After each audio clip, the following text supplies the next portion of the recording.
All right, Mr. Chair, we're on the air whenever you're ready to begin. Thank you, Mr. Villalobos. I will call to order the Santa Barbara County Planning Commission meeting of June 1. Welcome to June and what we hope will be our last Zoom meeting. Our first item of business is the Pledge of Allegiance. Please join me. I pledge allegiance to the flag of the United States of America and for the republic for which it stands, one nation, indivisible, with liberty and justice for all. Mr. Villalobos, if you will provide the TV coverage announcement and call the roll this morning. Thank you. Yes, Planning Commission hearings are televised live on County and Santa Barbara Television, CSB TV, Channel 20 at 9 a.m. in the South Coast, Lompoc, San Ynez Valley, Santa Maria, and Orchid areas. Rebroadcast of Planning Commission hearings are on Fridays after 5 p.m. on CSB TV Channel 20. I did want to make a note that we are experiencing some issues with connectivity to Google. So until that issue is resolved, unfortunately, we're not going to be streaming to YouTube. But I know our team is working to get that issue resolved. And so the video will be posted online eventually. Mr. Chairman, Mr. Villalobos, I apologize to interrupt, but we did get a message just now from Commissioner Park, who is having connectivity issues. So once maybe when we get done with the next item, we can have Mr. Villalobos give me the instructions to work with Commissioner Park. Okay, let's call the roll and then we'll see if we can get Mr. Park to join us. Okay, great. Commissioner Bradley. Here. Commissioner Freeney. Here. Commissioner Martinez. Here. And Chair Cooney. Here. Thank you. All right. So we'll just pause here a minute and see if we can help Commissioner Park join us before we proceed with the agenda. Don't go anywhere, everybody.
All right, we're back on the air.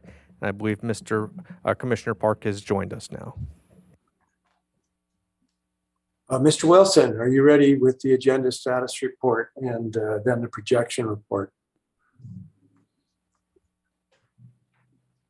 And you're muted, Jeff. Good morning, Chair Cooney and Commissioners. Yes, I can move forward with the agenda status report. We did send out a revised agenda. Hopefully the commissioners have that agenda in front of them. Going off of that revised agenda, the first item on that agenda is the appeal of the sign at the fuel depot in the Summerlin area. Then that will be followed by the appeal of the 4532 Foothill Mixed Light Cannabis Cultivation Project. And then the last item on the agenda today is the 5980 Casitas Pass Cultivation Project. And that is also an appeal. So we are ready to present on all those items, and staff is ready as well to present on those. I can move the projection report, Mr. Chair, if you'd like. Please do. Yes. Looking at the projection report and upcoming hearings, as we noted earlier, our next hearing is June 8th. That will be an in-person hearing, and that will be in the Santa Maria hearing room off of the Betaravia in the Santa Maria location. There's two items on that one. A reclamation plan that will be presented by the staff from the Energy, Minerals, and Compliance Division, and then we have a update on the housing element that will be presented by Long Range Planning. Our next hearing after that will be on July 13th. And that is the continuance of the Montecito Ranch Estates recorded map modification. David, Mr. Villalobos and I are still working on our location syncing up. That is a Summerlin project, so we'll have that hearing in Santa Barbara on July 13th. And that, again, will be in person on those hearings. And the next hearing after that will be July 27th. And that has a projection of the North Fork Ranch frost ponds that was before the commission several years ago and is now coming back. And that will be a Santa Maria hearing on July 27th. So that's all that we have projected right now. I know staff is looking at a couple other projects, potentially another cannabis appeal later in July as well. That's what we have right now on the projection report, Mr. Chair and Commissioners. Any questions on the projection report from commissioners? Doesn't look like it. So we should move then to public comment. This is the point in our meeting when we invite members of the public to comment on matters which are not on today's agenda, but in general to the Planning Commission. Do we have any public speakers of which you're aware, Mr. Villalobos? Mr. Chair, unfortunately, one of the other issues that I'm having is the web interface with Zoom, so I'm unable to access our database here. But so I would just ask anyone who wants to speak to raise their hand. And I do see that we have one hand raised. So I will call on Mr. Oh, okay. Mr. Howie.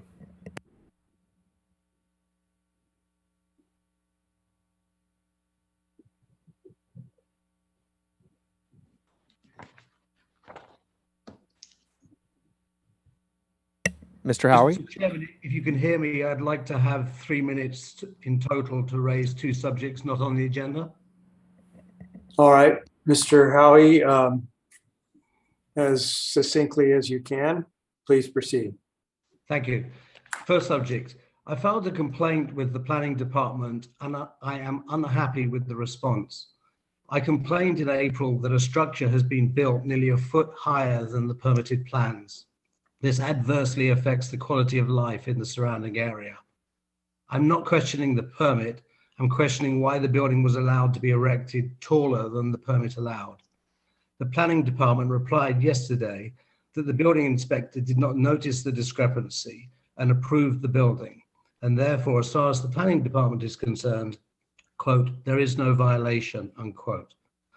While the building may have been approved by the inspector, the fact remains that at the lowest point, it's 11 inches taller than the approved plans.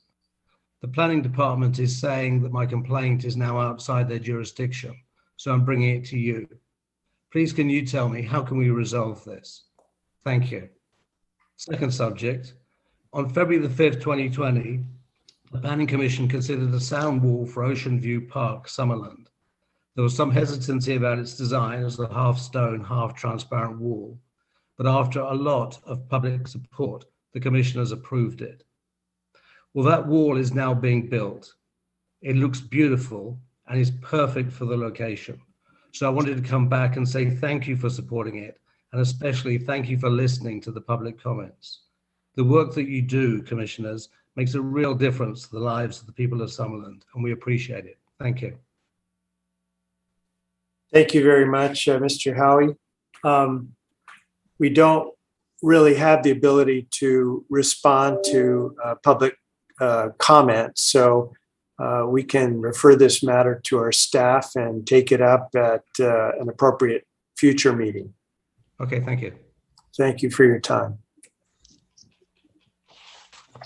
Next, we have Planning Commissioner information reports. Commissioner Park usually has something to contribute, but not seeing his hand today. We'll just move on. Chair Cooney, I think we lost Commissioner Park again. That explains his lack of contribution to the information reports. So stay. I'll try to reach out to him again. Okay, great. We'll give him a chance to act when he gets back. Let's move on with the director's report. If Ms. Plowman is ready to present.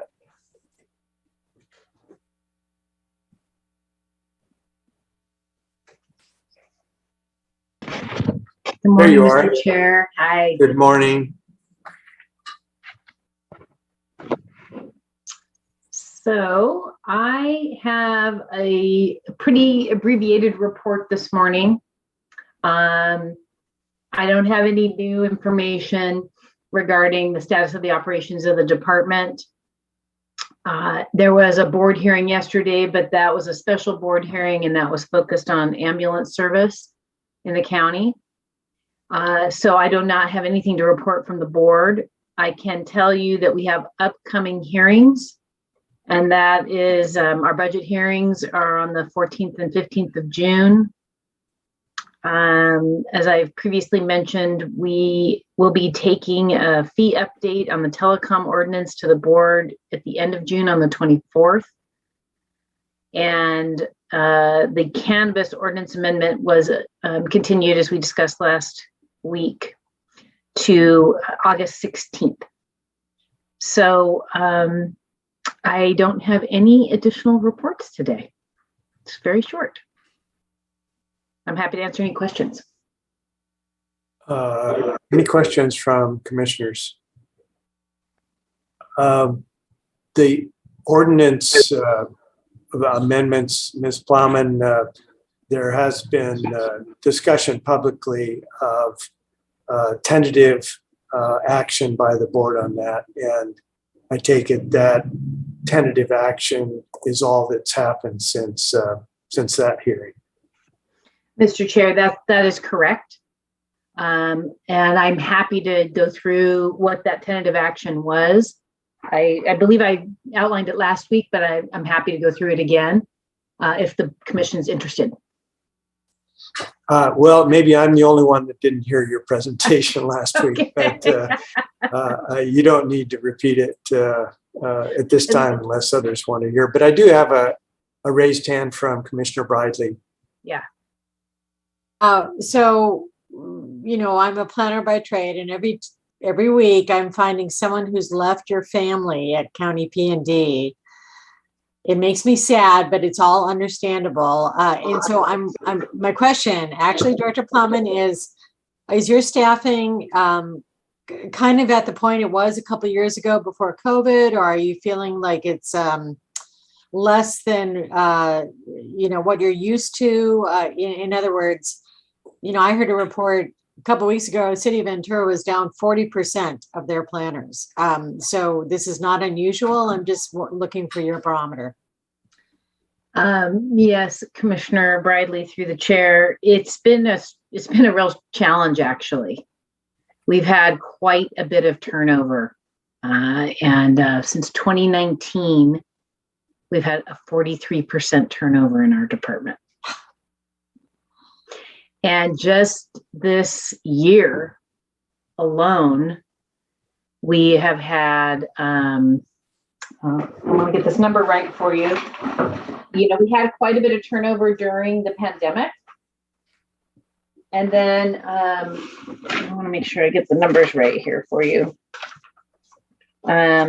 We had just in 2022, we have already had 12 people leave, which is, in the previous years, they were 2021 was a total of 15 for the whole year.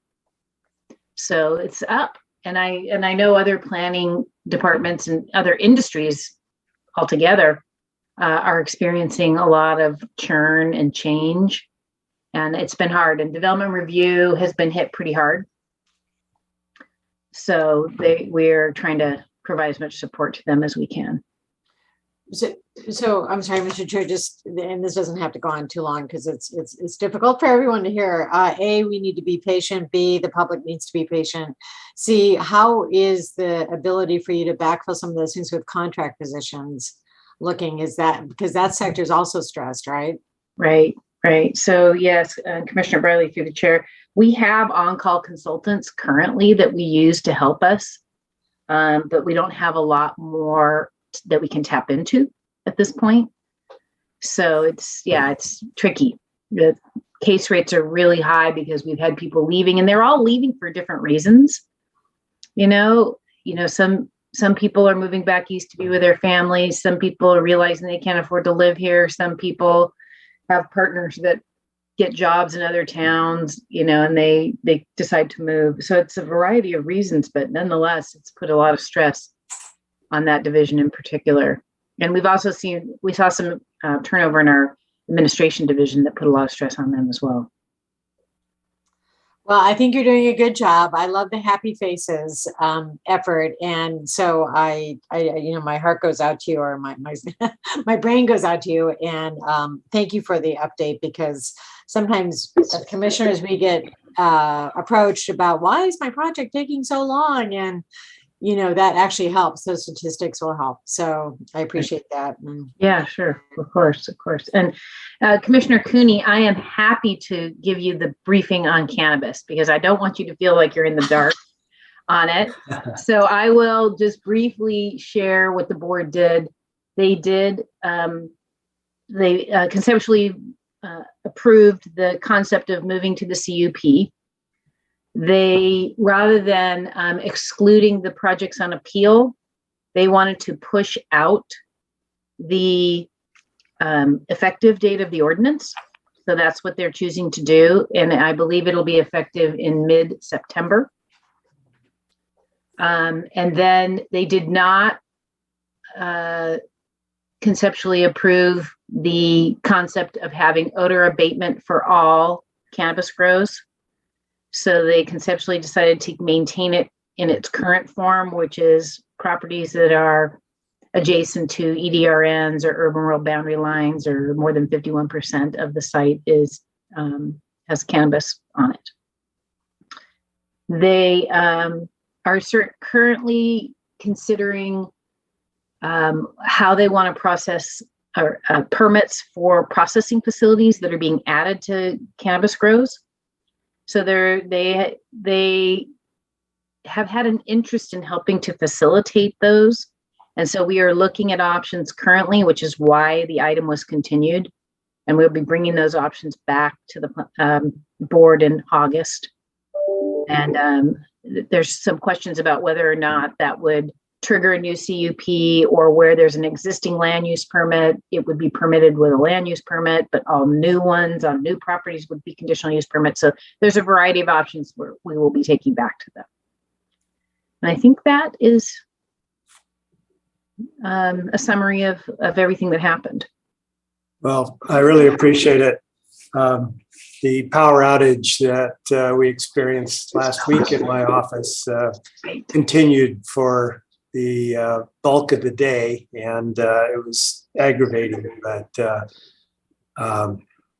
being short-staffed, I'm sure you don't have anyone that can help me on that. But thank you for the report, and it's momentous in terms of our future projects that we're looking at. So it doesn't hurt to hear it twice. Sure, of course, anytime. Okay. So that takes us to the standard agenda. And is everybody ready to proceed on the standard agenda? We have item number 1, the fuel depot in Summerlin, and Mr. Villalobos will read that into the record. Happy to do so, Chair Cooney. Did you want to go back at all to informational reports? Because I think we had skipped that over that, right, when we took a break for Commissioner Park to join us? Correct, we did. I didn't give Commissioner Park and the other commissioners a chance to share anything with the commission if they had it to do. And I still don't see any signal from commissioners, so I think we can move on to item 1. Thank you, Mr. Villalobos. Oh, of course. Moving on to item number 1, the following is a hearing on the request of Pamela Scott, appellant, to consider case number 22 APL1, an appeal of the director's approval of case number 21 SCC 6, and a hearing on the request of John Price and Rose T. Robertson Trust, applicant and appellant, to consider case number 22 APL 12, an appeal of the Board of Architectural Review's denial of case number 22 BAR 62 for 2 wall signs. Okay, thank you very much. Shall we begin with our ex parte communications? Members of the commission, any on this project? Commissioner Bridley. I had ex parte communications and a site visit with Gallery Macon, the agent for the case, and also John Price, the applicant. No contact with the appellant, and that was on April 22nd. Okay, Commissioner Farini. Yes, good morning, Chair Cooney. Yes, I met with John Price at the site and then a follow-up site visit with Gallery Macon. Thank you, Commissioner Farini. Good morning to you. Commissioner Park. I also had a site visit with Mr. Price, and I spoke with Gallery Macon somehow. You don't have the date and time down? No. No problem, Commissioner Park. Commissioner Martinez. Yes, good morning, everyone. Yes, I had the opportunity to speak with John Price, Galleria Macon, and Jordan Price on the 26th of this month at 2:40 via Zoom and discuss the matter, but I didn't speak with anyone else.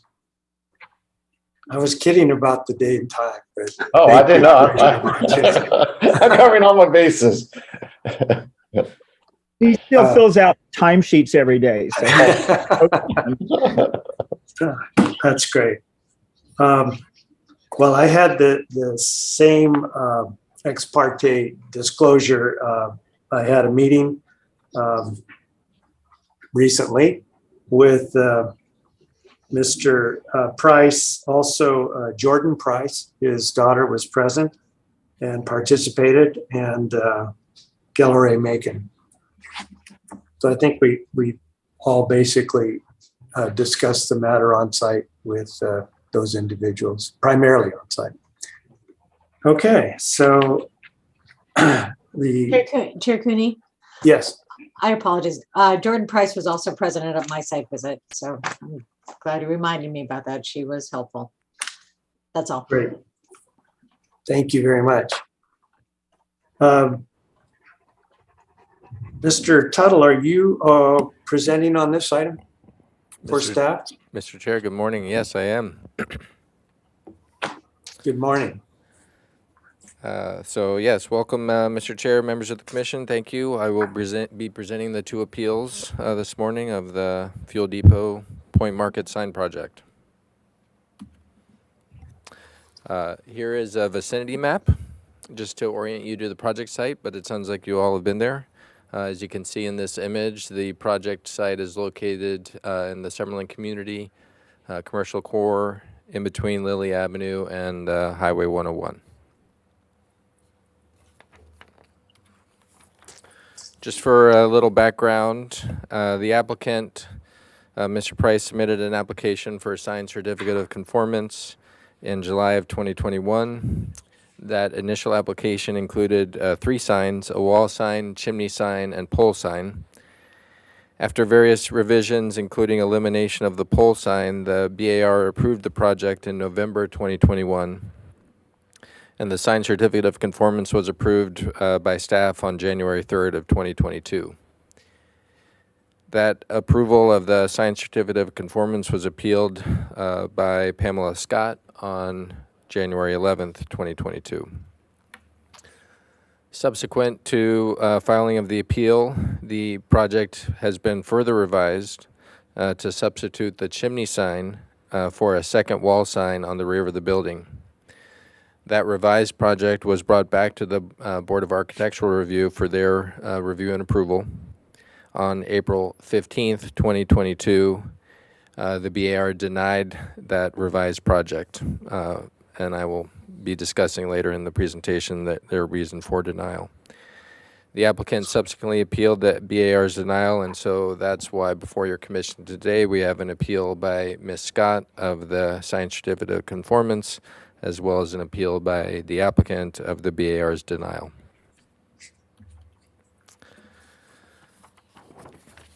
So the current proposal in front of your commission today for your consideration consists of 2 wall signs. Wall sign A, shown here on the left, is located in the front of the building and consists of a roughly 14.2 square foot point market sign located by the entrance to the convenience store. Wall sign B, shown here on the bottom right, is located on the rear of the building and consists of a roughly 4 foot by 10 foot fuel depot sign.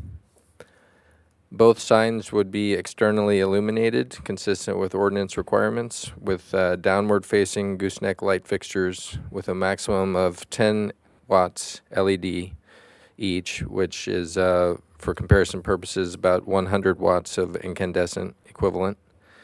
Sign A would have 2 gooseneck light fixtures, and sign B, as a larger sign, would have 4 gooseneck light fixtures.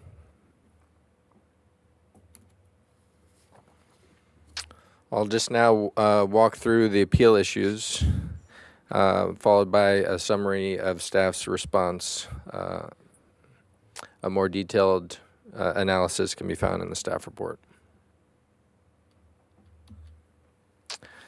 The appellant, Ms. Scott, raised 3 primary appeal issues. The first is that the chimney sign is prohibited.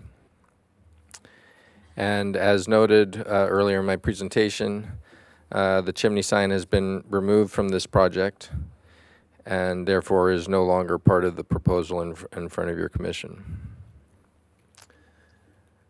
The second issue raised in the appeal was that the signs and their visibility from the freeway will result in increased noise and traffic.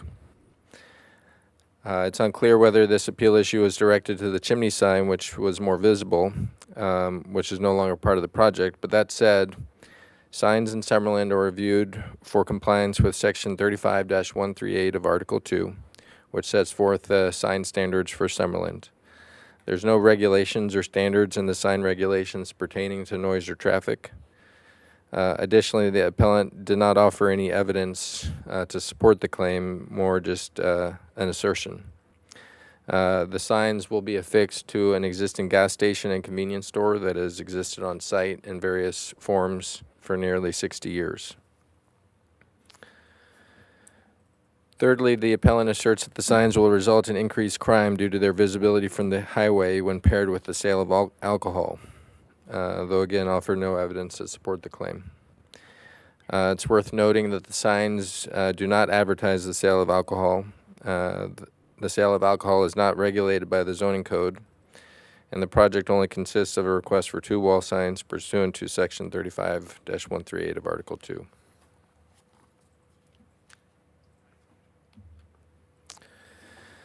The applicant raised 2 appeal issues in their appeal of the BAR's denial. The first is that the BAR's denial was based on an ordinance interpretation related to street frontage, which is outside the purview of the Design Review Board. The second was that the BAR's denial was overly influenced by public comment and was not based on the merits of the sign. As indicated in the BAR minutes included as an attachment to the staff report, their denial was based on a finding that the rear of the building lacked street frontage, and therefore a wall sign on the rear of the building was not permitted by ordinance. As discussed in more detail in the staff report, the code does allow 1 or more wall signs on each street frontage. The sign regulations, Article 1, define street frontage as the footage of the property that abuts an improved street or streets open to public use to which the property has access. Article 1 doesn't define a street or highway, and the purpose of Article 1 is to harmonize through regulations the county's interest in promoting public safety, health, and welfare with a legitimate private purpose of signs, which is the identification and promotion of a place of business. There's no indication that the code intended to prohibit wall signs facing the freeway, and in fact, if you look in Summerlin, several other businesses have signs that are visible from the freeway. The staff has interpreted the provisions together to conclude that Article 1 does not prohibit a wall sign on the property with frontage on Highway 101, and therefore it does have street frontage to the freeway, and a wall sign on the rear of the building is allowable.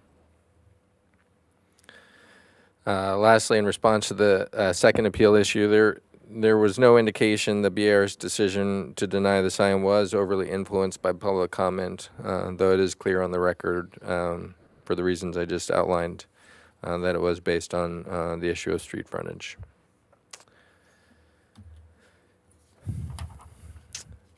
As mentioned briefly, the signs are regulated by Chapter or Section 35-138 of Article 2 in Summerlin, which establishes limits with regard to the type, location, size, materials, and lighting of signs. The 2 proposed wall signs comply with each of these code requirements, including the allowance for wall signs as a permitted sign type in Summerlin. The location of a wall sign, 1 or more wall signs on each street frontage. The size of the wall signs comply with the size limits established in the code and are less than 60 square feet combined. The material of the 2 wall signs consist of either painted wood or non-glass material consistent with the code requirements. And there's no internal illumination of the signs. Both signs are externally illuminated, consistent with the code. With hooded, downward-facing gooseneck light fixtures. Due to the compliance of the proposed signs with applicable code requirements, staff recommends that your commission deny the appellant's appeal, uphold the applicant's appeal, make the required findings for approval of the project specified in Attachment A of the staff report, including CEQA findings, determine the project is exempt from the provisions of CEQA pursuant to state CEQA guidelines section 15311. Grant de novo approval of the project, case number 21 SCC 6, subject to the conditions included as attachment B of your staff report. And grant de novo preliminary and final design review approval of case number 22 BAR 62. That concludes staff's presentation, and I am available for any questions. Thank you. Thank you, Mr. Tuttle. Good to have you presenting again. I see a question from Commissioner Park.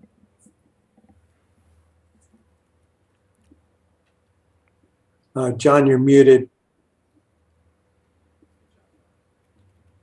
I said that I had forgotten to lower my hand, but I wanted to raise it anyway and ask a question. So I go ahead, I'll do that. Mr. Tuttle, I think it was in the staff report that there was a reference to some businesses that were just up the street to the west on Evans that also had signs on the back of their buildings that were facing the freeway. Are you familiar with that? Commissioner Park, through the chair, yeah, the staff report does mention a couple other businesses down the street, including Red Kettle Coffee and the Bikini Factory, And both those of are which have multiple law signs. And they're in compliance with the sign ordinance? Yes. Yeah. Okay. So this is not a new interpretation that you have for this application in front of us. This is something that's the way it's worked in Summerlin for some years. Is that correct? Commissioner Park, through the chair, not being involved in those prior applications, I can't speak to their individual review, but I can say that they are both instances where there's multiple wall signs, including signs beyond just those fronting Lily Avenue and signs that are visible from the freeway. And Commissioner Park, just to add to that, this is Travis. Okay, well, thank you. Just to add, those were permitted. We did find permits for those, I think, in 2016. Okay. So what you're suggesting today in the staff report is totally consistent with the way it's been done in the past. That is correct, yes. Okay. Thank you, Mr. Stewards. Are there any, Commissioner Freeney, I see a hand. Thank you, Chair Cooney. Mr. Tuttle, thank you for the presentation. On page 3 of the PowerPoint slide, it's called background, and it kind of goes through the timeline of SBAR approved, P&D approved, and then it was appealed. When SBAR approved, was there already some preliminary approval from P&D on the sign? How do they come to work with the product? Commissioner Farini, through the chair, the way sign certificates of conformance work is a project is subject to BAR approval, and then a permit approval of the sign permit follows. So with the initial review, the BAR approved it first, and then planning and development approved the sign certificate of conformance following BAR's approval. Okay, let me try it another way then. So the BAR is approving what the applicant presents, and it hasn't been through P&D yet when BAR looks at it. Commissioner Farini, through the chair, it hasn't been approved by P&D yet. There's a staff assigned to, as a planner, assigned to the permit, and they usher the project through the BAR process, but planning and development hasn't taken any action at that point. Okay, all right, that's helpful. So P&D is involved when it goes to BAR. They've already been engaged by the applicant. Correct. And are actively involved. Okay, and so then it looks like they're on page 3, like it went through SBAR, okay, went through P&D, then it was appealed, and then in April, 3 months later, it was denied. So then when it was denied by the bar group down there, and we have some slides where some other signs in the area. I believe Commissioner Park was just discussing those. Were those referenced to? I'm just curious how bar came to selectively take this one out when there's all those other ones that seem pretty blatant, big signs out there. How did they do that? Commissioner Farini, through the chair, I can't speak for the BAR. The others, and I can't recall specifically if any of the other signs along Summerlin were identified. All I can say is what is indicated in their findings, which is that the BAR took the position that the rear of the building, which fronts the freeway, does not count as street frontage, and therefore a wall sign was not permitted. That was their position and the basis for their denial. And Commissioner Farini, if I could jump in too and add something. I think there's a lot of very confusing, conflicting definitions in Article 2, and then Article 2 references another Article 1 for signage. And I mean, staff ourselves had to dig pretty deep to look at all the different definitions of streets and highways and business frontage, and then again come back to what is the intent of the sign ordinance, and that is to promote commercial businesses. So again, we've interpreted it, I would think, consistently and liberally that businesses with frontages on streets should be allowed some sort of wall signage pursuant to the intent of signs in the code. That's very helpful. Thank you, Mr. Seward. Thank you, Chair Cooney. You're welcome. Okay, so if the commissioners have answered questions for the moment, we will go to the appellant, Ms. Pamela Scott, for her presentation. Ms. Scott? Yes, hello. Honestly, I didn't realize that I was on the panel or that I'm supposed to give a presentation. I'm happy to speak my speech, and I'm not clear on the process of the Planning Commission as I haven't really been actively politically involved in anything before. So I guess I'll just read my speech. I know I'm a little disappointed that I see that John Price met with all of you, as I didn't really know that was, you know, he has a lot of more political prowess. I think that's how he's gotten as far as he has. And it's disappointing that he's met with you and given his side only. I'm hoping you have read all the support, the 350 people that I support in the negative impacts his stations caused in our community, and that the 350 people of us all are trying to mitigate his negative impacts.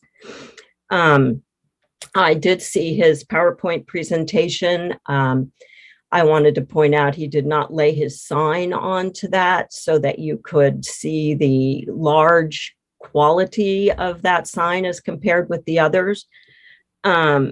And then you would be able to see that, recall, it's not just that it's 10 feet from the freeway. I say that it's different than the other signs. It's also lit, and it's also lit 24 hours. I mean, that's the major difference between this sign and all others, although I know that's not the question at the moment, but the 24 hours really hurts us, the traffic coming in.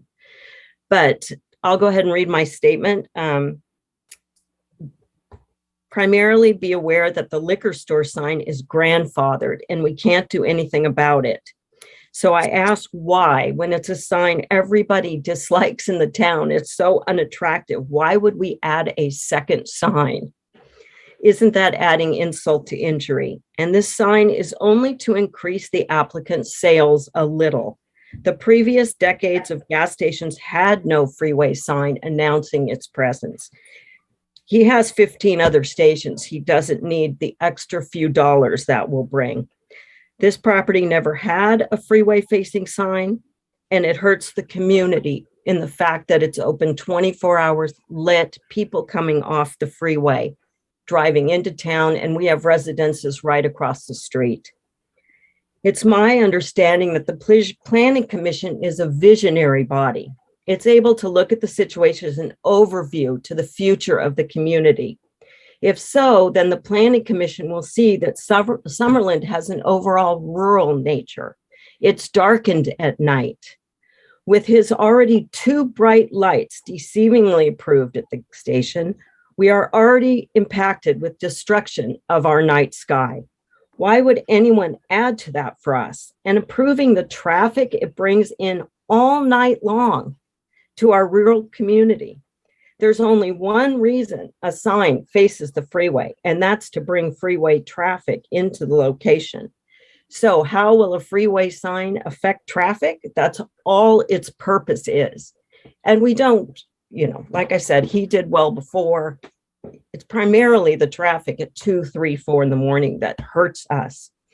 I've been in commercial real estate for 40 years and represented gas stations for 8 years.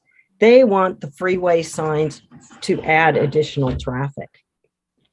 The biggest insult, of course, since he's open 24 hours and it is lit 24 hours.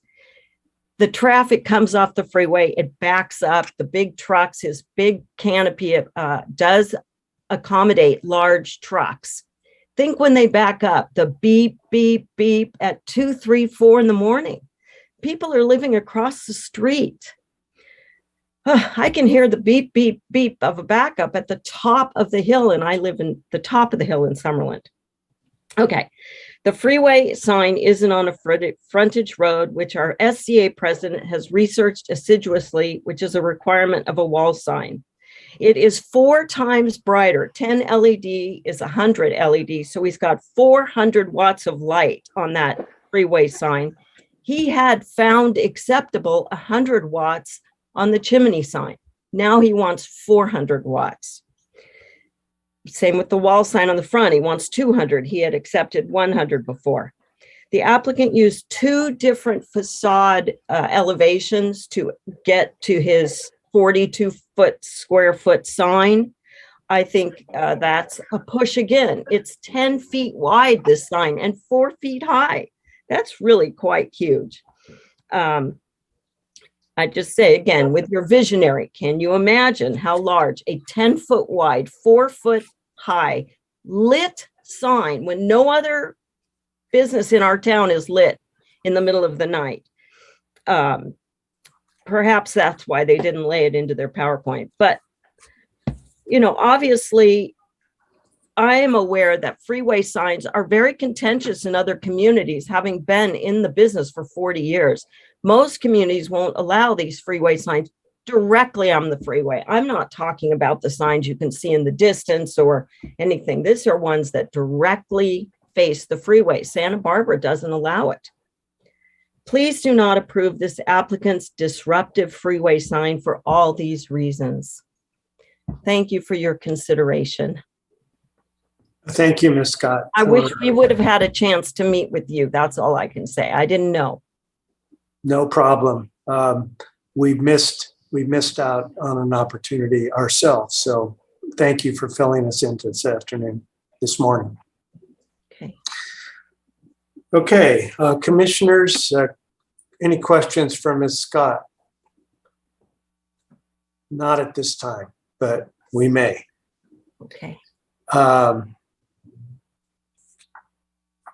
just have one clarifying question, Ms. Scott. And you didn't mention it, but I understood that there was a significant amount of concern expressed in the letters and the petition and so forth with the potential sign on the chimney that was really a substitute for a sign that would be seen a long way away. And when that disappeared from the project and it was put on the back wall, it seemed to me it made less of an impact. You didn't mention the chimney sign other than say, that it was once part of the project, but you understand that clearly that's gone. That's not in the project and not being affected by anything we do today.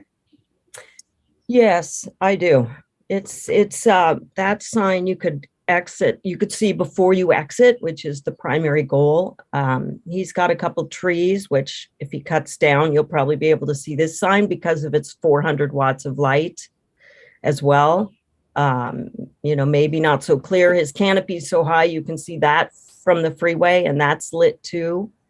So again, the roof sign, it actually was a roof sign and clearly against county ordinance. So that, and approved by P&D, which was surprising because it was so clearly against the language in the ordinance. But, the intent is still the same. The intent is the same to bring traffic off the freeway into the business, which, personally, it's the middle of the night. That's the horrific part.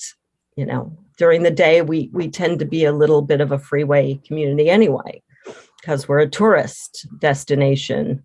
But the sign is overly large, overly lit.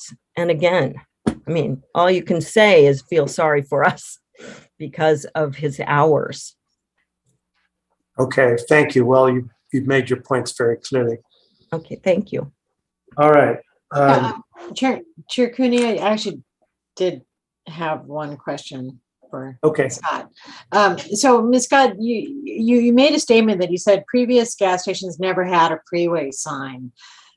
Is that because you're characterizing the chimney sign as not a freeway sign? Because that's been there for decades, and I grew up here. The chimney sign has been there for a long, long time. So you're not characterizing that as a freeway sign. Is that how you made that statement? No, can you hear me? Because mine shows I'm muted. You can hear me? No. Yeah, I can hear you. Thank you. As far as I know, there was no sign on the chimney. There are chimney. The chimney was there, but not the sign on it, and it's not lit. It's not lit. Okay. Yeah. All right. Thanks for that clarification. Sure. Commissioner Park. Well, that's interesting hearing Commissioner Briley's question, because when I think about it, I lived in Summerlin over 40 years ago. I remember pole signs there for the gas station. But so my question though from is, I've heard that you had a competing proposal to bring in a 7-Eleven at approximately the time Mr. Price acquired this project. Is that right? No, that is incorrect. I have represented 7-Eleven for several years and got introduced to many gas station owners during that process. But honestly, selfishly, I didn't encourage 7-Eleven to go here because this is my community. And I know that they would pursue the same kind of intense traffic as John has. So although I met Sharon Cussman that way, and I didn't really expose it to 7-Eleven for that reason. I think they wanted them at one point because of their financial statements. It's very valuable to a property owner, but this is my community. I live here. I love it. I'm trying to preserve it. And we all knew it was going to be a gas station. It's just that the canopy, as everyone agrees, has turned out to be horrifically unattractive and, capable of 2,200 watts of light, open 24 hours. It has such a greater impact than the prior gas station. Did I answer your question? Not really, but thanks. Okay. Yeah. I represent 7-Eleven in my business, but I would not have supported them being here. I'm not all about the money in my life. Thank you, Ms. Scott and Commissioner Park.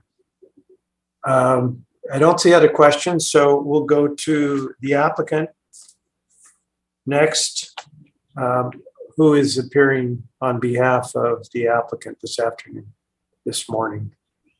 Galeray. Hi, Chair Cooney. I'll be presenting. Welcome. Thank you.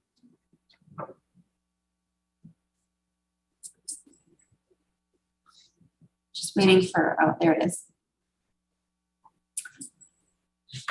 So good morning, Chair Cooney, members of the commission. My name is Gallery Macon. I'm representing the applicant and also the appellant for the SBAR. It's kind of odd, applicant appellant, but here we are. So here's the project.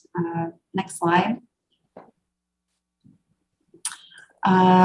Before I get into this, I did want to thank staff for their tireless efforts on this project. I've been very appreciative. They've spent countless hours, especially Travis Seawards and Alex Tuttle, and we even lost a planner throughout this process, but they've been very helpful. The landowner is Sharon Koosman, and she's it's been in the family for over 100 years, and the applicant is Price Management. And they've been locally owned and operated since 1975. They have 15 gas stations and an upscale convenience store brand, The Point Market. Giving back to the community is an important part of their business. And the Fuel Depot Point Market has 10 locations and 7 point markets. They are very highly rated. They were sort of really helpful during the pandemic. That convenience store was very useful. And yeah, they're a leader in the convenience store industry. Next slide. Just to give some background, John Price met with the Summerlin Citizens Association right at the beginning, before even considering taking over this location. He's been in this business for a very long time. He understands that working with the community is an important part of the development process. And he's, the project, the site improvements have gone to BAR, Summerlin BAR, and the signs have gone to BAR. I mean, they've gone to 9 public hearings for this remodel and signs. This is the 10th. And the signs, like as Alex had mentioned, it's been a year. It's been a year-long process to get 2 signs approved on this site. Next slide. Just for reference, I don't know if you weren't familiar with the property before, this is what it used to be. It was a blight on that part of Lily Avenue. It was hard to find reviews that didn't have profanity in them. I mean, they called it a biohazard site. The fuel pumps never worked. This place is literally the worst. And if you can see, the back of the old market had all of these neon liquor signs that cluttered the whole back window side that, I mean, combined would be larger than the proposed Fuel Depot sign that would go underneath that window. Next slide. This is the new market, and despite what the appellant is saying, it has gotten a lot of positive feedback. It's a beautiful renovation. It's safe, it's clean. The bathrooms are spotless. John Price runs an incredible operation. And I think it's just an amazing upgrade to this property since opening. And I think they've been open for about 3-4 weeks now. Next slide. So here are the 2 signs, the Point Market sign at the front and the Fuel Depot sign in the back.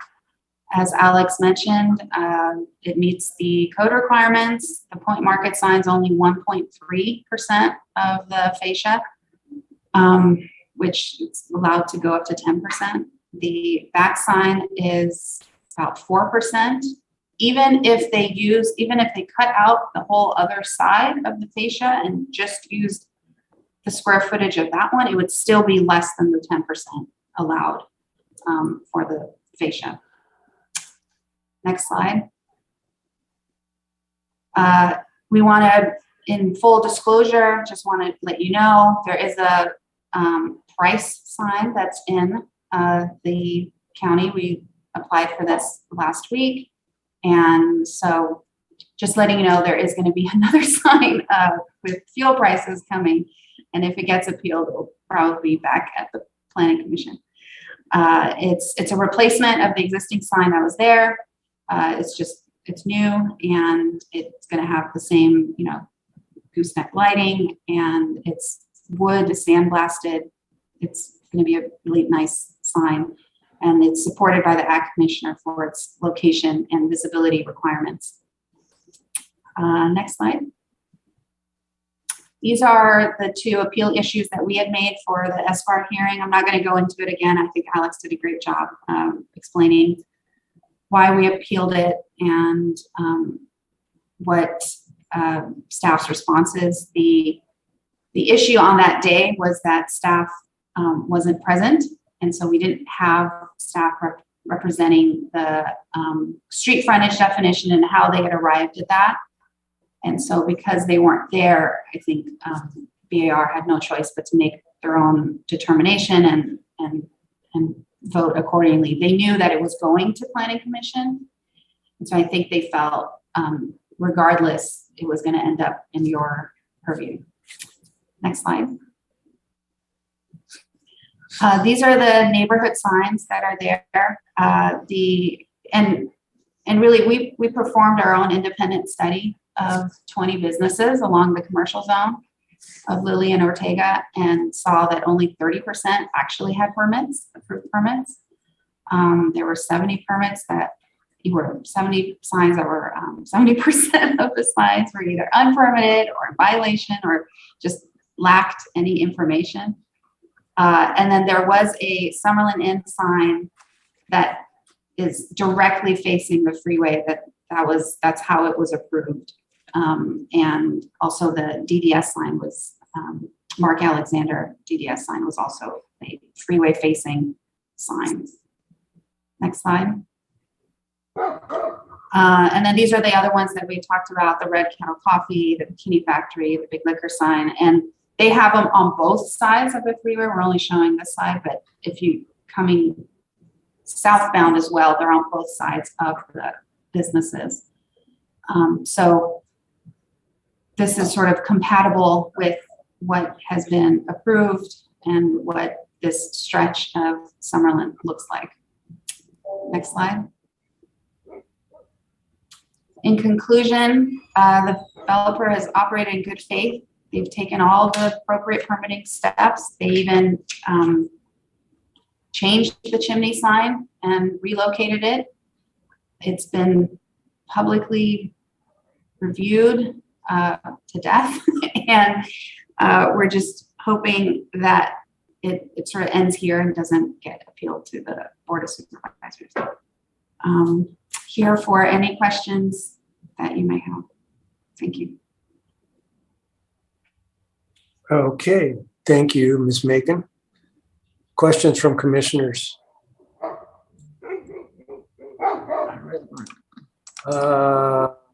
Commissioner Bridley. Yeah. Thank you, Ms. Macon. That was a great presentation. And so the question about the chimney sign, because that started out and now it's not part of the project. So what's going to go in that space on the chimney? Are you just painting it, or what's going to be that element? They are working on a design, and it's either going to be filled in or they're going to put some planting, but in either case, it'll end up going to BAR and it'll be reviewed as part of that. It's not going to be a simple. It'll either be planted or filled in. Okay. And when the appellant was speaking, there was a lot of concern about illumination of the signs, and we are only looking at signs, and it sounds like they have concerns about illumination with the whole project, which is not on our agenda today. So the illumination, what can you go over in a little more detail about the illumination on the sign facing the rear, on the rear of the building, which I guess is sign B in our packet, right? Right. Commissioner Briley, there's 4 gooseneck lights with It's the gooseneck lighting for Yeah. the over that. Okay, It's- it's not like it's it's the- backlit. It's not backlit. It's 4 gooseneck lights that have 10-watt LED each, and it's per the Summerlin design guidelines standard. That's what's proposed. Okay, thank you. And when did the facility open recently? I believe it's been end of April 29th. It was a Friday. Okay, About a month. thank you. That's all I had. Anybody else? Okay, we'll go back to Ms. Scott for a brief rebuttal if she choose to use it. Just a minute or so, Ms. Scott. Well, what shall I say? I guess I didn't prepare for the rebuttal, but I certainly stand by my position that even though it's reviewed consistently, it's still, I do not believe that it's similar to the other signs. If you look at them closely, some of them aren't lit. The Summerlin Inn sign faces a frontage road. It faces Lily. You know, it also faces the freeway, but that's similar to other signs throughout the county. This sign is 10 feet from the freeway and there's no road in between. I know they use double the facade to get the size. As I said, even though there's 400 watts on this sign, even though everybody refers to the LAD, you know, mentally we're all used to the wattage, and 400 watts is a lot. You think of your reading light next to your bed. This is going to be blasting out all night long. In addition, he's got canopy lights, and the canopy's so high you can see that too. So it's just a damaging impact to our night sky and to the freeway viewers, in my opinion. Okay, Way Ms. driver. Scott. Thank you. I'm sorry, I thought maybe you were done. Oh, I'm done. Okay, thank you for your time again. Ms. Macon, anything to add before we return to staff? Chair Cooney, no, we don't have anything else to say. Okay, thank you. Mr. Tuttle, anything to add to your presentation for the benefit of the commission? Mr. Chair, Commissioners, yeah, just to reiterate on the lighting, because just to avoid any confusion, there is no, the lighting, the signs are not backlit, so all the lighting of the signs is from the gooseneck lighting that is directed downwards and directed at the sign, which is consistent with the sign regulations for the Summerlin area.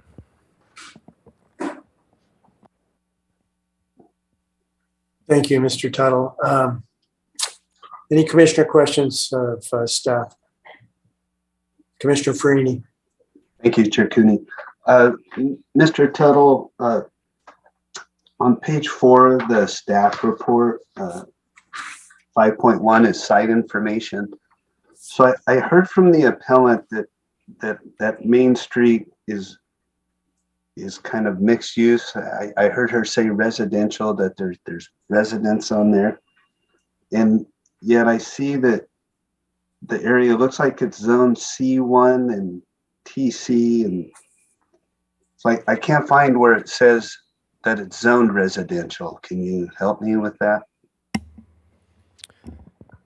Commissioner Farini, through the chair, it is zoned, Lily Avenue is zoned commercial.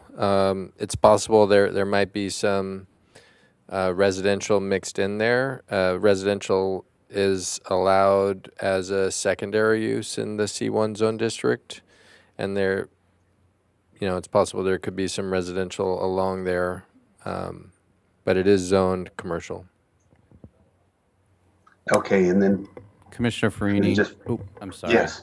It's Yeah, just- and I mean, I've driven this strip many times myself. It's developed with a lot of commercial uses, especially in and adjacent to the gas station. So it's Yeah, it zoned. It's seems- zoned for commercial, and it's developed with commercials, hotels, stores, a bunch of different commercial facilities. Yeah, it looks pretty vibrant down there, and seems appropriate that the main street would be zoned commercial. I just wanted to make sure. I appreciate it. Thank you. Thank you, Commissioner Freeney. Anybody else? Okay, then we'll move to deliberation. Public comment? Public No, comment. that's it. Sorry. Public comment, by all means. Mr. Villalobos. We do have some speakers. Again, relative to today, if you would like to speak on this item, I would appreciate it if you could raise your hand and I'll call on you. I don't have access to my registration database this morning. So it looks like we have at least 6 speakers. Our first speaker will be Teddy Kabugos, to be followed by Jamalia Kabugos.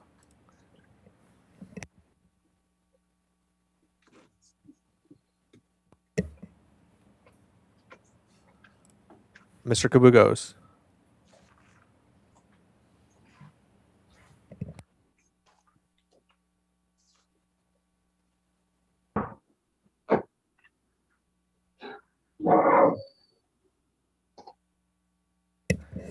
All right, we'll come back to Mr. Kabugos. Does he know he's muted? Can you hear me? Yes, Mr. Kabugos, we hear you fine. Thank you. Very sorry about that. Good morning, Chair and members of the Planning Commission. Just wanted to ask everybody what we're all doing here today. Does everybody know the real reason we're here today? This has nothing to do with a sign or a gas station. The reality is this has everything to do with Pamela Scott not being able to put a 7-Eleven on that corner. As everyone should know, Pamela Scott is a broker for 7-Eleven, and when she didn't get the deal and lost out on her commission, she went on a very dangerous tirade to try to destroy an innocent man's reputation. Sorry. An innocent man that has done so many great things for this community over the past 40 years. She went as far to compare Summerlin to Las Vegas, actually creating a website and photoshopping "Welcome to Summerlin, California" on the Las Vegas logo. In what world is this realistic? Actually comparing Summerlin to Las Vegas. It's not only unrealistic, it's insane. But even more than being insane, it's extremely dangerous. This needs to be highlighted as a prime example of the extreme dangers of social media, spreading false information and getting people to not only believe, but actually sign a petition for something that's not true, all in retaliation and a hidden and secret agenda from the appellant. Unfortunately, this is our society today.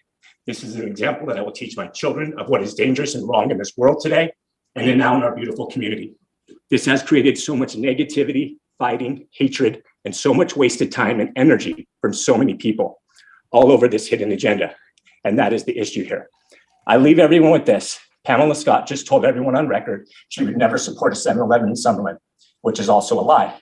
Here's an email from May 26, 2016 from Pamela Scott to the property owner. Hi, Sharon, how are you? I'm just back from the annual shopping center convention as of today. I hope all is going well. As you saw, I got some feedback from 7-Eleven, both to the possibility for your son, which unfortunately will not work, and how they foresee doing a deal here if they could get it approved. I also met with Circle K. They had some questions about the tanks. Do you have any information about the age, whether they are single or double walled? Always the best, Pam. And in parentheses, she says, we put the clients first. So I asked everybody that signed that petition, did you all know that Pamela Scott was trying to put a 7-Eleven there? Did she disclose that to you before you signed her petition to help destroy an innocent man? Because if you didn't know, I urge and encourage you to ask her about it directly. Thank you. Mr. Kabugos, that completes your contribution? Yes, sir. Okay, next speaker then.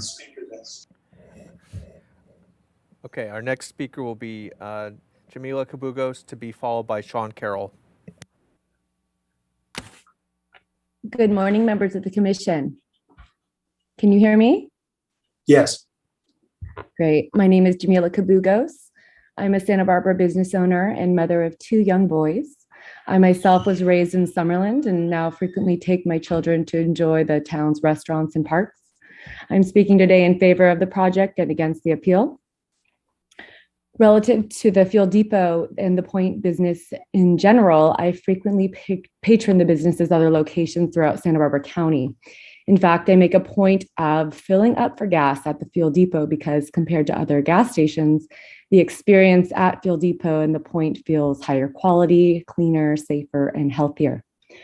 Over the past decades, I intentionally avoided the location's prior gas stations since it didn't create that sense of quality and cleanliness and safeness that I value in a gas station. And I also found that it was frequently a homeless hub. I'm very pleased by the addition of the business to the area as it will enhance the Summerlin experience. Relative to the signage, I am in favor of the signage at issue. The signage serves a utilitarian purpose to freeway travelers. Travelers require visible signs in order to be aware of gas station locations and to have enough notice in order to timely exit the freeway. To say that having a gas station and signage in town is disruptive is ridiculous. The location of the gas station is right off of the freeway in the commercial center of the town. It's not residential at all. It's also standard high quality gas station signage we're talking about here, and an upgrade to the businesses, the prior businesses, mismatched low quality and neon signage. Also, to say that the lighting is damaging to the night sky is ridiculous. This is a gas station that requires patronage during dark hours, and having lighting helps create a sense of safety and reduction of loitering and crime. While perhaps some Summerlin residents would like to keep freeway users out of their town, the gas station needs to be visible and available as a service indiscriminately to both locals and visitors alike. The attraction of these passerbyers into Summerlin creates important revenue for the town's small businesses. I was heartbroken when my favorite childhood restaurant, Sacky's, went out of business. Summerlin has many long-standing, unique, and quality businesses which are gifts to our small community, just like Sacky was. I pray that these other longtime businesses will receive the visitation needed to keep them alive. I implore the commission to support a quality gas station like Fuel Depot, which is locally owned, and the accompanying utilitarian and attractive signage. Thank you. Thank you, Ms. Kabugos. Our next speaker will be Sean Carroll, to be followed by Tim Howie. Good morning. This is Sean Carroll. Are you able to hear me? We are. Mr. Carroll, please proceed. Thank you very much for your time. Thank you to the board for approving our signage historically and, initially. Thank you for your hard work. I want to tell you that, our family is so proud of the station we've built. It's so clean. It's something we can be proud of. I'll tell you, I personally reached out to John Price in 2016 to ask him to take on this project because he's a first-class operator and local to our community. And I bring that up because we could have gone with Chevron or Unical 76 and illuminated that like a neon gas station that you see less than a mile from there at the Santa Monica intersection where you have Unical 76, Chevron, and 7-Eleven. John is a first-class operator, gives back to our community, has built a station that we're very proud of. And I'd like to emphasize a couple of things. This is Summerlin, a difficult place to do business. So since we started this project in 2016, the first point of contention with John that he wanted was signage. The fact that you've taken the roof signage from him is detrimental to his ability to make money at that location. There is historical precedent. We've owned this station for a long time. In the 60s and the 70s, we leased to Shell. They had roof signage. In the 90s, we leased to John Reynolds, Summerlin Market. They had roof signage in the very specific location you've taken from him. There's a 30-foot neon liquor sign across the street. The big yellow house has exorbitant signage. This is a gas station with 101 frontage. I'm not sure what signage, it sounds to me like people on this call are opposed to signage that would face Lilly Avenue and/or Phase 101. So I'd just like to say that in the last 6 years, we've spent $1.5 million in renovations. So let me reiterate, in renovations on top of the property that we own, we've put $1.5 million into improving the location. I'd like to see some support for the small business owner to be able to make that monthly payment. Signage is instrumental to a gas station, and we'll just thank you for putting your rubber stamp on signage you've already approved. It sounds to me like you're talking about a sign on the back side of the gas station below the horizon of the freeway, and that's the least that could be approved here. John Price gives back to our community in terms of education. Every high school has a Fuel Depot banner because he's personally given to San Marcos, Santa Barbara High School, Dos Pueblos. We personally participate in athletics. I see his support at the Page Youth Center, both basketball and baseball. And again, Bishop Diego, Our Lady of Mount Carmel signage. So any illumination at this site will serve to mitigate crime. And some of the things I've heard on this call are— Mr. Carroll, you've gone well over your 3 minutes allotted. So would you wrap up, please? Just like to reiterate that this is a commercially zoned area. Thank you for your time. There aren't residences. We aren't blocking anyone's ocean view, just the berm of the 101. Thank you for your time. Thank you, Mr. Carroll. Next speaker.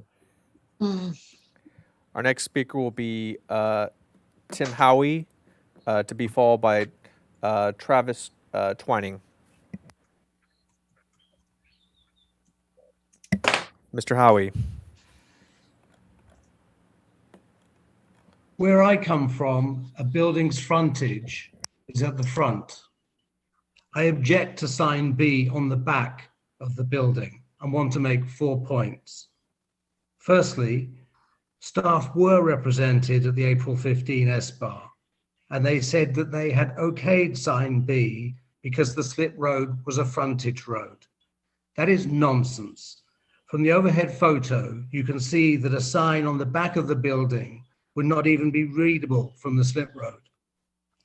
Secondly, the latest staff report says about the 400-watt illuminated 40 square feet sign B advertising to freeway traffic, quote, "There is no evidence or expectation that the proposal will increase the level of noise by any measurable degree," unquote. That is completely true if the vehicles drawn off the freeway to fill up at the gas station are electric. Of course they're not. It's nonsense. The vehicles are cars and the trucks for which the canopy had to be built with 16 feet height clearance. They increase noise on Lily Avenue 24/7. The traffic increase is most significant at night when there is little freeway noise and no other traffic on Lily. The traffic increase encouraged by the sign is inconsistent with the C1 zoning, quote, "preserving and protecting surrounding residential land uses," unquote. Thirdly, Article 1 defines street frontage as, quote, the footage of the property that abuts a street to which the property has access," unquote. Staff say the property facing the freeway qualifies. That is nonsense, as the property does not have any access to the freeway. If you look at the Google Map, fourth point, if you look at the Google Maps street view of the property from the freeway, you will see the signs on the other two buildings that are visible from the freeway are not on the backs of those buildings. They are on the east side of those buildings facing Lily Avenue. The chimney sign would have faced the same direction. The proposed sign B now is on the back of the building. I don't know why you would want to set the precedent that buildings backing onto 101 all the way through Santa Barbara can install brightly illuminated signs advertising to freeway traffic. Please reject the staff nonsense, uphold the SBAR decision, and deny sign B. Thank you. Thank you, Mr. Howie. Mr. Twining.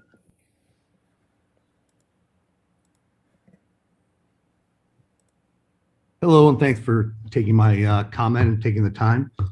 I was on a Zoom meeting probably 4 months ago with the community of Summerlin, where we had Mr. Price on the line. We addressed the sign, we addressed the lighting, we addressed the height of the canopy. And I do remember very distinctly Mr. Price giving his personal cell phone and offering, if anybody had any questions, he would be more than happy to meet them at the site whenever was convenient for them. And I just wondered if any of the community took advantage of that. I know I personally reached out to John and had a couple more questions, which he promptly answered and was extremely courteous and explained it to me. I'm 100% in favor of this project moving forward with the proper signage. Clearly, you know, you need to be able to run your business, and you need to be able to operate in the fashion that you deserve to be, you know, in operation, and that is on the freeway. So you should have the proper signage for it. I don't know if you're aware of the station prior, but it was, you know, for lack of nicer way to say it, a cesspool. And I think what John has done has been nothing but a 1,000% improvement.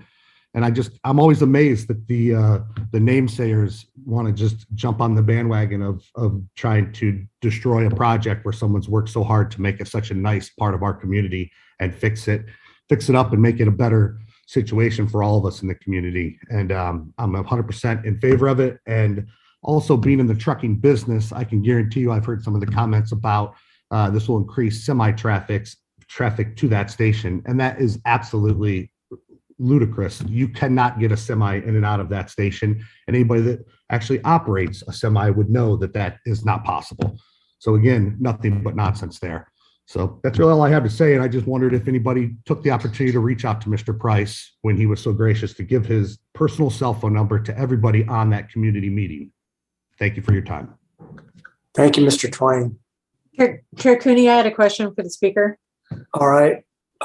Mr. Twining, we have a question from Commissioner Bridley. Is he there? Well, my question was, you said something about you were involved with the business, and I honestly just didn't hear it. Can you repeat that, Mr. Twining?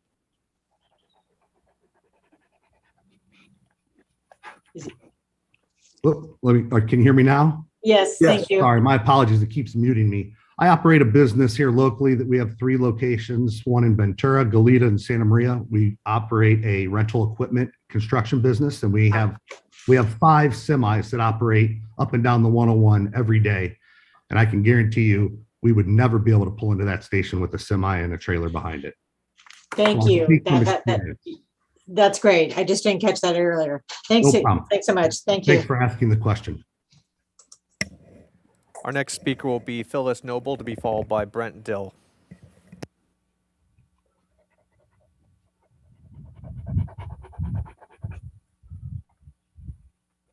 Hi, can you hear me? Yes, you can. Is this Phyllis Noble? Yes, sir. Okay. Chairman. I am the president of the Summerlin Citizens Association, and as of February this year. And I can wholeheartedly assure you that the outcry has nothing to do with all of the improvements. As my vice president and I told John when we were on the phone for 2 hours in March, this would be a kumbaya for Summerlin, to have the property cleaned up, beautifully painted, the bathrooms nice. If there was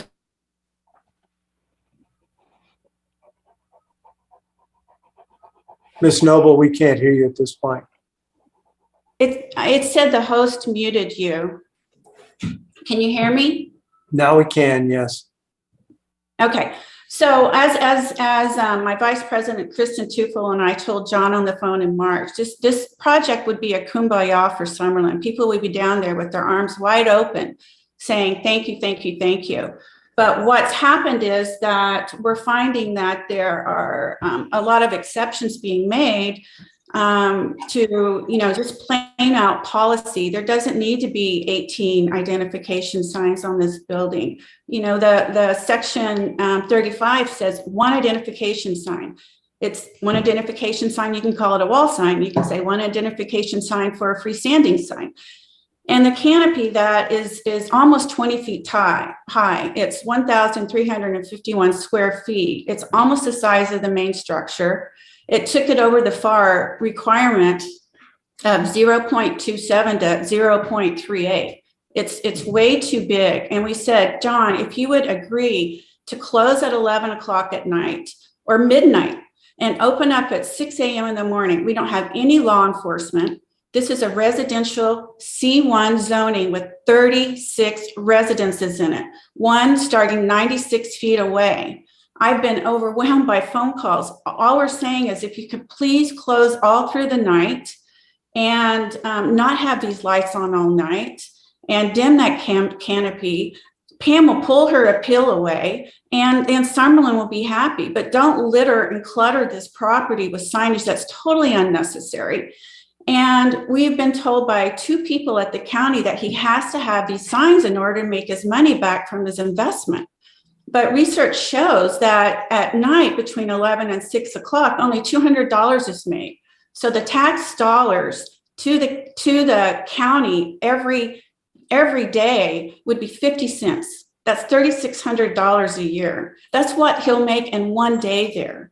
All we're asking is to please not litter. The signs that you guys are talking about are not rear signage. And if it was illegally approved, like the roof sign was, and if what other people have more than one, then we need to clean it up. But Summerlin has been struggling with the county, and Doss and Darcel have really been helpful because we said we never get notices of these things. So Summerlin has no idea when things are getting approved. And they have really just gotten together with the county P&D, and we get that they're really inundated and overwhelmed with turnover, and now we're getting noticed. But just because someone else has more than one identification sign doesn't mean it's okay for this one to have 15. The SBAR sign form that we all comply by for conceptual says a proposed full plan of all your lights and all your signs. But instead, we're being bombarded with one here, one there, one there, and one there, and we have no idea what we're going to end up with. He's supposed to have a site plan with all his signs and all the lights. That's all we're asking for, to comply with that and then understand an identification sign is an identification sign. You can call it a wall sign, a freestanding sign. You're supposed to have one only 5 feet up off the ground. We want him to be successful, and we want to work together, and we want to feel really good about each other. And I know that we can, if we can just, like I wrote in one of my letters, off-ramp the emotion, we stick to policy. John's very successful. We know he's got a lot of housing developments, and he's got work in every single district, and he's doing a lot for the county, but so are our citizens. We're doing a lot for the community too. So I'm just asking that you realize that this is a very densely populated. Miss Noble just counted 7 minutes, and we try and keep everybody to 3. I'm sorry. You just wrap up, please? I'm sorry, I'm wrapped. But I have someone else here that wants to speak on his own. I don't know if you have a hand up for Tom Evans.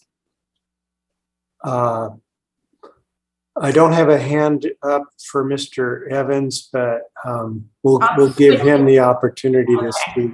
Tom, you can come over here. Do I need to go over there? Yeah, you need to come over here. Okay.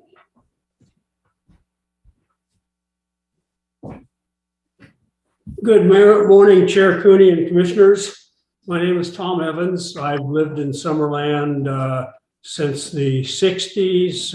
I was on the advisory committee both times that we had the community plan and then the community plan update.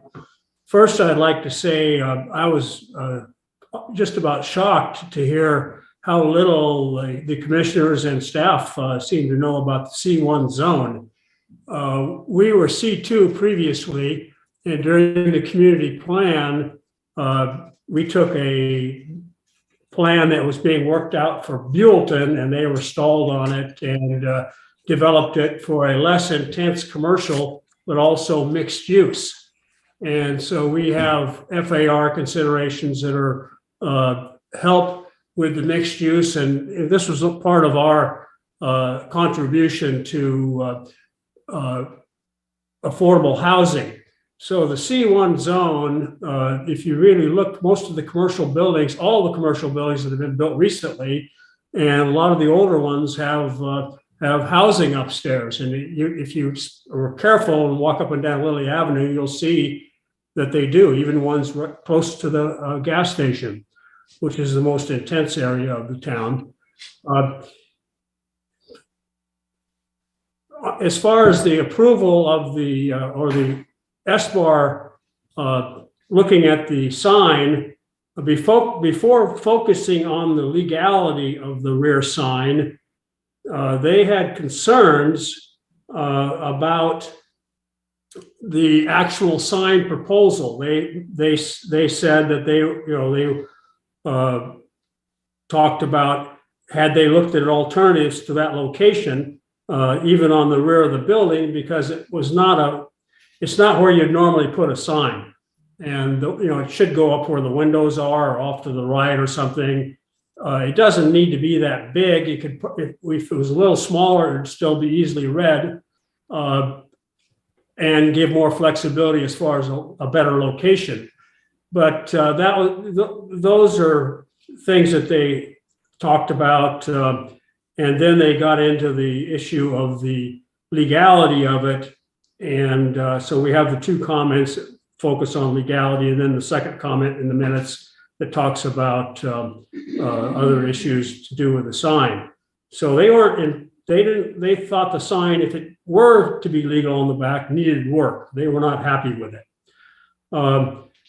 Mr. Evans, I don't mean to interrupt, but this is not a meeting of all the subjects that you've raised, and I just hope that you can wrap up and we can get the matter decided. Okay.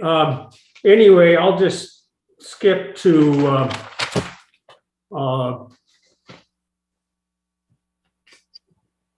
as far as there was one speaker spoke about the Summerlin community or the association and the BAR approving various aspects of this proposal. I don't think you'll be able to find any approval forms. There may have been discussions with some members of the community, but I don't think the staff would be able to produce any approval forms from the Summerland official forms approving any of this. I think that these ordinance interpretations are really stretching the interpretations of the ordinance, and I think it would create really bad precedents. I think Pam Scott was actually correct in her appeal. The roof sign did prove to be illegal, and so it was not a superfluous appeal in any way. Going back many years, I'd just like to say that chimney signs that were on the building, I believe, were illegal. There were chimney signs there, but I believe they were illegal. Prior to that, there were 4 or 5 pole signs in Summerland. Commissioner Park is correct on that. That's way back in the 60s. And I think that's it. I urge you to, I think this is really a stretch. Putting a sign on the back of this building, it's just torturing the ordinance to get something that really shouldn't be there. Thank you. Thanks, Mr. Evans. Our next speaker. Do you have other speakers, Mr. Villalobos? We have more and more people raising their hand. So we have about, I count at least 5 more. Well, then we're going to take a break here because we didn't anticipate this number of public comments. And so we will come back at... I didn't think I was that out of there. No, you weren't. Let's take a break till 5 to 11.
Mr. Chair, we're back on the air whenever you're ready to proceed. Mr. Villalobos, I have a question for you. Before the break, you indicated we had a number of additional speakers that we had no way of anticipating, I guess, because of technical difficulties. But right now, what do you show as speakers waiting to address the commission? I see 5 hands up. Okay, well, I'm going to ask the speakers who are waiting or who arrive at the meeting subsequently to limit their comments to 2 minutes so that we can get on with what promises to be an all-day of hearings. And we appreciate all the contributions the public makes, but we've heard almost everything that there is to be said on this subject. So with that, next speaker. Mr. Chair, I just wanted to, I'm just waiting to see if, Council, are you okay with that? Mr. Chair, it's within your discretion to request that public speakers keep it brief. And I'll leave it at that. Okay, moving on. Thank you, Mr. Pettit. Our next speaker will be Brett Dill, to be followed by Matthew Taylor. Hello. Mr. Dill, we can hear you. Thank you. Okay, great. I'll keep it very, very brief. I live just above Summerlin and patronize most of the businesses in town, and was very pleased to see our new gas station, or our reconditioned gas station, and have had the opportunity to go there several times. And just wanted to voice my support for the business in general, and specifically the signage. I think the business should have the opportunity to post the signage that they feel is needed. I think it's certainly important for drivers by on the freeway to know that the gas station is there. And I think it not only enhances their business, but all the businesses around them. We have a lot of businesses in Summerlin that have been there for very long and have struggled through COVID. And I think it's great. I'm down in the village all the time. I get my mail at the post office right there, and just wanted to voice my full support for their sign plan and hope that you will proceed and approve their requests. And that's it for me. Thank you, Mr. Dill. Our next speaker will be Matthew Taylor, to be followed by Kristen Tufel. You guys hear me okay? Yes, we can, Mr. Taylor. Okay. Thank you, Commission and Chair. Just wanted to voice my support for the fuel depot. I think it's a major improvement to the area. I grew up surfing there and attending Surf Happens when it started, 15, 20 years ago. I just want to say that I think the appeal seems malicious in nature. The appellant missed an opportunity for a deal here. And I think that already should disqualify for her from being able to do something like this. It's honestly ridiculous for her to come up and say that she does 7-Elevens, does them in other people's neighborhoods, but wouldn't have done one here in her own neighborhood. That is an absolutely absurd thing to represent. It is a low integrity, not okay thing to do and say when you won't do something in your own community that you do to somebody else's. So I'm astounded by that to just begin with. But the other thing I'm astounded by is the amount of time this is taking. I mean, this is a lot of staff time. This is a lot of the commission's time. And it's just, we already heard how short you guys are on time. And this is a reasonable and appropriate ask from the prices and the fuel depot for signage like this. And we just shouldn't even be here. Thank you. Thank you, Mr. Taylor. Next speaker is Kristen Tufel, to be followed by Jim Whitmer.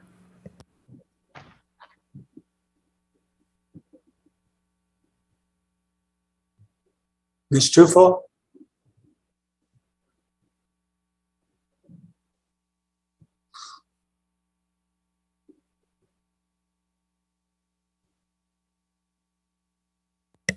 Ms. Tufel, you have to accept the promotion to panelist. There you go.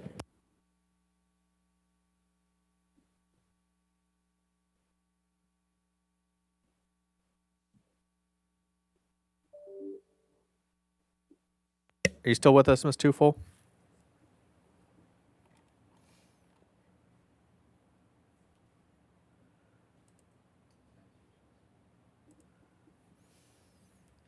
It doesn't appear Ms. Tufel has a mic set up.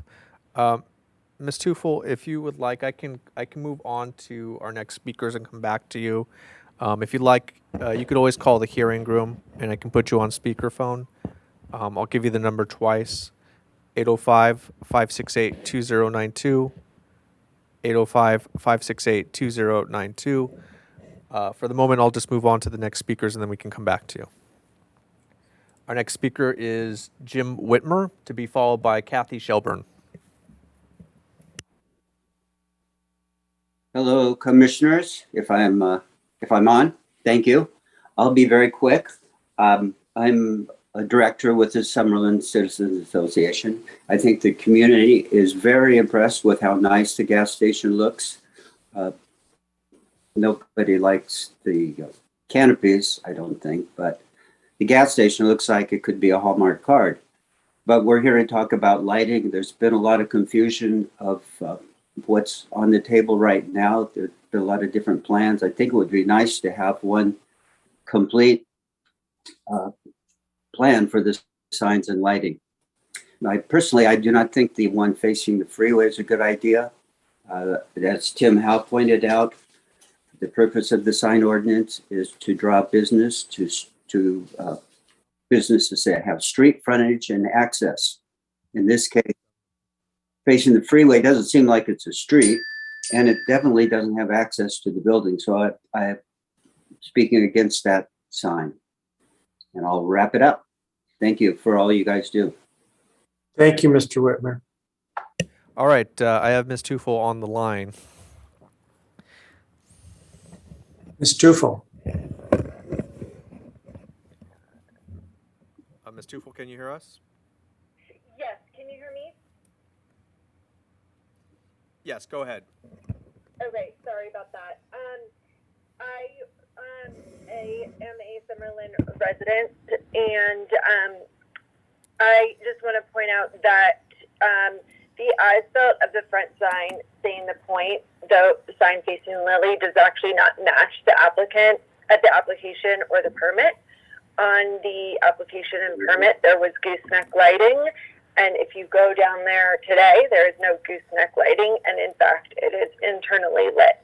You can even see this on page 4 and 5 of the applicant's presentation that they presented today. Additionally, the west of the chimney was open for a sign, and it is still open for a sign, yet there was no sign on that side of the chimney in the application or permit. And I think that a holistic sign plan or a final sign plan with all the proposed signs is a reasonable ask so that everyone can evaluate, including the planning commissioners and the bar, can evaluate all the signs as a whole. Today there was mentioned there is a new sign application for a pole sign with price signs. And I think it's difficult for everyone to evaluate signs piecemeal when it's really a whole project that the community ends up with.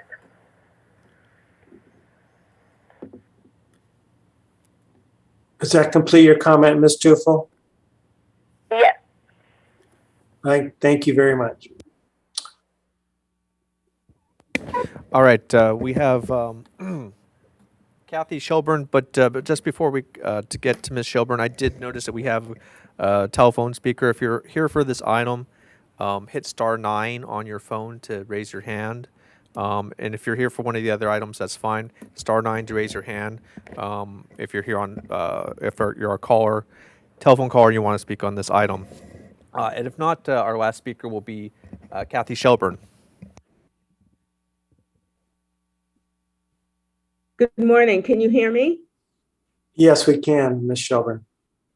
Okay. Thank you to the commissioners and also to the staff for holding this hearing. I am a Summerlin resident, and I'm also the co-vice president parliamentarian of the Summerlin Citizens Association. And I just want to drill down a little bit on one point, and that is that this is not a question of the proprietor doing business. We are not, we want a gas station in Summerlin. We want businesses in Summerlin to thrive. So, and the other thing is, this is not a question of the appellant. There have been a lot of comments today that have gone personal, in both directions. And I think that has distracted from the issue at hand. The issue at hand is about the signage, not whether or not to have it or not. There will be signage. I mean, there's no point about disputing that. There will be signs. The question really is about what type, what size, what height, and the lighting. And I think if you stick to the documentation, set aside personal comments and the like, I think the question is about compliance with the guidelines. And I think it's unfortunate ultimately that perhaps the appellant did not really understand our community in terms of it really being a sleepy town. We're not a kind of bright lights place. And it's part of what attracts residents to the community. There's nothing flashy here, and that's very intentional. The town really shuts down at sunset. I mean, there's not a lot of lights in town. You can't get a burger after 8 in Summerlin, and the signs in question will be illuminated. So unlike a lot of the other signs that were shown or depicted in the presentation made earlier, we're talking about a different kettle of fish here. These will be brightly illuminated signs, and I think that is what is in question. So I ask that you really remain focused on the question, the issue, the compliance, the documentation that was submitted, and a lot of the other stuff is just noise. I thank you very much for your time and your hard work. I can't imagine all that you've been dealing with in the past couple of years. So thank you. Appreciate it. Thank you, Ms. Shelburne. And Mr. Chair, it appears that Ms. Shelburne is our last speaker on this item. Okay. So where we were when we started public comment is that we had completed hearing from the applicant and the appellant, and I had asked if there were questions of staff. Mr. Pettit, I was going to ask you a question next, but you're going to ask us one, so go ahead. Yes, Mr. Chair, I'm hearing your desire to keep moving this item forward, but because we did go a little out of order, I would recommend allowing the parties to respond to public testimony. Again, you can request that it be kept succinct and that they focus on any new information presented. Okay, good idea. And when we finish with this portion, Mr. Pettit, I have a question for you. So you can start your sign ordinance research and be ready. Okay, let's go first to the appellant.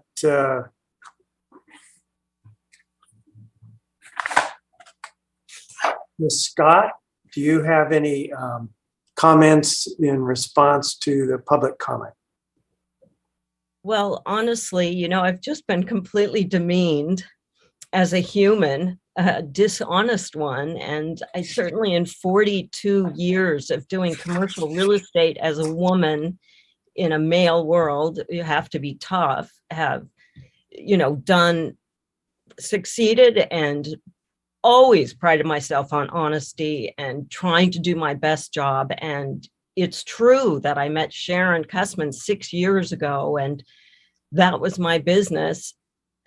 The idea that I would hold vengeance or, against anyone, John Price and I have been friends. I've known him for 40 years, is just absurd. If you understood commercial real estate, I lose 10 deals a month. Every month people turn me down. It's just part of life. So if I lost this deal, it means nothing.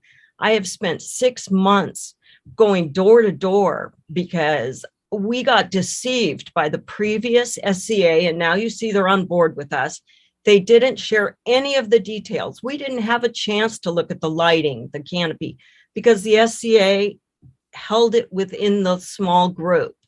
And now you can see the SCA is opposed to it. We happy to work with John and get an overall plan on lighting. We were told by the county P&D they weren't going to dim the lights at 10, even though his permit said that. You can imagine. So anyway, I'm not a bad person. You have to balance. The 7-Eleven thing was just one of those deals that didn't work out. And the real passion I have is to help Summerlin, John be successful, Summerlin be happy, and we all come together as a community again. I support doing an overall plan. Would John be willing to do that, where we can sit down with the new SCA, involve the community, and have their impact, rather than, if you knew the past, you'd realize we never got to say a thing about the gas station's characteristics as a community because it was hidden from us. But that's a not very nice story either. So I propose that you deny it and allow John and the current SCA and community to work together again to come up, make everybody happy and bring the community together again. You can see this was really negative. I mean, have any of you ever experienced this? Anyway, I was just trying to help. So thank you very much. Thank you, Ms. Scott. And I don't think you should think that comments made on both sides of this issue are what's important here to the Planning Commission. We're focused on what can be and shouldn't be permitted. So, and thanks for explaining your side of it. Thank you. Yes. And Kathy Shelbourne's comments were lovely. I just want to thank you. Okay, thank you very much. Mm-hmm. I'm going to turn to Ms. Macon. Anything to comment on regarding the public comment, just for the record? Chair Cooney, members of the commission, we don't really have anything else to add. It wasn't our intent to, wasn't part of our presentation to get negative. But there is a SaveSummerlin.com website dedicated to bashing this location and business. So it would be our hope that that would also get removed as part of the I'm so sorry. Relationship to come together and work together. That would be our hope. Could I add something? I'm sorry. I can't add anything. No, we're not going to redo all the meetings that everybody's been through. Thank you very much for your contribution, Ms. Scott. Oh, I just wanted to say I wasn't involved in the website. I'm not involved in the website. That's all I wanted to say. Thank you. All right. So we have heard back from the parties. There has been a chance to reflect on what everybody said. And I'm going to ask Mr. Tuttle if he has any comments before the commission deliberates on this matter. Mr. Chair, Commissioners, I don't have any comments, but I'm available if you have any further questions. My question, Mr. Tuttle, is since this was a difficult matter to determine whether the rear sign B, complied with the ordinance Was county council involved in reviewing that issue and advised staff? Chair Cooney, staff consulted with appropriate parties. We usually don't like to put council on the spot at a hearing. If they wanted to chime in, they could, but many parties were consulted in the review of this, yes. Yeah, I think that, ultimately there was a legal conclusion reached by staff as a whole that the sign was legal as proposed. And so we're relying on staff's decision-making with regard to what it recommends to the Planning Commission. So we'll move forward with that. And Mr. Pettit's welcome to indicate that he concurs with staff's opinion as to the legality. Mr. Chair, I would respond, given the opportunity. You have it. Yes. Thank you. So commissioners, I would like to clarify, County Council does review staff reports. We work with staff.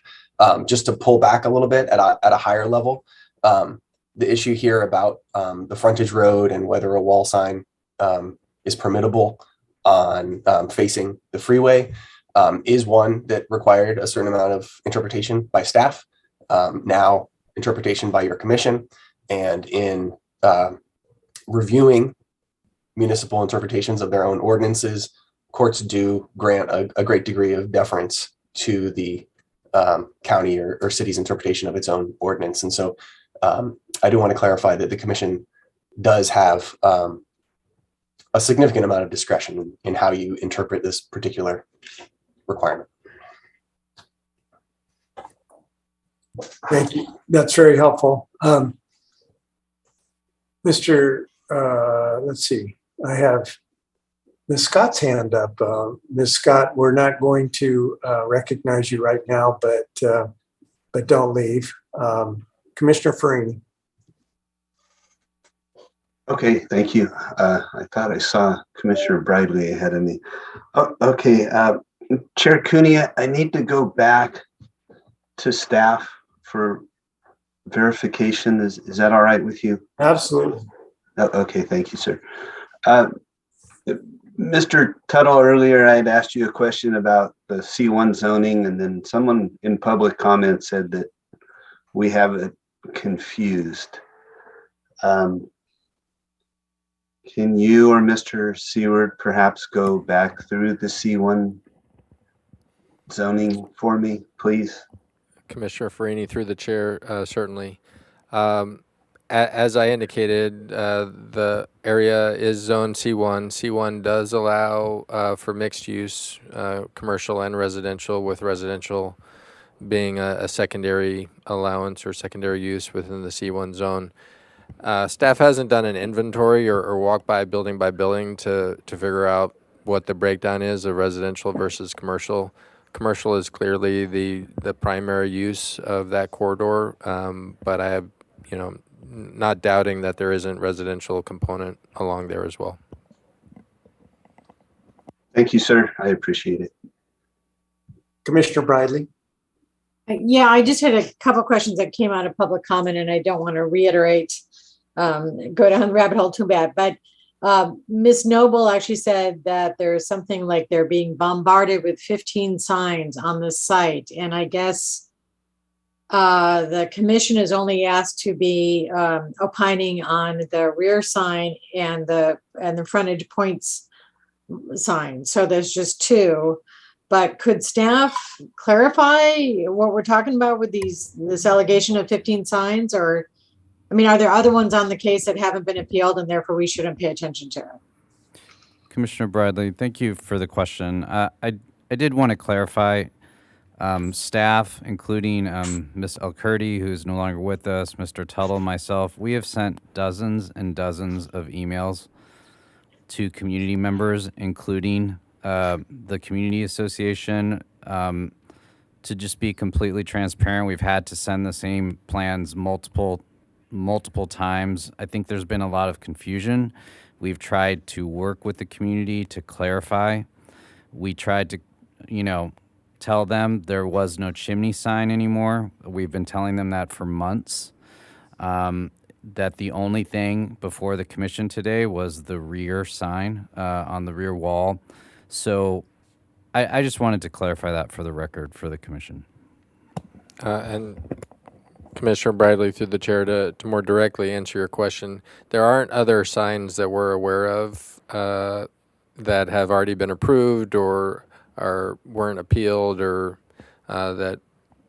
So I'm not sure the 15 signs that Ms. Noble indicated. As you did hear from the applicant, they have submitted for a price signage that was just submitted last week.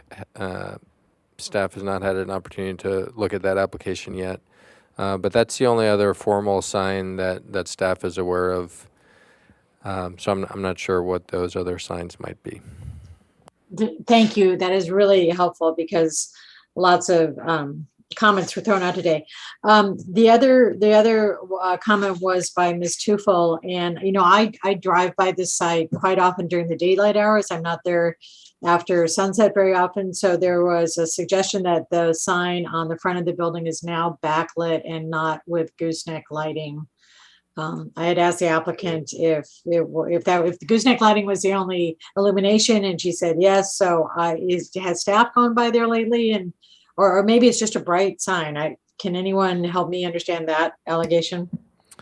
Commissioner Bradley, through the chair, perhaps we could ask the applicant again. However,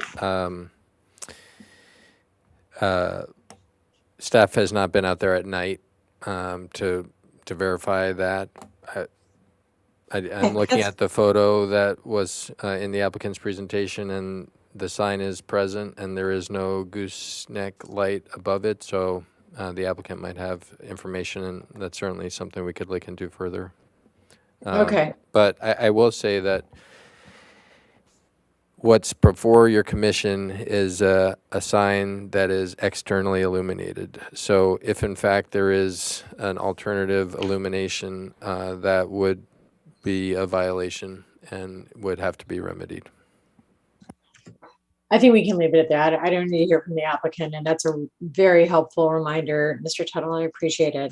I think those are my only questions. Thank you. Thank you, Commissioner Bradley. So Commissioner Park's been patiently waiting. Oh, you're muted, John. That's probably a good idea, actually. But a question for Mr. Pettit, the County Council. Isn't there something in either administrative law or our county ordinance or perhaps policy that's subject to appeal to the decision makers that the determination of the director is binding on interpretation of our ordinance and community plans?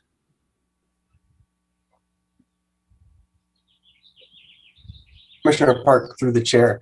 So there is a provision in the LUDC that allows for director determination, interpreting the meaning of the LUDC, and that is considered a separate action that is appealable. Gotcha. Then a point and thank you, Mr. Pettit. That my next point involves Mr. Freeney's question about zoning. I just say as a matter of practical experience that my office has represented 3 or 4 folks that have built buildings or otherwise been involved in matters involving residential development in the mixed use in the commercial zone there. And they built some very nice commercial buildings, but also some a really lovely residential above it. They were, of course, all aware they were building commercial. That's why they built it there. And we're all aware that it would be somewhat different being in commercial than in a strictly residential district. And then finally, for you, Chair Cooney, I would love to hear the 5 magic words being the public hearing is closed at some point. Thank you. Yeah, we haven't started deliberations, you're right, but I think we're winding down. I did want to ask if any of the other commissioners had questions for staff before we proceed to deliberation. And Commissioner Martinez has been silent, but I didn't want to move on without giving him a chance to ask anything further. No, I have no questions. It seems the other commissioners have been asking the exact questions that have been in my mind. Thank you. Thank you. Great. All right, unless staff has more advice for the commission at this point, we will turn to deliberation. Mr. Tuttle, anything else? No, Mr. Chair. Okay, thank you. Okay, commissioners, we've all heard a lot of testimony, and it started out as a fairly simple matter, but it obviously started out a long time ago. So in terms of proceeding, I would just like to get your individual views, and I'm prepared to make a motion based on the collective thinking of the commission. So Commissioner Farini. Thank you, Chair Cooney. Yeah, looking through all of the information we've been presented with, this project's is almost on its 5-year anniversary, and I can speak from personal experience. Businesses evolve over time, and plans change, and government regulations kind of get involved, and that may change a requirement, and then the applicant or the business person has to continually go back to satisfy all of the different governmental requirements of their business. And that's kind of what I see here in some of this signage that's going on. Boy, the site visit was really revealing. What a nice project, and to see it was being highly used. A lot of traffic by the community, people running into the convenience store, I guess, truly utilizing it for its namesake as a quick convenience, as well as people fueling. I thought it was telling when staff read what a sign is for. It's to enhance business, and I think that this business is deserving for us to follow that signage ordinance. And so I'd like to see this move forward. I agree with staff on this. And thank you. Thank you, Commissioner Free. Commissioner Bradley? I didn't raise my hand, but I can go if you want me to. I want you to. Okay, thank you, Commissioner Cooney. So this dilemma, it just reminds me of so many things in Santa Barbara. The whole time I've been doing planning, I remember long ago when we got a yogurt shop going into a dress shop in downtown Santa Barbara when the city had just enacted a moratorium on all applications because of water shortage. And everyone's around the planning table is saying, well, the yogurt shop's going to use more water than a dress shop. It's going to be more successful. Or when you have a successful restaurant move into a place that had been poorly operated, and all of a sudden it becomes successful. And that's exactly what's happening in Summerlin. Summerlin downtown is become very vibrant, and I applaud all the people that invested in those properties and actually operate those businesses. It's charming. I think it completely fulfills a lot of the goals of the Summerlin Community Plan. And I am not surprised that Mr. Price is going to be able to move in and continue that trend. Is it upsetting to people that have been there for years and years that it's more modern and bigger and apparently brighter than what they were used to? I appreciate that too. I'm an irrepressible moderate when it comes to trying to balance these land use issues. However, today's deliberations are really about what does the code allow? What has this applicant proposed? And is it going to comply with what's allowed? And I just want to, for a moment, give a segue to our dearly departed colleague, Dan Blau, because probably for 12 years, he wanted to update the sign ordinance. So I'm sure he's looking down on us and enjoying this debate. I believe that this applicant has done everything that they need to do to demonstrate compliance with the ordinance. I appreciate more than I can say staff's effort in going through the code to figure out what is frontage, is the rear sign okay, and all of that stuff, because it's not clear. I mean, I read it myself many times.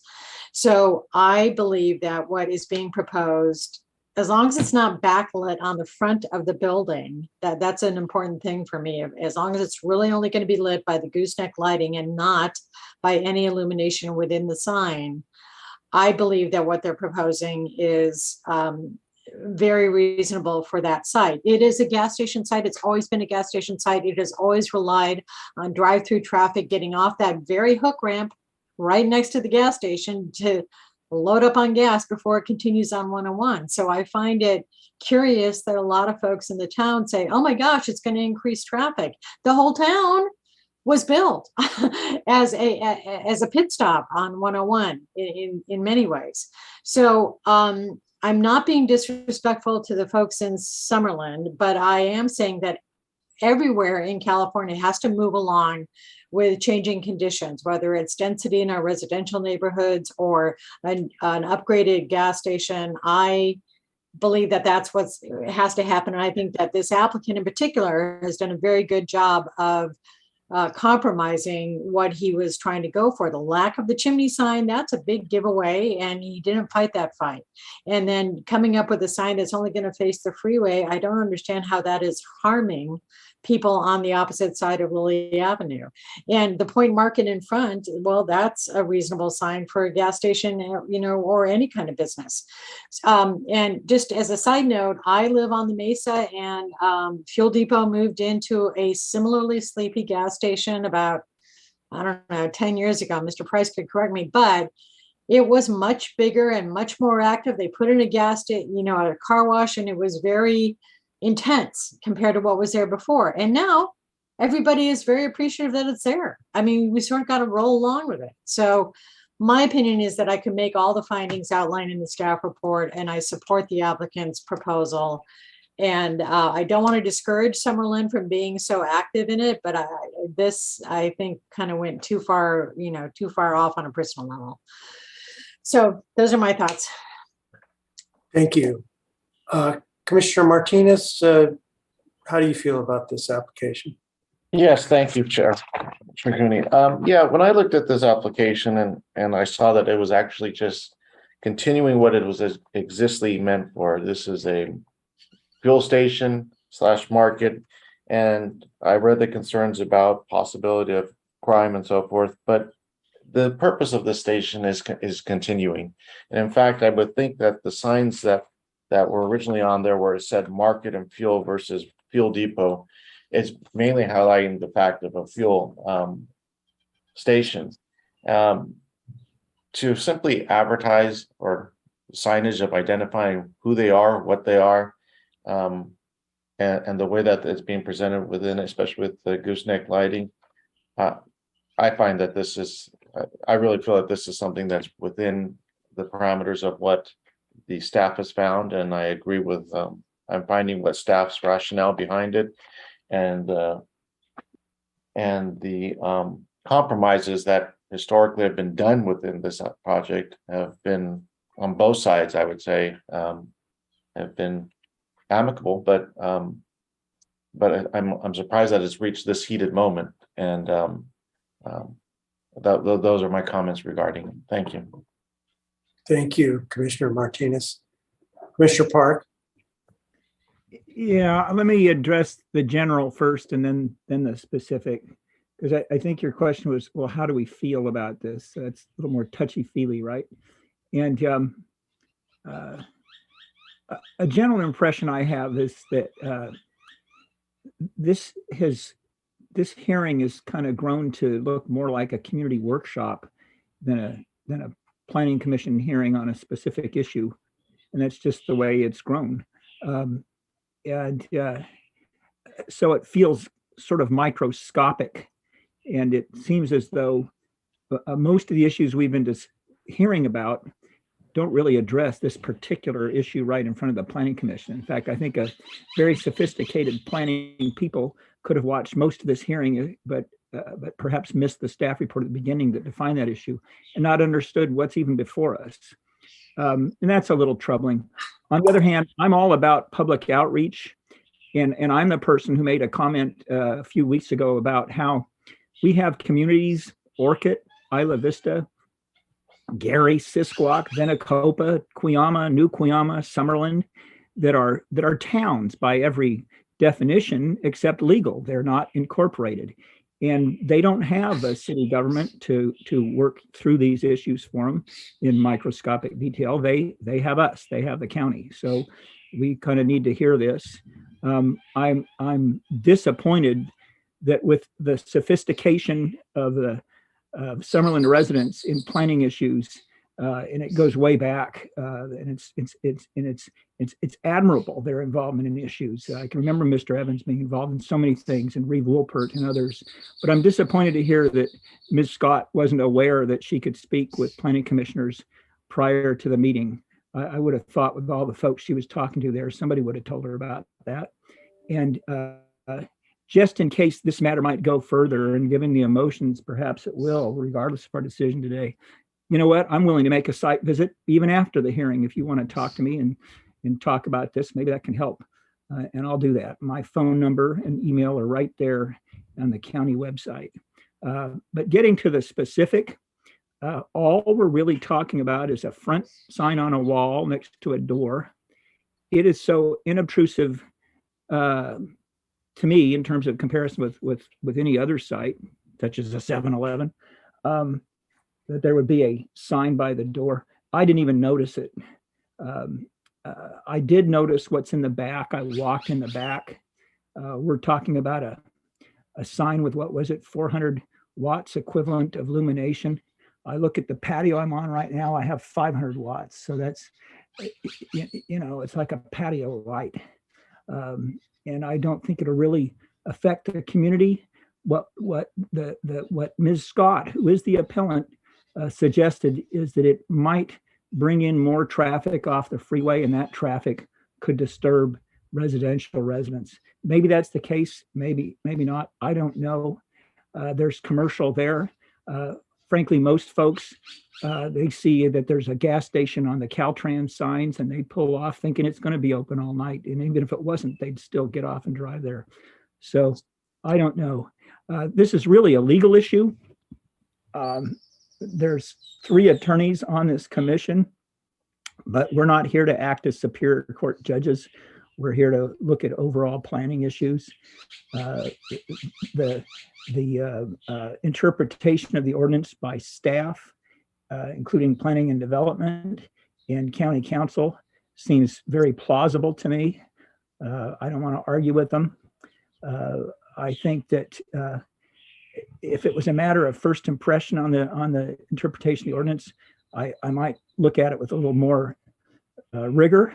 But this is how they've interpreted it for years on signs that are nearby that do the same kind of thing. So I'm happy with that. So on the issue that's actually in front of us, which is essentially the rear sign, I'm happy to support staff's recommendations here that deny the appeal, the first appeal, accept the second appeal of BAR, and that the project be approved. Thank you, Commissioner. Thank you, Commissioner Park. Thank you all of my fellow commissioners, because and Commissioner Bridley, I don't mean to exclude you by that description. You are a fellow commissioner, and I appreciate your thoughts as well. This is a first district item, and I take that as we all do very personally. I live near Summerlin. It has always been a special place for me to visit and to visit the shops and stores. I haven't been to the fuel depot since it's been open, but I could see ending up there sometime. And I just want to indicate that the difference between what we do at the Planning Commission and what happens in a court of law is that we do listen to comments that would otherwise be ruled irrelevant and not material to the matter before the court. We listen, we allow people to say what they want to say or do say, and today there were some comments that went over the line in terms of personal attacks on others in the community, and that saddens me because I feel as though we didn't need to hear those in order to deal with this specific issue. On the other hand, I didn't want to interrupt and say, you shouldn't say that about someone else in your community or someone else at all. That I can tell you would not be permitted in court, but it happened today, and we'll have to live with it because people do have a right of free speech in Santa Barbara County, in Summerlin, and before the Planning Commission. Particularly, I want to comment there were very meaningful comments by Summerlin volunteers on various committees and association groups. Ms. Shelburne, Tom Evans, these are people that the Summerlin community for years have relied on, and the organizations they represent have done a great job. In this instance, I feel that the issues have been clouded because some have not been dealt with at the time they were raised, and so there may be some carryover of desire to deny this one sign on the back of the building in retaliation for building too big and bright a building out in front to serve public gasoline. So getting to the issue as Commissioner Park suggested, this is a legal issue. Staff is recommending, and by staff I'm including County Counsel's office, that we interpret the ordinance with street frontage required to have a sign as proposed by the applicant would include the location of the sign, in this case, immediately adjacent to Highway 101. One of the commenters indicated that, I think it was Ms. Scott, that there are 10 feet between the building and the freeway. In my view, that's not sufficient to cancel out the concept of street frontage, and it has been interpreted appropriately by staff. So based on that, but especially on the comments of my fellow commissioners, I'm going to make a motion as suggested by staff in its presentation. I'll just go into detail so it's not confused in subsequent proceedings, or if there are other assigned matters to come before the BAR and the commission. I move that we deny the appellant's appeal. That's Ms. Scott's appeal. We uphold the applicant's appeal. That's Mr. Price and his company's appeal. We make the required findings for approval of the project specified in attachment A of the staff report, including the CEQA findings.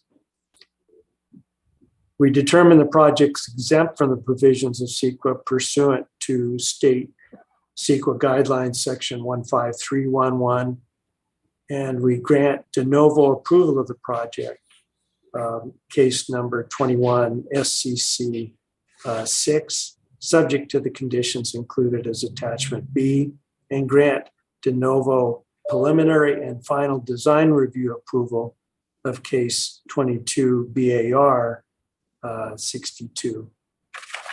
That's the motion. Is there a second? I'll second. Okay, Commissioner Martinez, thank you very much. Further discussion?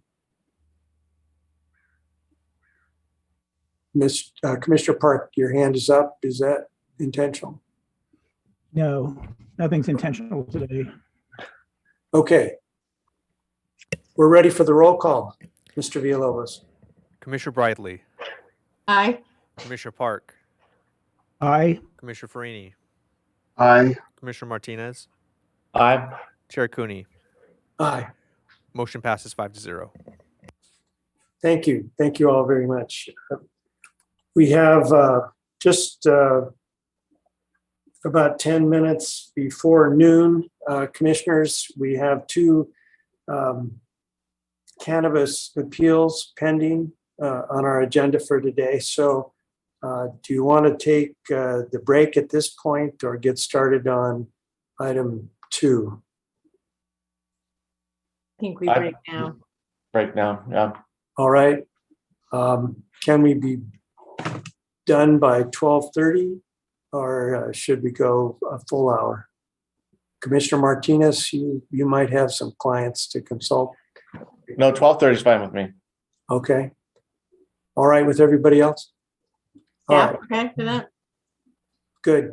Okay. All right, 12:30 it is. See you back with item 2. Thank you.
All right, Chair Cooney, we're back on the air whenever you're ready to start on the next item. Thank you, Mr. Villalobos. Would you go ahead and read that into the record? Of course. The following is a hearing on the request of Paul Ekstrom, representing Concerned Carpinterians, appellant number 1, and Charlotte Brownlee on behalf of the Kate School, appellant number 2, to consider case numbers 21 APL of 76 and 77. Thank you, Mr. Villalobos. Commissioners, do we have ex parte communications to declare? Commissioner Park? Yes, I visited this site before the last scheduled hearing. And then also, I've spoken with Mr. Ficker since then. Okay. Commissioner Brainy? Yes, thank you, Chair Cooney. I met with the applicant a couple of weeks ago down there at the site. By applicant, do you have a name, Commissioner Freeney, or just meeting with the team? The team, it was Gelleray Macon, and I'll try to find the rest of the names. No, it's okay. No, I don't need Okay. all the names. I just All thought right. I might have a lead applicant. Okay. Commissioner Bridley. I have not had any ex parte. Okay. Commissioner Martinez.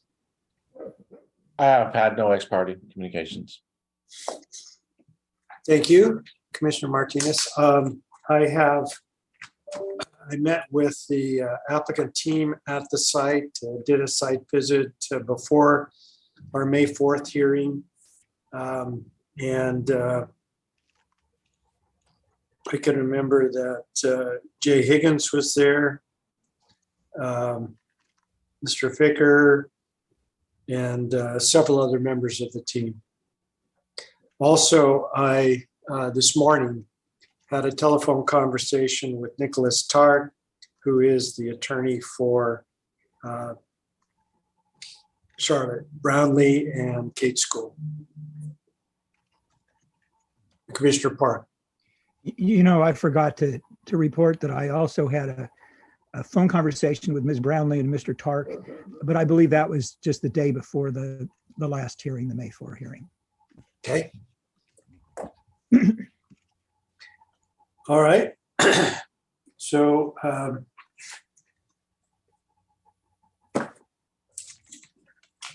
who is presenting for staff on this matter?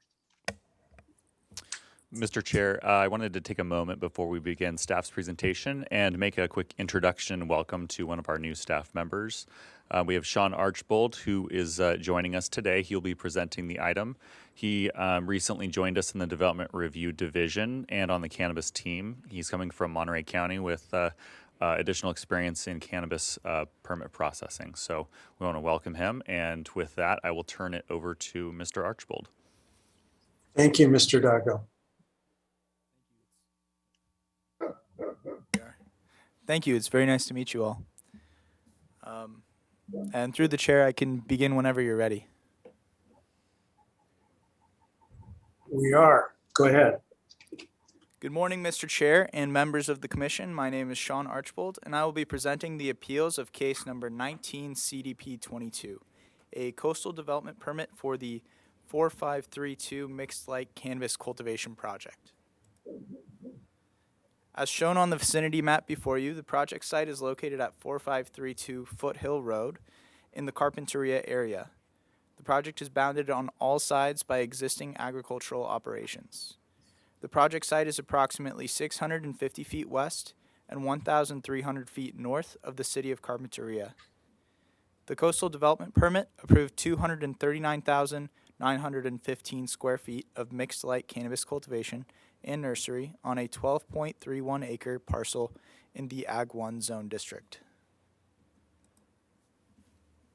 The project was approved by staff on November 16th, 2021, and was appealed by the Kate School, Appellant 1, and by Paul Ekstrom, Appellant 2, on behalf of the concerned Carpinterians on November 29th, 2021. Following the appeal of the project description was revised to further clarify that 12 parking spaces are available to project 2 project employees and to note the repair of the existing greenhouses under the project scope. The project presented before the Planning Commission today includes the revisions mentioned in the prior slide. The total proposed acreage of cannabis cultivation is 239,915 square feet, which will take place within existing greenhouses. The site is developed with 2 residences, a boiler/equipment room, and 5 greenhouses, all of which will remain. Under the project scope, other existing structures on site, including Greenhouse F, a portion of Greenhouse D, 3 sheds, 2 water tanks, and a personal storage structure will be removed. 3 existing 20,000-gallon water tanks will be relocated inside of Greenhouse E. No new development is proposed. The project also includes installation of gates, fencing, security lighting, and landscape screening. The proposed operation will require 30 full-time employees. For reference, the site plan shown on the screen is oriented with north to the left. On the site plan, you can see Foothill Road running adjacent to the southern property line in orange. The parcel boundary is outlined in black. Areas used for nursery cultivation are highlighted in purple, and areas used for mature plant cultivation are highlighted in green. The water tanks within Greenhouse E are shaded in blue. Screening of the project from public views on Foothill Road will be provided by existing and proposed landscaping. The following slides discuss the appeal issues raised and staff's responses. For Appeal Issue 1, both appellants assert that the project is inconsistent with the 750-foot setback from sensitive receptors established by Article 2.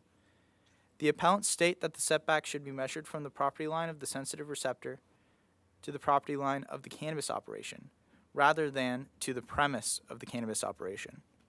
In response, staff finds the project is compliant with all required setbacks established by Article 2, including the 750-foot indoor and mixed-light cultivation setback from schools, daycares, and youth centers, and the 600-foot setback for cannabis nurseries.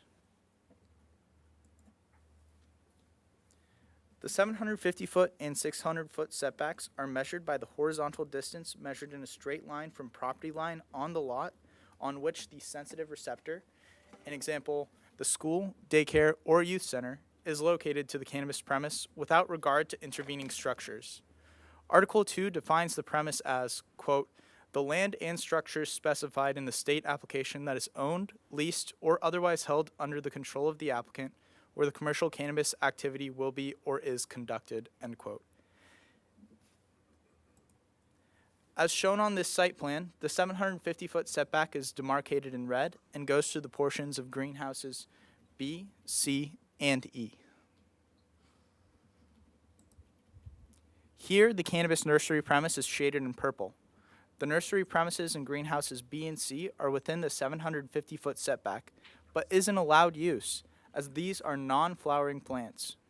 Greenhouse E does not contain any mixed-light cultivation whatsoever, and will only house water tanks within the 750-foot setback.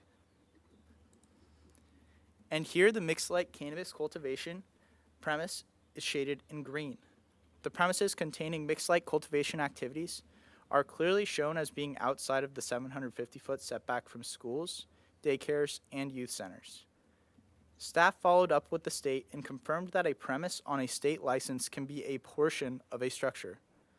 Accordingly, the project has been conditioned to require the applicant to provide permit-compliant staff with the premise diagram of the cannabis operation submitted for their state and business licenses.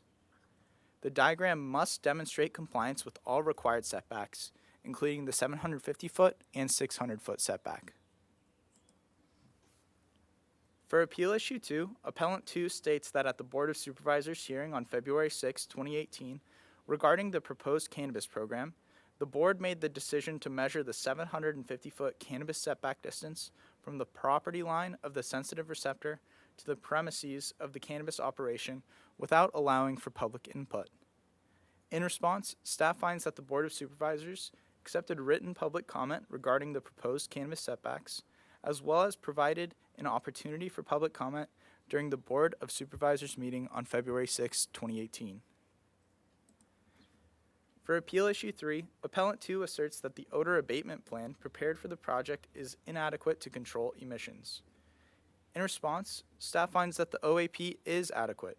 In compliance with Article 2, the OAP was prepared by a professional engineer and includes the use of the Byers vapor phase system within greenhouses A, B, C, and D. Within greenhouse E, the cloning room will be refrigerated and air curtains will be installed to prevent the release of any odors.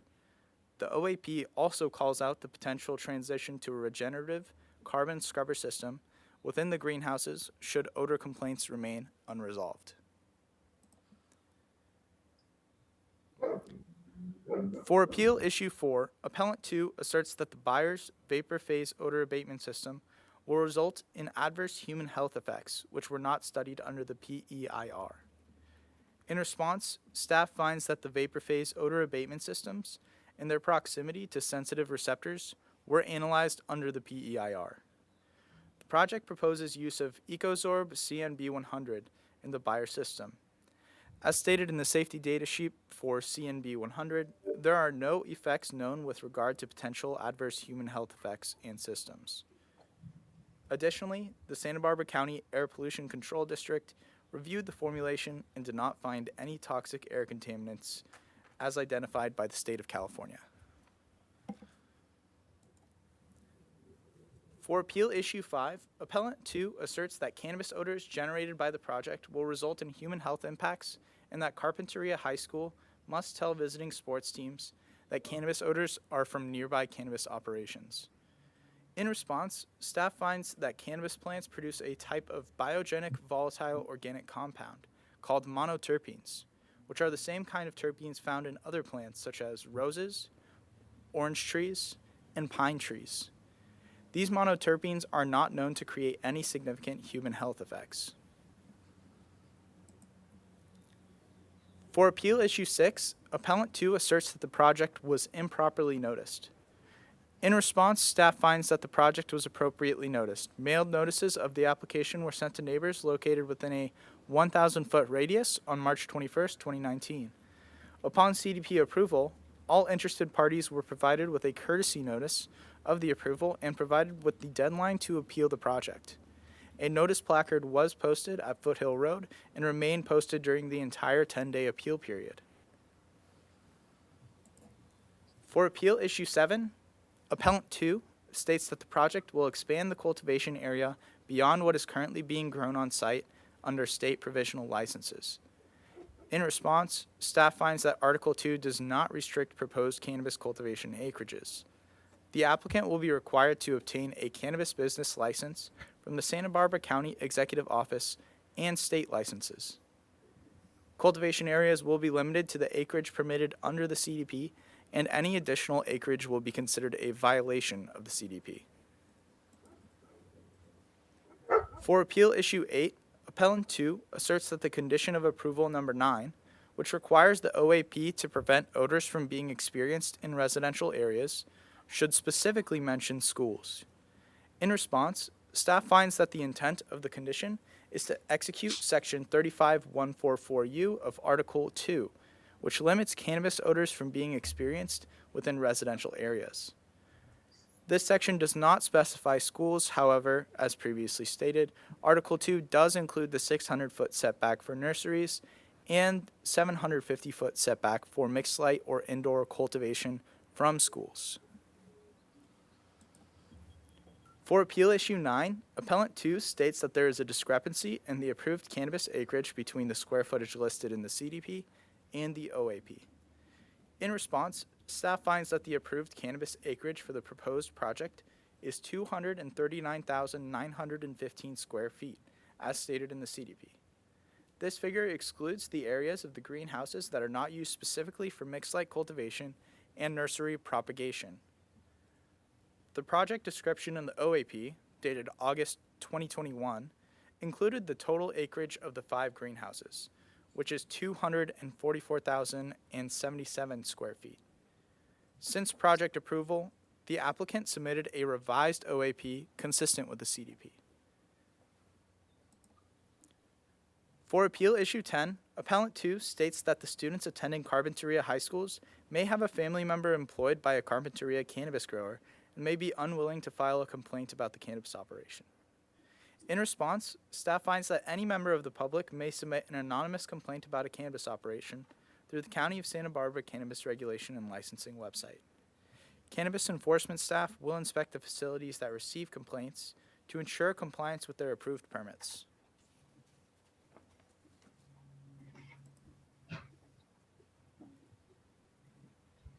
For Appeal Issue 11, Appellant 2 submitted a list of changes they would like the project to implement, as well as changes to several standard permit conditions. In response, staff finds that the requested changes go above and beyond what the cannabis regulations require and cannot be conditioned as requested. However, since project approval, the applicant has implemented some of the requests, including incorporation of the model OAP language into the main body of the OAP, and the correction of the square footage of cultivation in the OAP to match the acreage. Prior to project approval, the OAP already included wind studies and weather monitoring networks, as well as depiction of the sensitive receptor buffer setbacks on the approved plan set, which were both noted as requests by Appellant 2. In conclusion, staff recommends the Commission deny the appeals, make the required findings for approval, determine the previously certified PEIR is adequate, and subsequent environmental review is not required, and grant de novo approval of the project. This concludes staff's presentation. We are available for any questions. Thank you. Thank you, Mr. Archibald. So let's see if there are any questions from commissioners. Commissioner Park. Yes, welcome, Mr. Archibald. You look very young, but at least you don't look like you're in violation of the child labor laws. So that's a plus for our hirings. A question for you about the separation between the nursery and the flowering areas. My recollection is there's a physical separating wall right now. Is that your understanding? Mr. Chair, I would probably defer to the applicant on what is existing currently between those two portions. As it's shown on the plans, my understanding is that they are proposing a painted line to separate the two areas, but the applicant may want to weigh in on that. Well, maybe I was lost or misremembering the project, but I recall a physical barrier. But regardless of what's there now, is there any condition of approval or anything that requires such a physical barrier, or as the conditions sit right now, is a painted line on the floor okay? Mr. Chair and Commissioner Park, currently there is not a condition of approval that would require a physical barrier between the two areas. My understanding is that the applicant would be open to including such a condition if the commission were to request that. Okay, and then on the odor abatement, do we have a condition that requires the adoption of additional equipment or better technology if it arrives? Is that actually required? I know what the agreement with the coalition says, so I'm just curious about what our actual approval document says. Mr. Chair and Commissioner Park, as the project is conditioned, the project before you today, if an odor abatement plan is determined not to be sufficient, then the condition as well as Article 2 requirements would require that an evaluation be done of the odor abatement system, and if there was backed that was better identified, then that would be required to remain in compliance with Article 2. Without naming them, on some other projects, I've I've argued for, and basically I think we've reached that approvals that contained it, that we wouldn't be arguing about whether the vapor phase worked or not, that there would actually be a requirement for installation of scrubbers within some certain period of time. Is that in these conditions, or is that something else I'd have to ask to add? Commissioner Park, through the chair, that there is not a provision within the current odor abatement plan where they would transition over to a new system within a certain amount of time. I understand the applicant is open to that. However, I think from staff's end, I think it's important for what's before the commission today. If there is a mention of future systems, the type of system should be named. So I think that would be a concern of staff on this item in particular. And when you use that term type of system, are you referring to something general like vapor phase or carbon scrubbers? Or are you referring to specific model numbers of specific manufacturers and so forth, or something in between? Commissioner Park and Mr. Chair, it would be more of a general description of the type. So regenerative carbon scrubbers would be sufficient. We don't need construction level drawings or details for that system. Got it. Okay, thanks a lot. I have no further questions right now. Commissioner Martinez. Yes, thank you, Chairman. My question really is okay, we have a painted line which is between the flowering plants and I have my notes here, the unflowered ones, I'll say. How is that ever enforced? I mean, does somebody come by and self-report themselves, or is this just left to the veracity of the grower?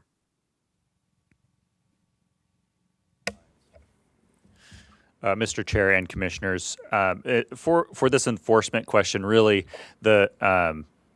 so we have permit compliant staff that inspect the site on a regular basis. They have regularly scheduled inspections. They can also do no notice inspections. So that would be something that if it were identified during an inspection, they would go down the path of an enforcement case. So there may be a notice of violation that's issued if it's deemed necessary. Okay, and I'm newer to this commission, so I'm going to ask maybe a question that's been asked 100 times, but why is there this distinction between non-flowering plants and flowering plants for 750 feet? Is there an odor difference? What's the rationale behind it? Sure, Commissioners and Mr. Chair, the rationale behind the 600-foot and the 750-foot barrier, my understanding is from the program EIR, and it is in relation to odor. Okay, so the flowering plants are the ones that give the pungent odor versus the non-flowering plants. That is correct. Non-flowering plants are not giving off a pungent odor. Okay, so if we have a system which is going to be odor, that's going to address the odor, is it going to be within that 650 and 750 foot premises, or is it just going to start after the 750 foot premise? Mr. Chair and Commissioners, just to confirm that question, you're asking if the flowering plants would be outside of the 750 foot setback? No, my question, and it was a bad question, is that my understanding is that there's efforts to at least address the odor, and through whatever means we're talking about here within the application itself. And my question is whatever means is used to address the odor, does it start at the 750 foot border, or does it also start at the 650? Through the chair, the staff report mentions that the primary odor emitting activities that will occur on site include mixed light cultivation and nursery propagation, and that the OAP includes specific descriptions of all proposed equipment and methods to be used for reducing odor. My apologies. Okay, and that equipment, is it used throughout the whole premises, or does it just start to be used after the 750? The odor abatement plan includes a system that covers the entire greenhouse. Okay, and that's my question. Thank you. Other questions, staff at this point? Okay, then let's go to the appellants. We have two appellants in this case. Who's going to go first? I'm starting off. Okay, Mr. Ekstrom, welcome. Thank you. Who starts off the PowerPoint? I'm new at this type of technology. Staff will bring that up in just a sec. Thank you.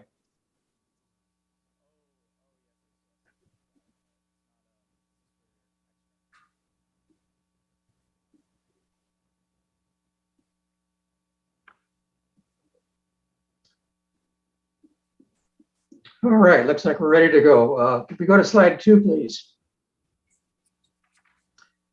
Good afternoon, Chair Cooney and members of the Planning Commission, as well as the applicant and their team. I'm Paul Ekstrom, a local resident of over 50 years in Carpinteria. I'm speaking on behalf of a local community group, Concerned Carpinterians, which has about 200 members. We are appealing the director's approval of the coastal development permit for a mixed light cannabis project at 4532 Foothill Road.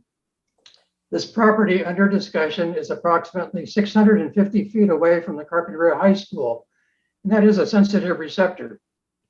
Earlier, the Planning Commission and the Carpinteria Unified School District had recommended having a separation of 1,000 feet from the property line to property line as per federal guidelines. Concerned Carpinterians are concerned about the following. The project's close proximity to the high school, which continues to experience significant odor issues, the project's odor abatement mitigation plan, and the project's expansion into a very large existing greenhouse, which is within the 750-foot setback. Slide 3, please. The picture in attachment D on page 12 shows a painted boundary line on the floor to indicate that the nursery area is located in the 750-foot sensitive receptor area. We urge the Planning Commission to think about this carefully. It is well known that the odors from cannabis plants spread all throughout the greenhouses. How can a painted boundary line on the floor inside greenhouses C and B, separating immature nursery plants from mature plants, eliminate the odor throughout the greenhouses? Having different physical areas separated by a painted boundary line cannot prevent the odors from the mature plants escaping through the vents closest to the high school. As greenhouses C and B are within the 750-foot sensitive buffer from the high school property line, this part of the greenhouse should be removed or at least have a full standing wall erected between the two areas. In addition, this nursery area is only planning to continue to use their existing vapor phase perimeter pipes for odor abatement. These are not effective. Slide 4, please. Due to its proximity to the students and staff at Carpinteria High School, the planned odor abatement system needs to be upgraded to the regenerative carbon scrubber system. This is the best available technology, and I thought we were promised this all along. It is a well-known fact that the cannabis odors are present at the high school. This fact has been stated during the County Planning Commission meetings on January 10th and March 2nd of this year. At 5 previous Planning Commission hearings and appeals for grows at 3615, 3861, 3508, 4555, and 4701 Foothill Road, the Planning Commission has already heard about the superiority of the regenerative carbon scrubbers and the negative effects of using EcoSorb in the vapor phase systems. We do not agree with the following statement from York Engineering when they claim, quote, currently there are no efficient and cost-effective ways to direct odorous air into an activated carbon filter for greenhouse cultivation. Nor do we agree when they state, odor masking chemicals typically inject a more pleasant odor into the air so that the nuisance odor is less noticeable. We insist that odor masking does not effectively eliminate the chemicals causing the odors, and they may result in new odors that can be objectionable to many people. Slide 5, please. Though this project is proposing to add additional vapor phase pipes to the ridge vents to try and increase the capture of the released cannabis terpenes, through the open rooftop vents, there will still remain the negative health effects, including the respiratory issues from the cannabis odors and the ingredients used in Escobar. It is understood that the EcoSorb is being pumped out 24 hours a day, 7 days a week to mitigate cannabis odors. This project will be using 3 to 6 gallons per day. There have been no long-term studies of EcoSorb and no studies about the inhalation of this product.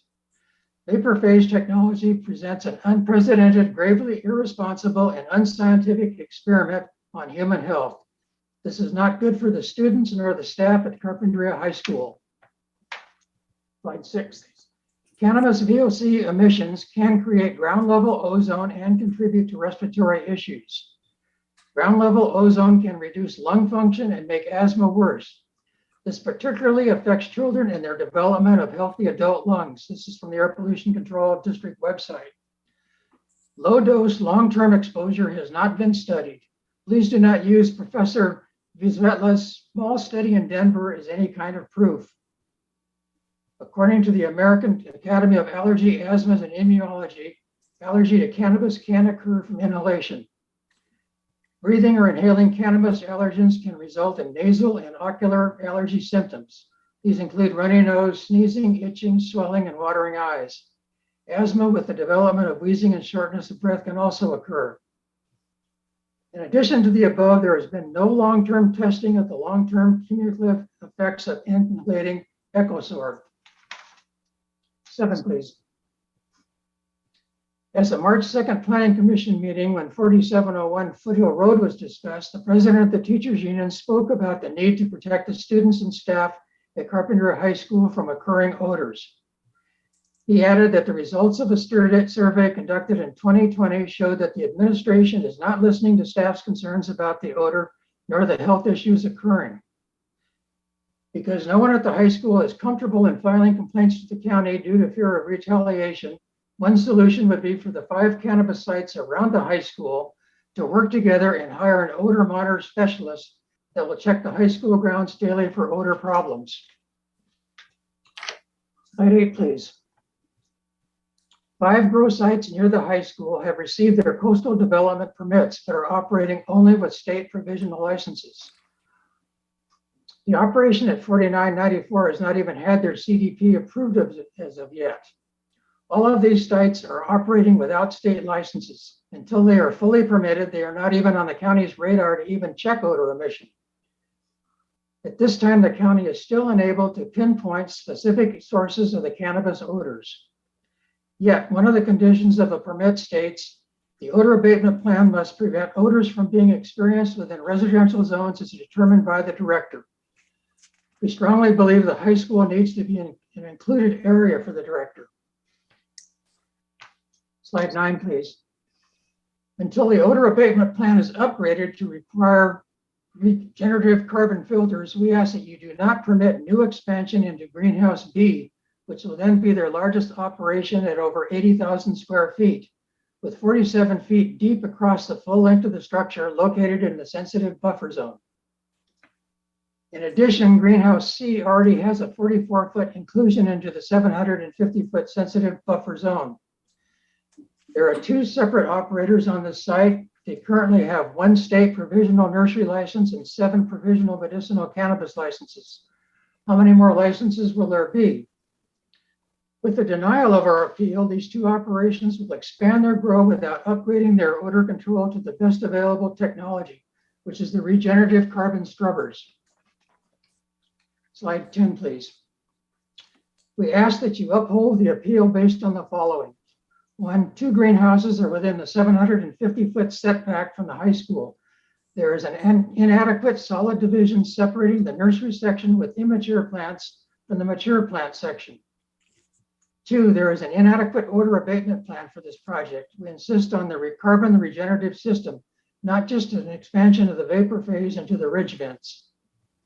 3, we are concerned about the odor and the short and long-term health impacts on students and staff at Carpinteria High School. We're also concerned about negative aspects to their learning environment. 4, there is no study of the long-term cumulative effects of inhaling EcoSorb and VOCs from cannabis. Students and staff should not be the test subjects for this industry. 5, we recommend that the 5 grows adjacent to the high school hire an odor monitor specialist to monitor the odors at the high school, as that no one at the high school feels that they can complain. This concludes our presentation. Thank you for considering our appeal. Thank you, Mr. Ekstrom. Any questions by commissioners of Mr. Ekstrom? At this point, I don't see any. So we should go to our other appellant, which is Nicholas Tarr of Holland and Knight. Yeah, and I'm actually going to start, if that's okay, Commissioner Cooney. Sure, great. I'm Charlotte Brownlee. Can you bring up our PowerPoint, please?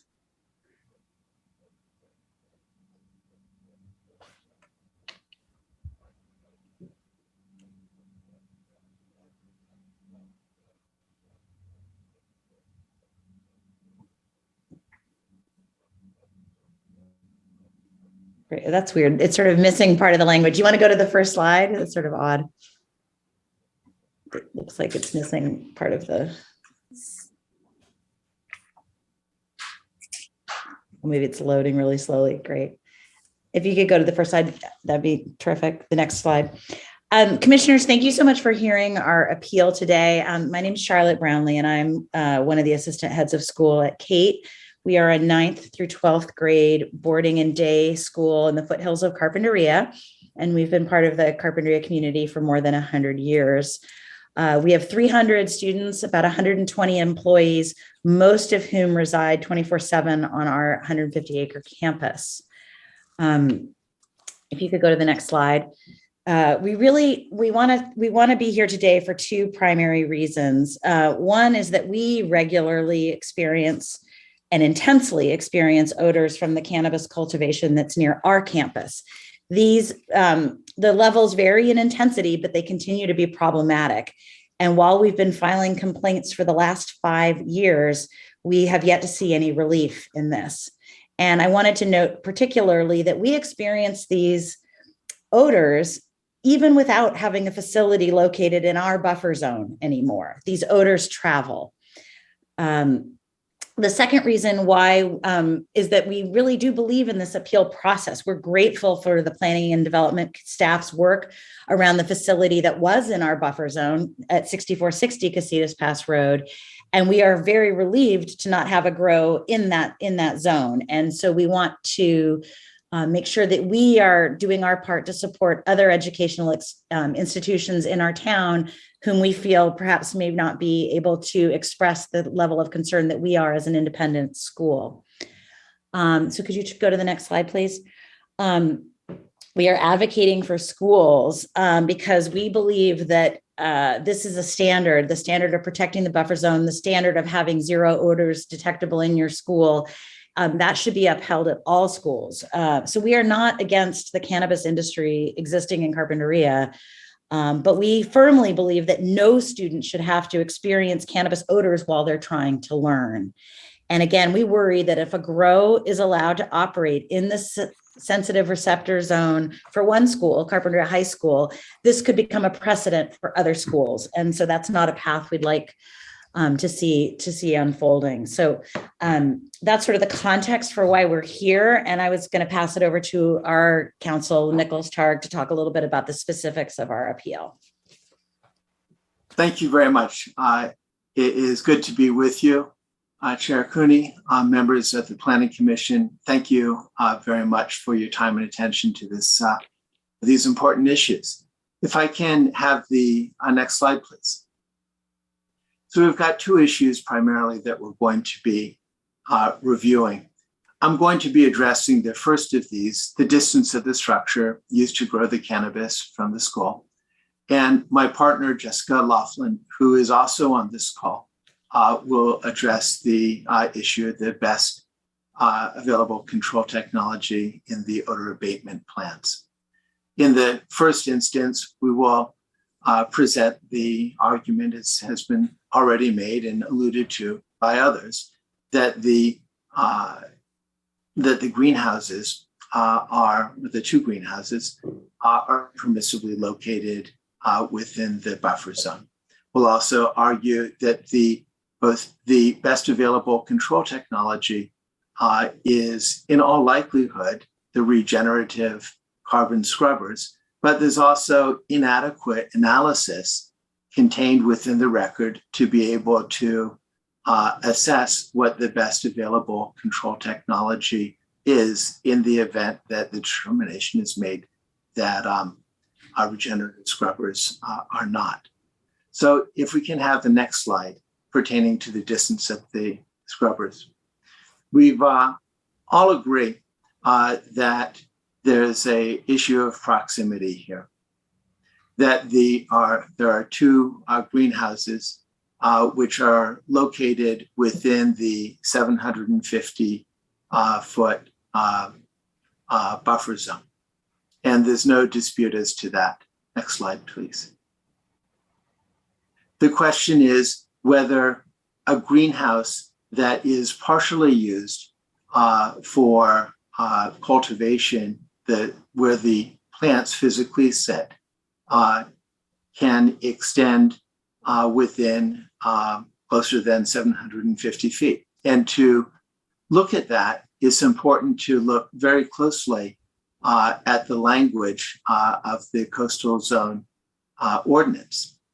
We've agreed that the pertinent language is the distance specified shall be the horizontal distance measured in a straight line from the property line of the lot on which the sensitive receptor is located to the premises. That much is clear. Next slide. But it's important to look specifically at the terms of what a premises is.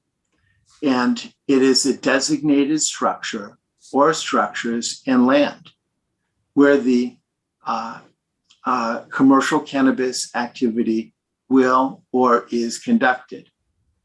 Now, we've heard some discussion earlier from staff pertaining to the state application. Under that read, the design designated structure or structures and land specified in the state application that is owned, leased, or, and that's an or otherwise held under control of the applicant where the commercial cannabis activity will or is conducted. The or is disjunctive. They're two different things. In a certain sense, the state may have a view as to what a premises is, and there can be two premises. But the fact is that there's a disjunctive or otherwise under the control of the applicant where the commercial cannabis activity will or is conducted. There are two different items to be looked at. Next slide. So to understand what the ordinance means, there are very standard rules of interpretation. In the first instance, you look at the plain meaning of the language. If the meaning of the language is clear, and we believe it is, that's where the analysis stops. You don't look beyond it. You don't look at intent. You don't look at legislative history. You look at the language. And only if the language is ambiguous or susceptible to more than one reasonable interpretation, one looks at intent, the purpose of the statute, the legislative history, and the public policy. We believe that the plain meaning of the ordinance is clear. But even if it weren't, even if there were some ambiguity, we believe that to implement the intent, the effect of the ordinance, the outcome is the same. That a facility such as the one that's proposed here can't be within 750 feet as presently configured of a sensitive receptor such as this school. Next slide. So within the context of the plain meaning, it simply says that cannabis facilities must be 750 feet away from the school. I feel like I'm redundant here. And that distance is measured in a straight line from the property line on which the sensitive receptor is located to the premises. And again, the question is, what is the premises? It's a designated structure in land where the commercial cannabis activity will or is conducted. Unequivocally, the cannabis activity is constructed within the structure. It's a structure. We know what that means. We know what these words mean.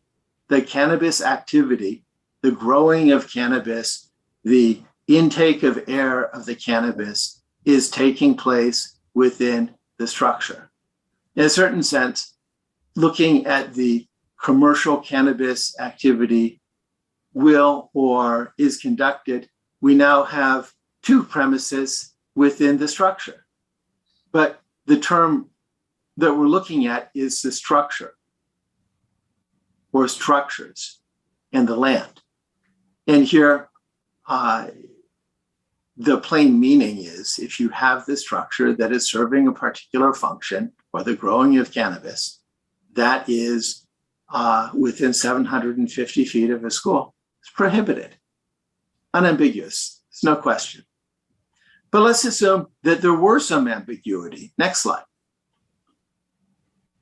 We would go and look at the purpose. So what are we trying to do here? We're trying to protect the public health and safety and welfare, enact strong and effective regulation and enforcement controls to minimize the potential for negative impacts on people and communities and the environment. That's what we're trying to do. And so if there's ambiguity, we go and we look at the intent. And the intent here is not divined from looking at one member of the Board of Supervisors or talking to a staff member over at the state, but it's right here. It's expressly stated in the first portion of the coastal zone ordinance. And that's to protect the public. How best are you going to protect the public?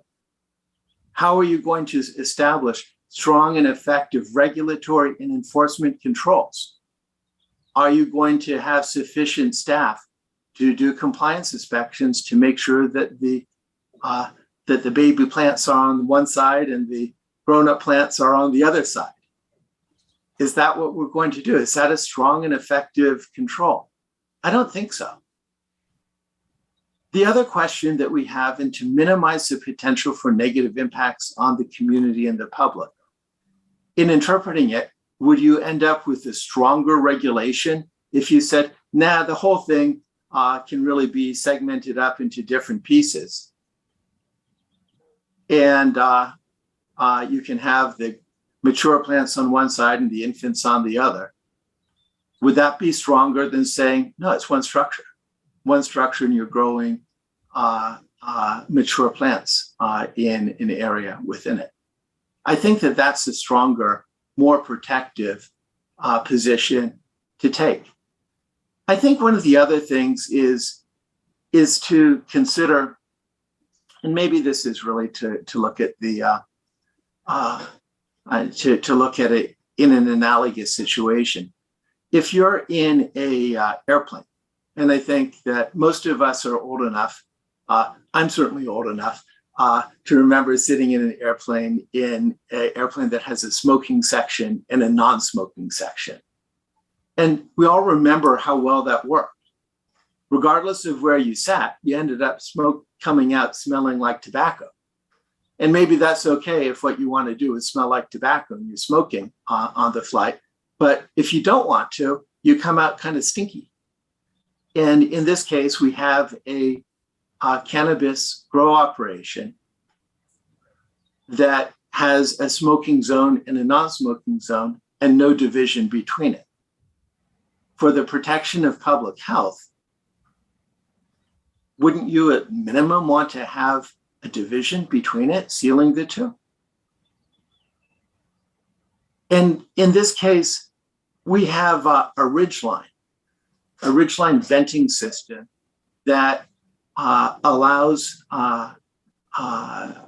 odors and humidity and heat to escape. And I thought that is a really insightful question of Commissioner Martinez. It's like, well, well, what's the nature of the venting system over on the area within this that's closer than 750 feet to the school?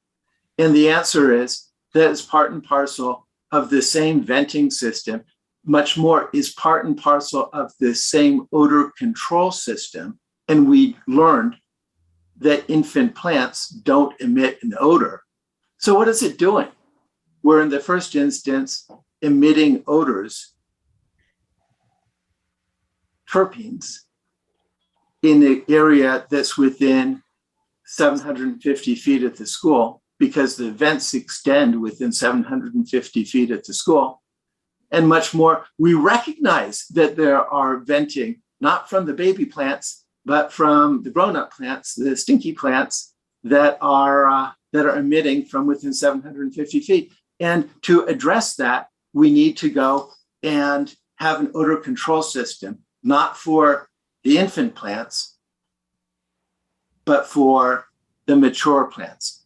It really is part of the grow operation, the entire structure as presently configured. Next slide.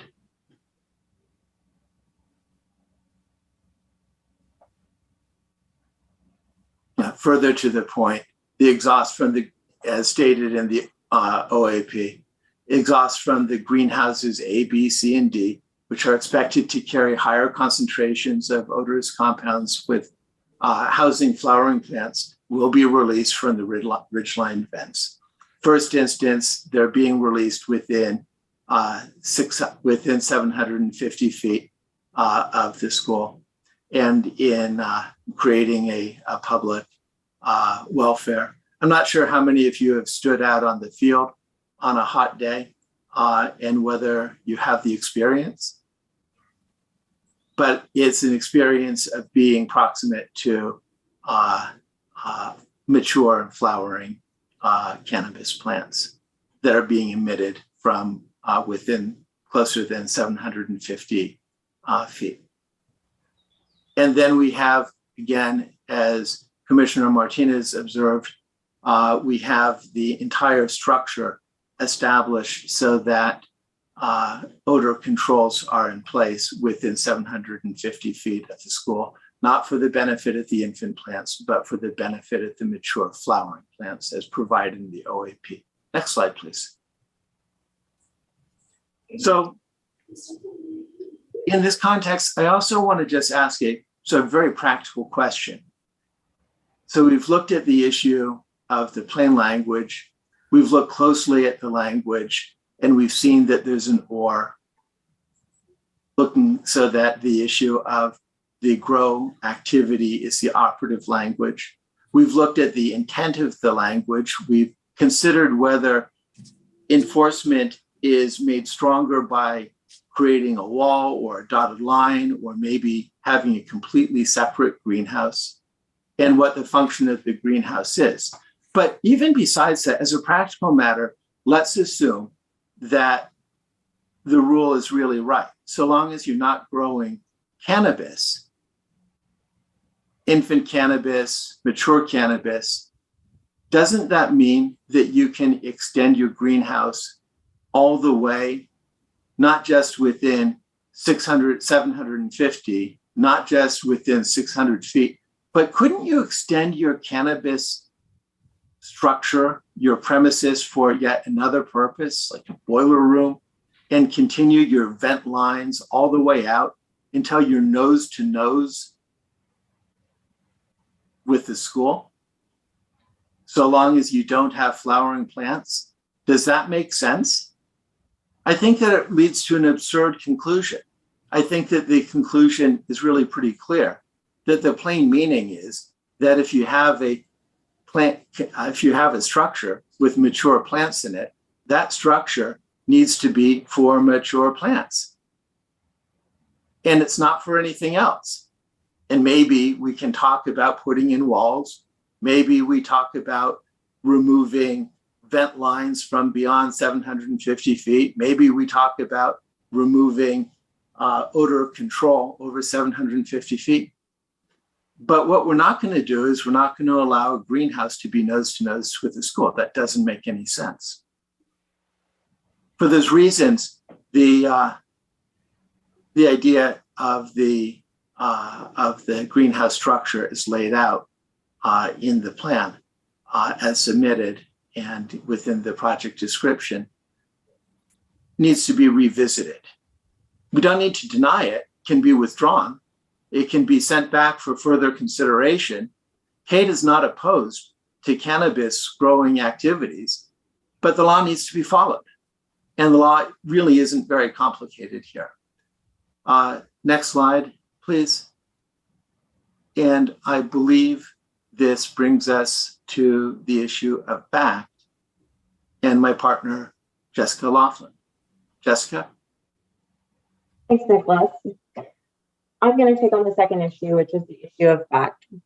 And this application should be denied for the second and separate reason that the Planning Commission cannot approve the application without the required showing that the odor abatement technology is the best available odor control technology, or what we're referring to here as BACT. And I'll explain a little bit about the framework of these requirements.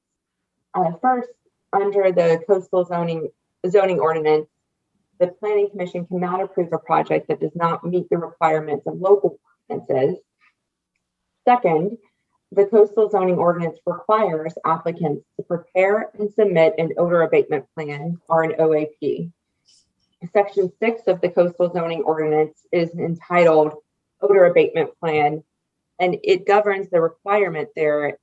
It means that every applicant has to submit an OAP, and then the planning department is required to quote, review and approve that OAP. Part of that OAP must include, I have the quotes here on the screen, a description of all equipment and methods to be used for reducing odors. It also requires a professional engineer or certified industrial hygienist to review and certify that the equipment and methods to be used for reducing odors are consistent with accepted and available industry-specific pest control technologies and methods designed to mitigate odor. Under California law, the county's decision here must be based on substantial evidence in the record. Next slide, please.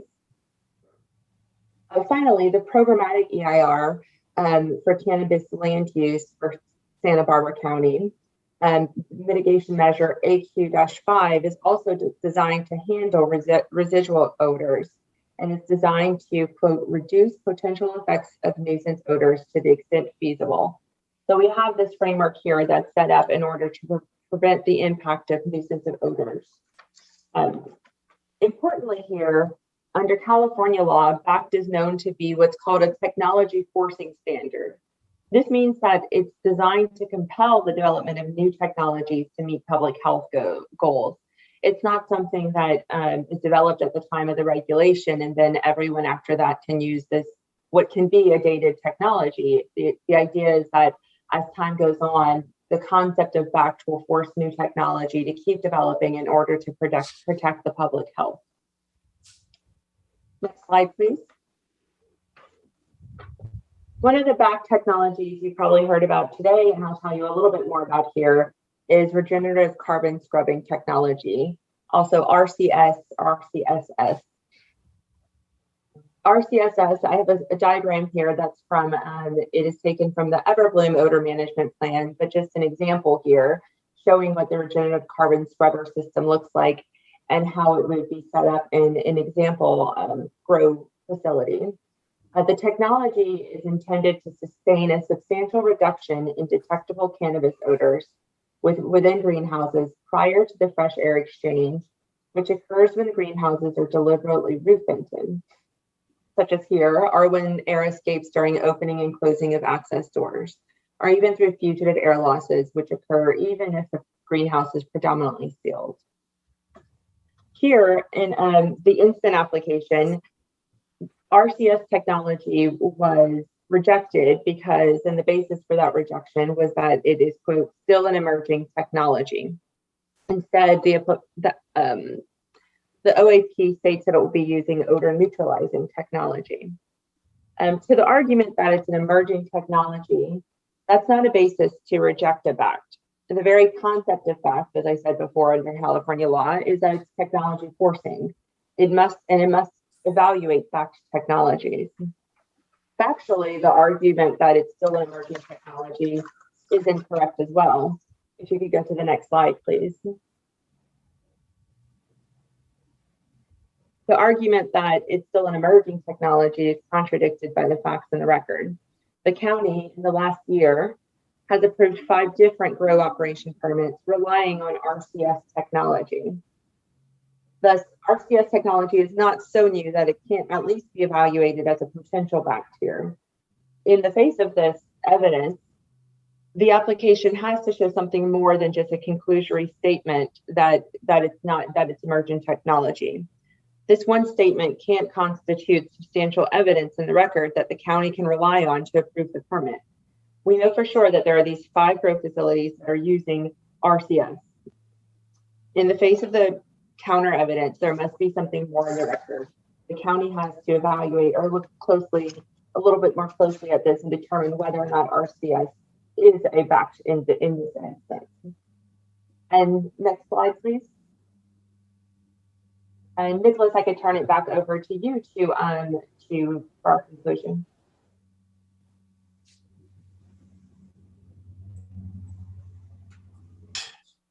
I'm still the only one who's doing this. There we go. I'm unmuted.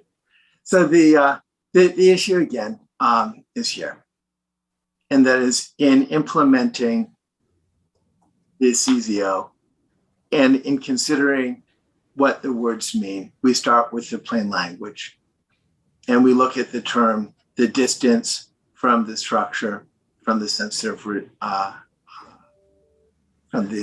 receptor. And a contrary interpretation would be contrary to the protective purposes and frankly, just the plain meaning. As we discussed, it would also lead to an absurd result. The entire greenhouse is designed for the purposes of growing mature plants. That is the structure, and that's the area in which we need to measure from.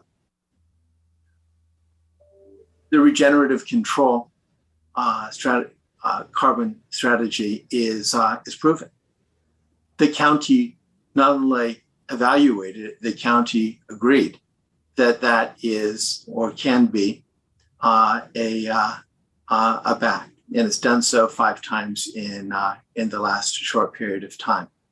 It's not sufficient to simply say it's not possible. It's not sufficient to say that it's not possible when or it's not mature when other people and the county are doing it right now. So for those reasons, we'd recommend that either the application be denied or that the application be submitted back to the applicant and to staff for further consideration and for submittal of a record and of a plan that's compliant with the CZO. Thank you very much. We appreciate your time. Okay, thank you, Mr. Tarp. Let's take 5 minutes, just 5, to provide time for the applicant to set up, and we'll be ready to go again.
All right, Mr. Chair, we're back. Okay, we're back on the record. This is the Santa Barbara County Planning Commission meeting of the 1st of June. And we are turning to the applicant's presentation.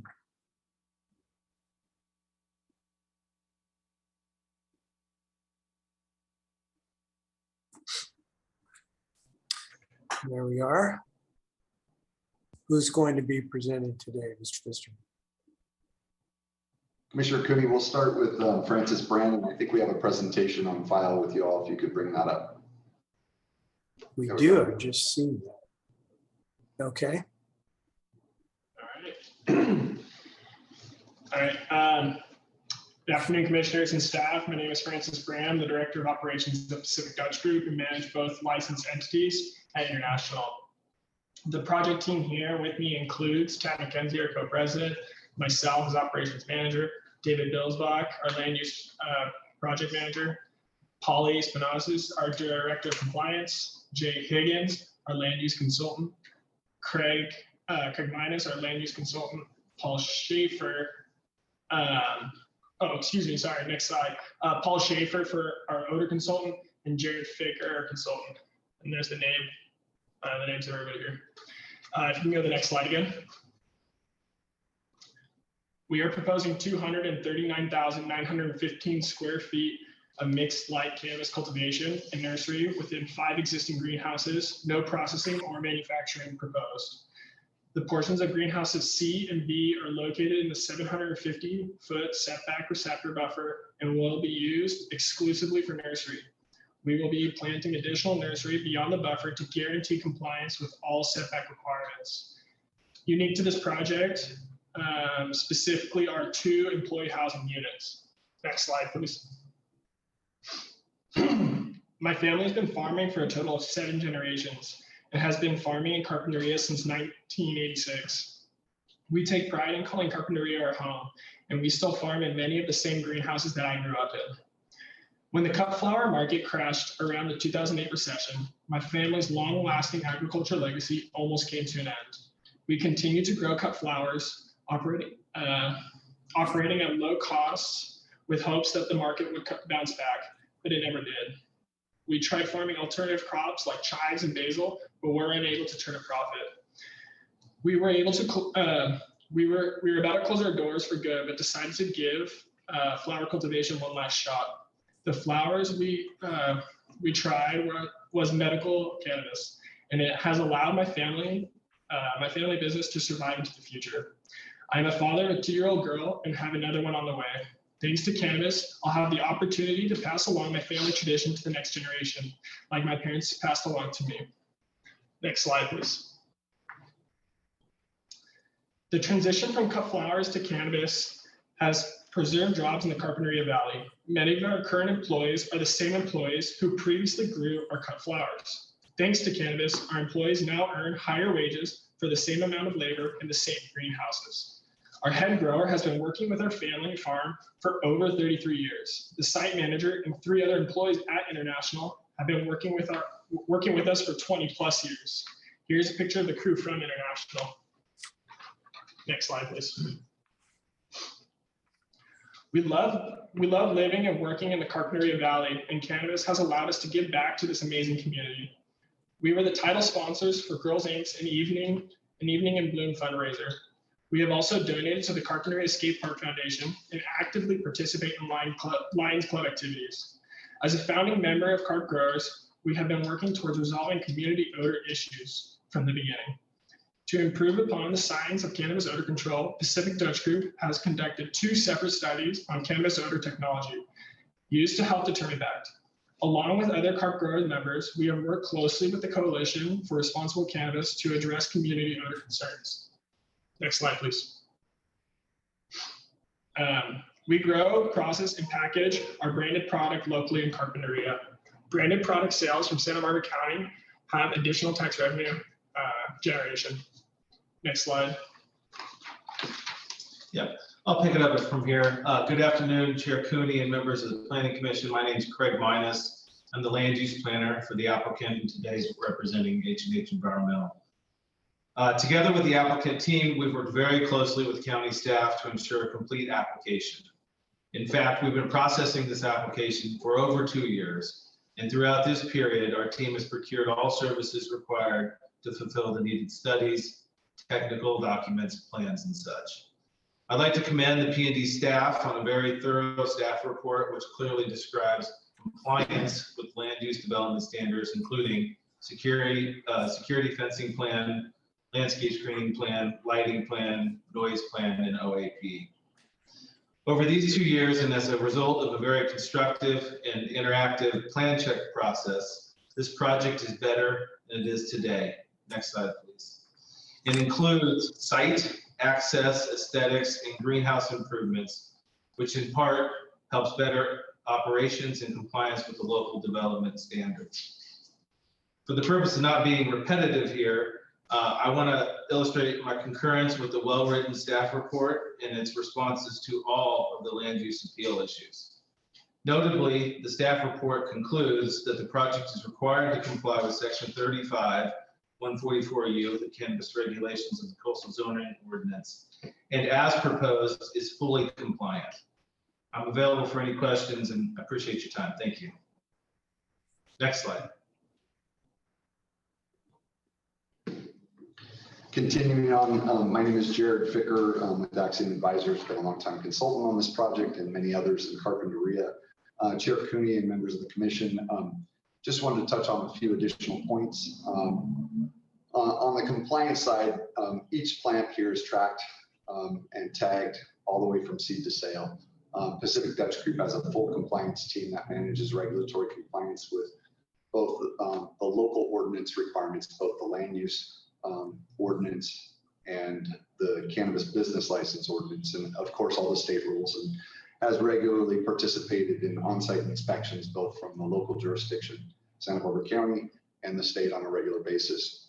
Those premise requirements are enforced by Planning and Development, the CEO's office, and of course the State Department of Cannabis Control. And I'm happy to report that recent site inspections have shown full compliance with the operations on site. Next slide, please. I know the commission is quite familiar with this, but I'll overview this quickly. The work of carp growers and the Coalition for Responsible Cannabis. This project is signed up and actively participating in the Carp Growers and Santa Barbara Coalition for Responsible Cannabis agreement.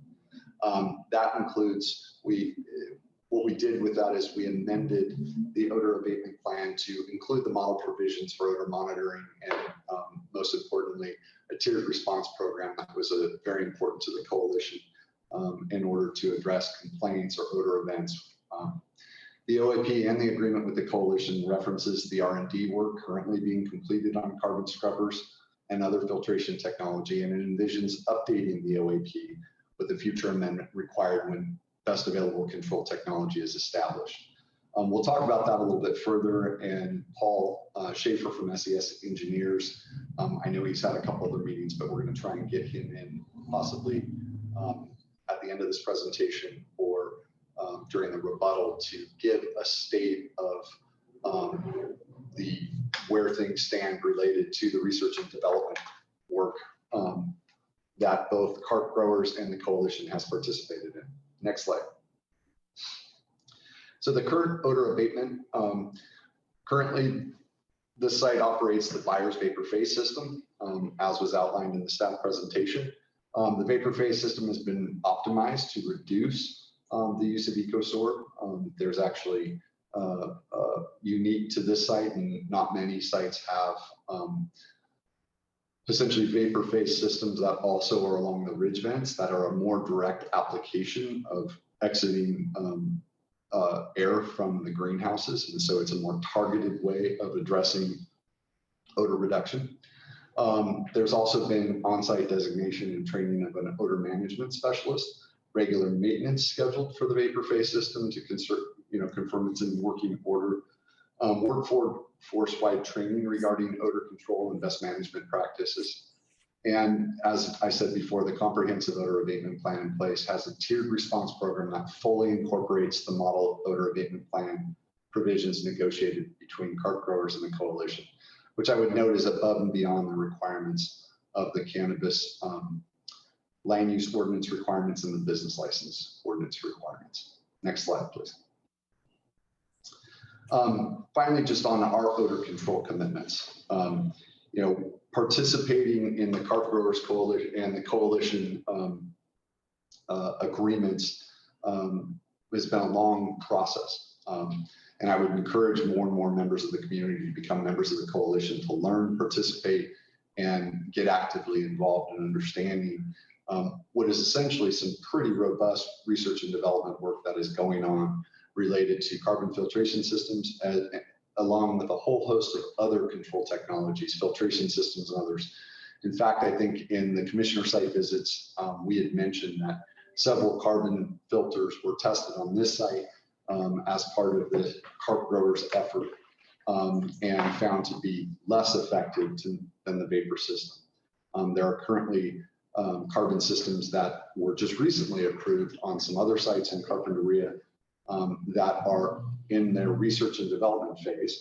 And we're anticipating the data and information coming from that will inform future determinations of fact that those systems have actually not been operational long enough, nor has any data been presented to establish those as the best available control technology as of today. That said, we do intend to amend the odor abatement plan and with updated technology once we have the research and development information available.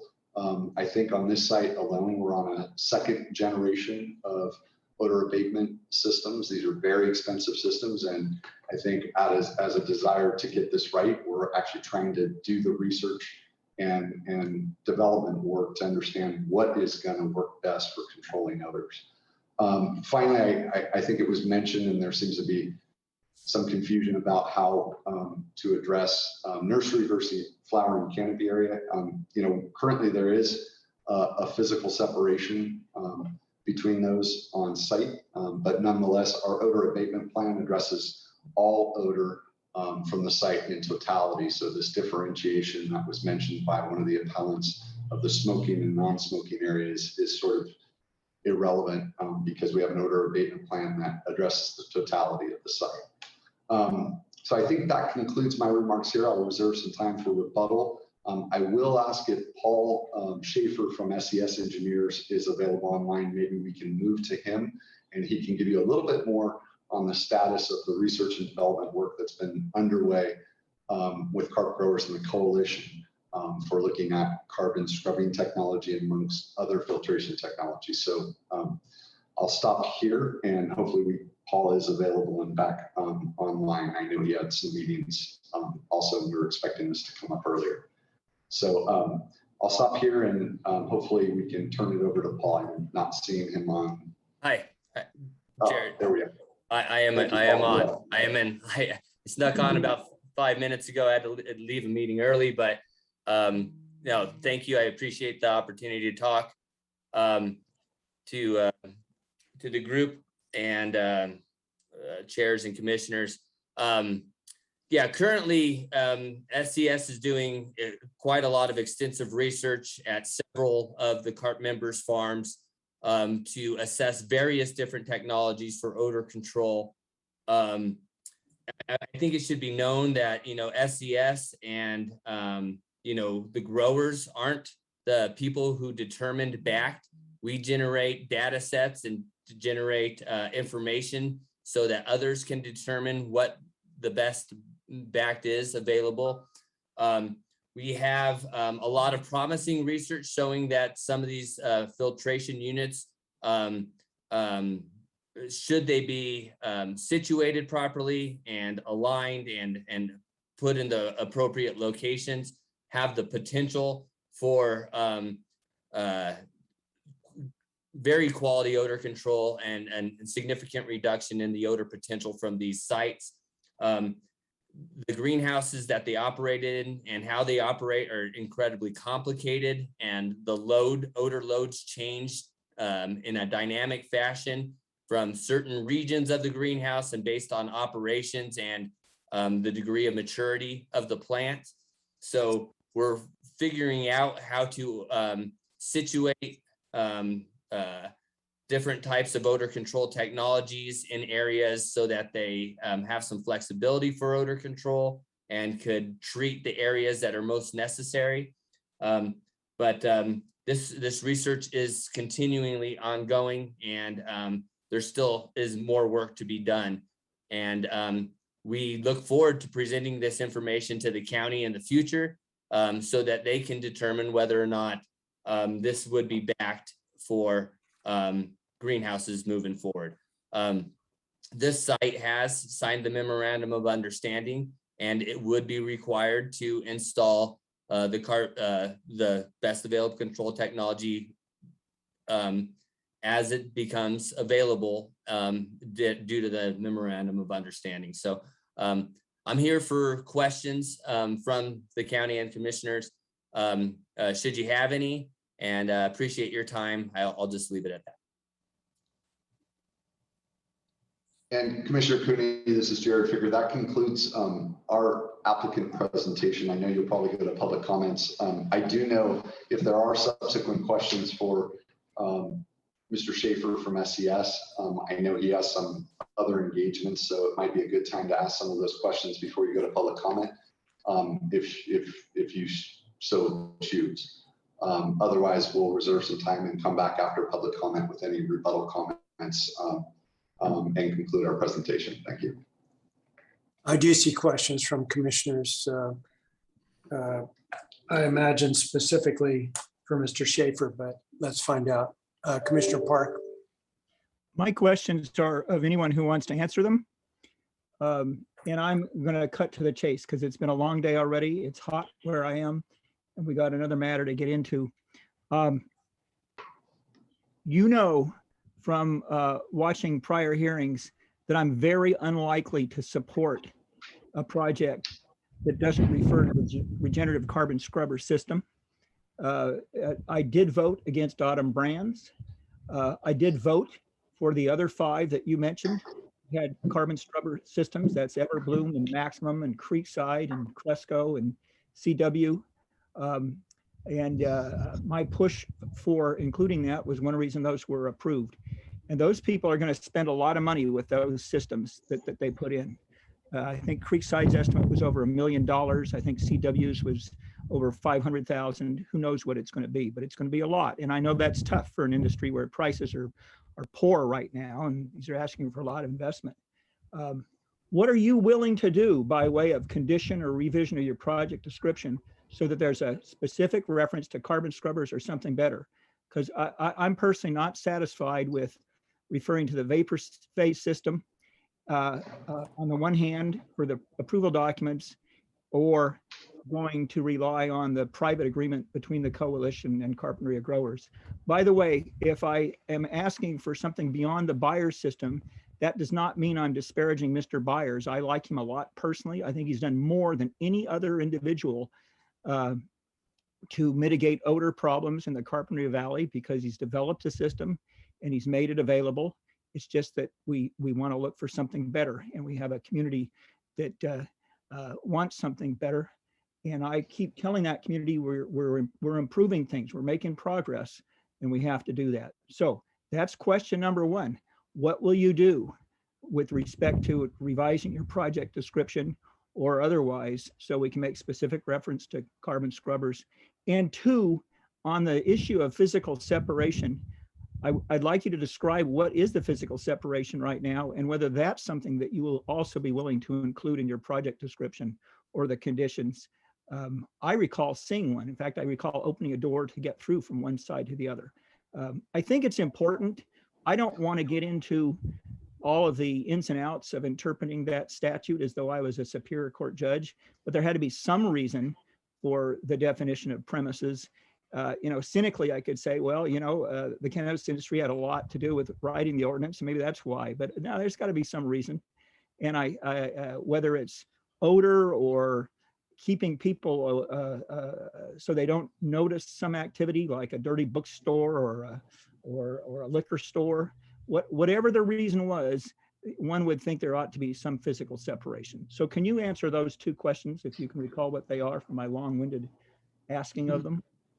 Sure, Commissioner Park, and appreciate your comments and questions, and I'll answer them, I guess, in reverse order. On question 2 first, your recollection is correct. There was a physical barrier between flowering canopy area and the nursery area when you did visit the site. That physical barrier, however, did not include a partition separation. I think it was about a little 8 inches from the top of the greenhouses, and we're more than happy to finish that area off on that partition so that it is physically separating the totality of the volume of the nursery greenhouse space versus the flowering canopy space. So that's very easy to do, and we'd be more than happy to, in the form of a condition or a modification that we could incorporate today, to address that to your satisfaction. Second item, or I guess first item that you mentioned related to what other things we could do. We're kind of in a classic chicken and egg situation. I think, and we can certainly have Mr. Schaefer comment more about the state of the research. We, of course, would love to be able to reference any technology and include it in our project description, but one of the challenges is that we're still determining and getting data from technology that is being tested in some of our fellow members of carp growers' facilities. As I was mentioned before, and it was included in previous projects that you approved, we tested some carbon technology in these greenhouses and determined it did not make sense for scaling up. It actually performed worse than the vapor phase system. However, other carbon technology in other test facilities, there's also ozone technology, there's other filtration technology, are being implemented in other carp growers. So the way carp growers members approach this research and development problem is everyone took on different technologies to test and confirm did they make sense. And so far, we only have a couple of, or a few locations where actual carbon, and again, I'll ask Mr. Schaefer to comment on this notion of regenerative. I'm not sure that's actually the right adjective, but carbon scrubbers and essentially a series of filters and technology is being used at Everbloom and Creekside and Roadside. So that is one applicant that is now scaling those up. That information is intended to be provided back to the carp growers and the coalition when we actually have that testing data. So that will be the first full-scale implementation of technology that did not exist when we filed this application, let alone even amended our odor abatement plan. When we receive that data back and we present that data, and I will remind you, when the commission approved those other projects, they approved them conditionally with backup vapor phase systems. So we're essentially going to try those systems if they work effectively. And we present that data back both to the county and also to carp growers, the coalition, members of the community, and determine that it's a better technology than the existing vapor phase. We're obligated through our existing agreements to come back and amend our odor abatement plan to include better technology. But as of right now, there is just minimal implementation of that technology, and it was conditionally approved on other sites. And now we're going to see if it works. We're going to be doing the odor panel work. We're going to do the site-specific odor dispersion modeling to figure out what's there. So what we're unequivocally committed to is, one, solving the odor problem in carp. Two, amending our odor abatement plan in the future, informed by, and again, this gets back into the chicken and egg issue, but actually data that would help establish this technology or another technology beyond vapor phase to indeed be the best available control technology. But we think it's a good idea to not spend millions of dollars throughout carp essentially demonstrating the same project or same technology, but instead find a bunch of different technologies, test them, figure out what works best, and then all of the members of carp growers, not just this applicant, but all of them have committed to making future amendments to their odor abatement plans when we've actually formalized and moved from the research and development phase, but to rather a phase that has data that shows this is more efficacious than systems that we already have in place. So I believe that research and development work will be concluded in the next 3 to 6 months based on work that we are seeing on other sites and our site ourselves. But we would easily commit to, and it was referred to in our presentation, some kind of condition or amendment to our project description that we would come back similar to what this commission approved for Cresco, to come back and amend our odor abatement plan and include implementation of any newly established best available control technology. I'd end with, I think, the best available control technology is a concept that wasn't really laid out that clearly, candidly, in the business cannabis business license ordinance. And I think that this commission has expressed a lot of interest in understanding that. I'm sure, in speaking on behalf of carp growers and the coalition folks, we'd be more than happy as we get the additional data from testing these new technologies and the data from that, presenting it back and having some way to get some feedback from the county as to, is this the technology that you want, so that we would indeed amend these plans. But one of the challenges we have today is, while we're guessing at what might work on some other farms, we don't know that until we get the data. And when we have that, then we would be able to come back to planning and development with a very discrete plan for how many machines are needed per acre, and relate that to our air dispersion model in terms of what kind of internal odor abatement control are we trying to achieve inside a greenhouse, such that we're not having any kind of nuisance odor effects on sensitive receptors. But we're committed to that process. We've been working diligently through it, and we've tested lots of technology on this site as well. But in terms of future changes in technology, we want to make sure we're actually implementing something that isn't just a name, but actually something that has data to support that its efficacy is going to work better than we already have in place today. So I get that's a little bit of a long-winded answer, but I'm trying to give you a state of the research and development and what we're willing to do. I do think it's implicit of what we would be coming back and amending our odor abatement plan. It's required both in the ordinance and our agreement with carp growers. But if the commission wanted to put a fixed date that we would be coming back with those amendments, we're certainly open to that, a subsequent condition or amendment to our project on the fly today. Thank you. I want to be explicit about it, not implicit, because I don't want to be having an argument 2 years from now that the buyer system is fine and you were approved for that and that's good enough. We held 5 others to a certain standard. You call it a conditional approval. We held them to that standard. They're doing their best. They're putting the money in. It's only fair you do the same thing.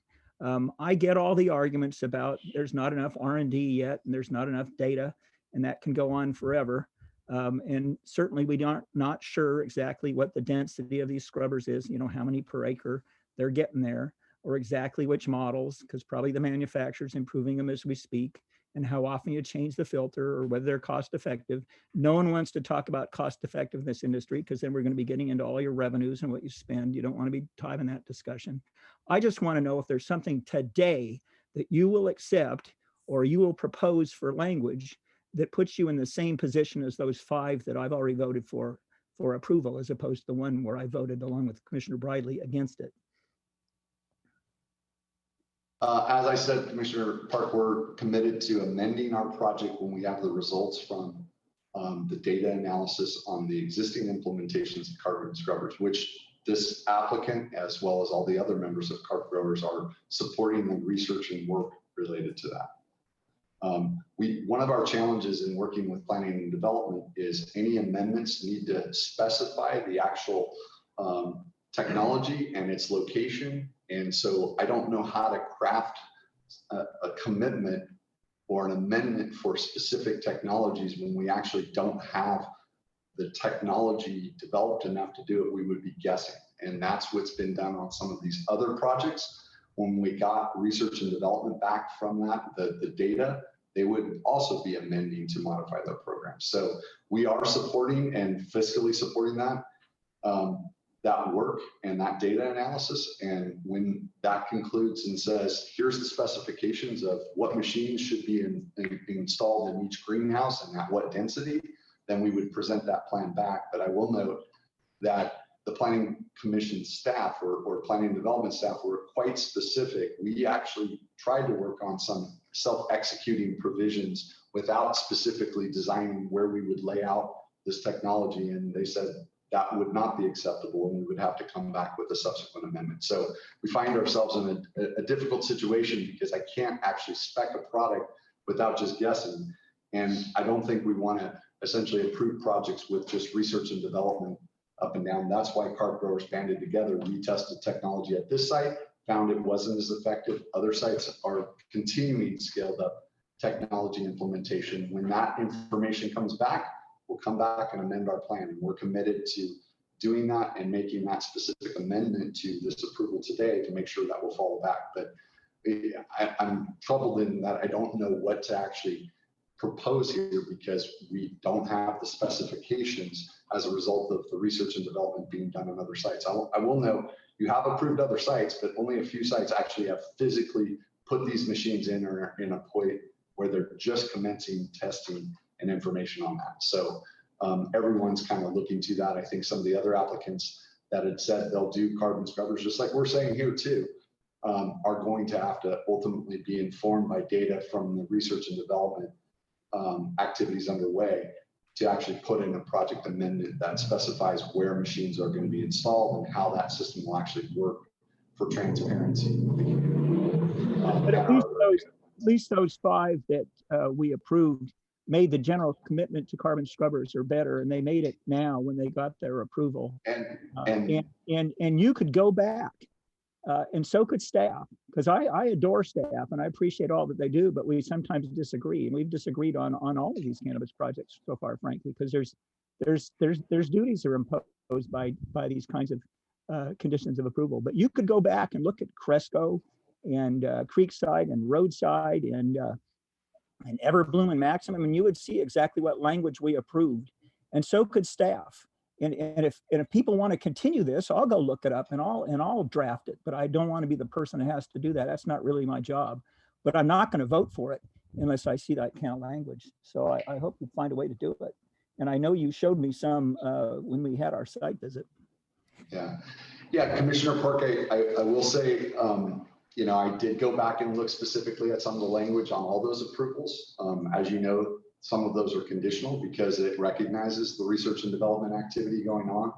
I know Cresco is, I think, no longer pursuing their project, but they very specifically had language in that said they would update their odor abatement plan within 12 months. We would propose the same language, and I'm quite comfortable with that. We have every intention of solving this problem. Our challenge is we don't have the specific specifications to lay out new technology and equipment. And I will say there's this notion of regenerative carbon scrubbers, but there's a whole bunch of filtration technology that's built into some of that. And so it's not just a carbon scrubber, it's other type of filtration. There's some reactions in those.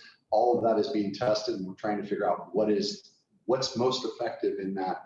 And we do envision that the machines that will be ordered next by not only us, but folks from carp growers will be different than those that we're testing today. I mean, we're breaking new ground, and one of the things I think we're doing special here, not only for cannabis, but I think the vapor phase technology came out of wastewater treatment plants and landfills.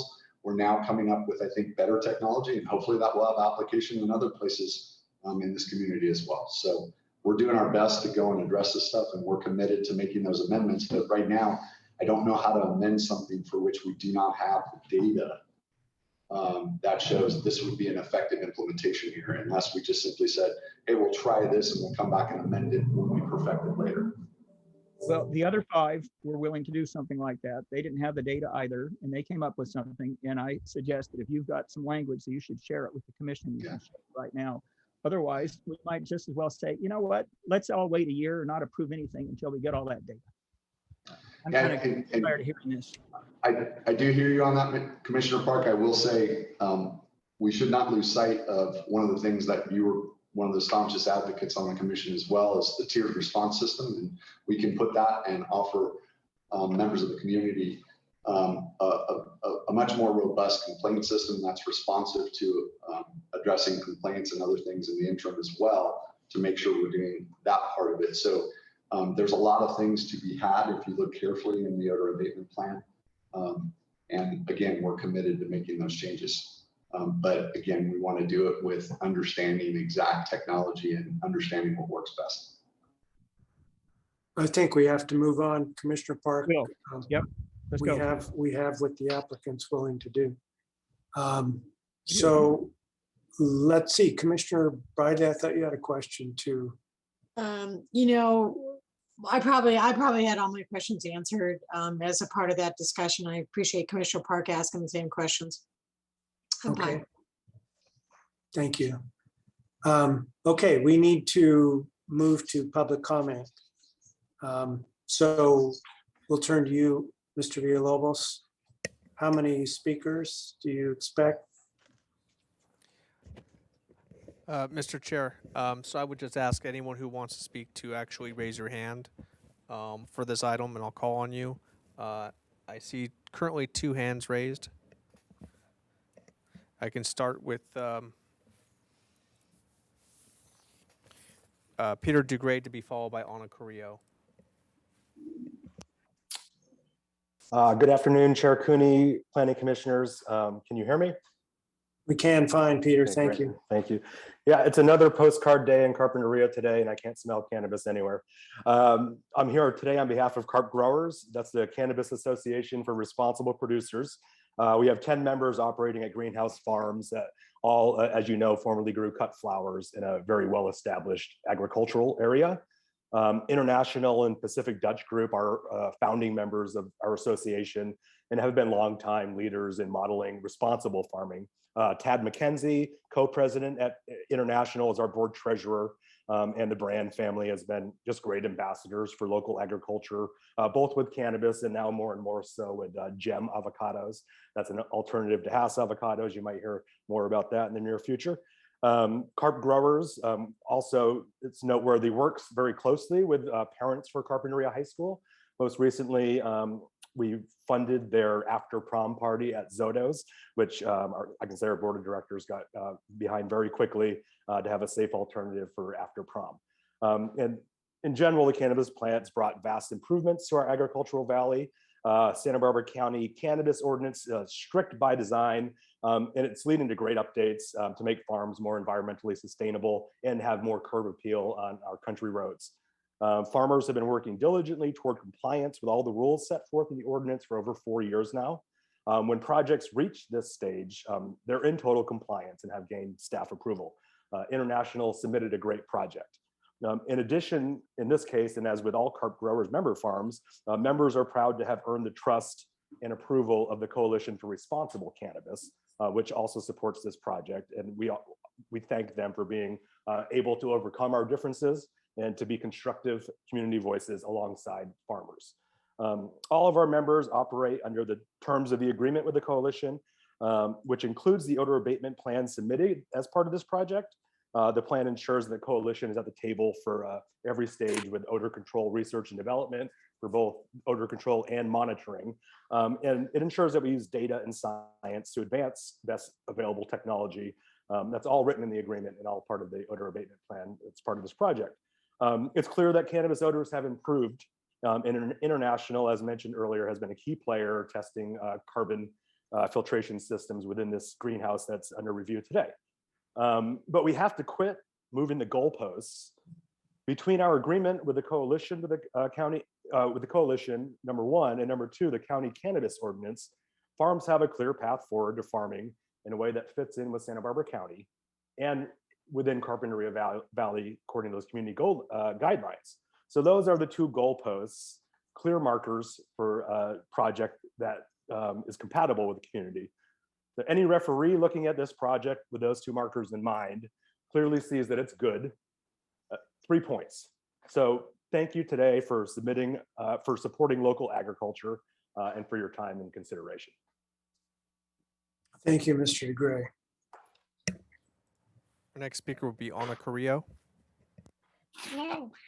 Good afternoon. Thank you for your time you're taking with this project. The CDP that was granted and is being appealed will permit the two operators to begin to utilize their largest greenhouse of 80,007 square feet, of which 47 square feet will be located in the 750-foot sensitive buffer zone from the high school. Since Greenhouse B and Greenhouse C are both within the 750-foot buffer zone from the high school, I can't believe that only a piece of tape on the floor is planned to separate the nursery areas from the mature plant areas of the two greenhouses that are in the sensitive buffer zone. The smell of the mature plants will be throughout the greenhouses. If the operators are indeed planning to use this part of the premise in the sensitive buffer zone, a wall needs to be built, or better yet, create a separate greenhouse to grow the nursery plants. Currently, there are two different odor abatement systems being projected. They're using ridge fence over the mature plants, but only using the perimeter pipe around the nursery plants. You've already talked about the 5 previous planning commission meetings when the regenerative carbon scrubbers have been discussed. Though this project is part of the Pacific Dutch group with at least 4 other locations in the valley that have already received their CDPs with using vapor phase technology, it should not be permitted for this one because of 4532's proximity to the high school. It is not conscionable that the staff and high school students are still being affected by cannabis odors and or the ingredients being utilized in the EcoSorb. This creates an unhealthy learning environment. There are health issues for some from both the cannabis and or EcoSorb. There have been no long-term studies of a long-term inhalation of either. Allergies, asthma, and young lungs may be affected by the VOCs from the terpenes of cannabis. It's all well and good that this operation has adopted the model OAP developed by carp growers and the coalition. But if no one will complain, how can it even be implemented? Since no one, including the staff at the county, is able to identify the source of the odor, please insist that the 5 growers closest to the high school hire an odor monitor specialist to monitor the high school grounds daily. One of the ongoing conditions for odor abatement implementation and monitoring, the OAP states that the odor abatement plan must prevent odors from being experienced within residential zones as determined by the director. This still has not occurred for the current 4 projects that have been fully permitted. Schools need to be included in this requirement in addition to residential areas. The other part of the odor abatement implementation and monitoring has to do with the quarterly inspections done during the first year. Again, the inspection by a professional engineer, certified industrial hygienist, may have occurred on the first 2 fully permitted projects, but it is meaningless if the source of the odor can't be identified. Please uphold the appeal until a better odor abatement system is adopted and a more substantial separation is constructed between the nursery areas and the mature areas for the parts of the 2 greenhouses that are within the 750-foot setback. Thank you for your time and consideration and work. Thank you, Ms. Carrillo, for all your work. Mr. Mr. Chair, Villalobos? that was our last hand up, unless Mr. Edwards or Mr. Bouch want to speak. Raise your hand, then perhaps they're here for the next item. Okay. All right, let's go back to the appellant for any rebuttal, having heard the applicant's presentation. We have 2 appellants. The first was Mr. Ekstrom. Any comments?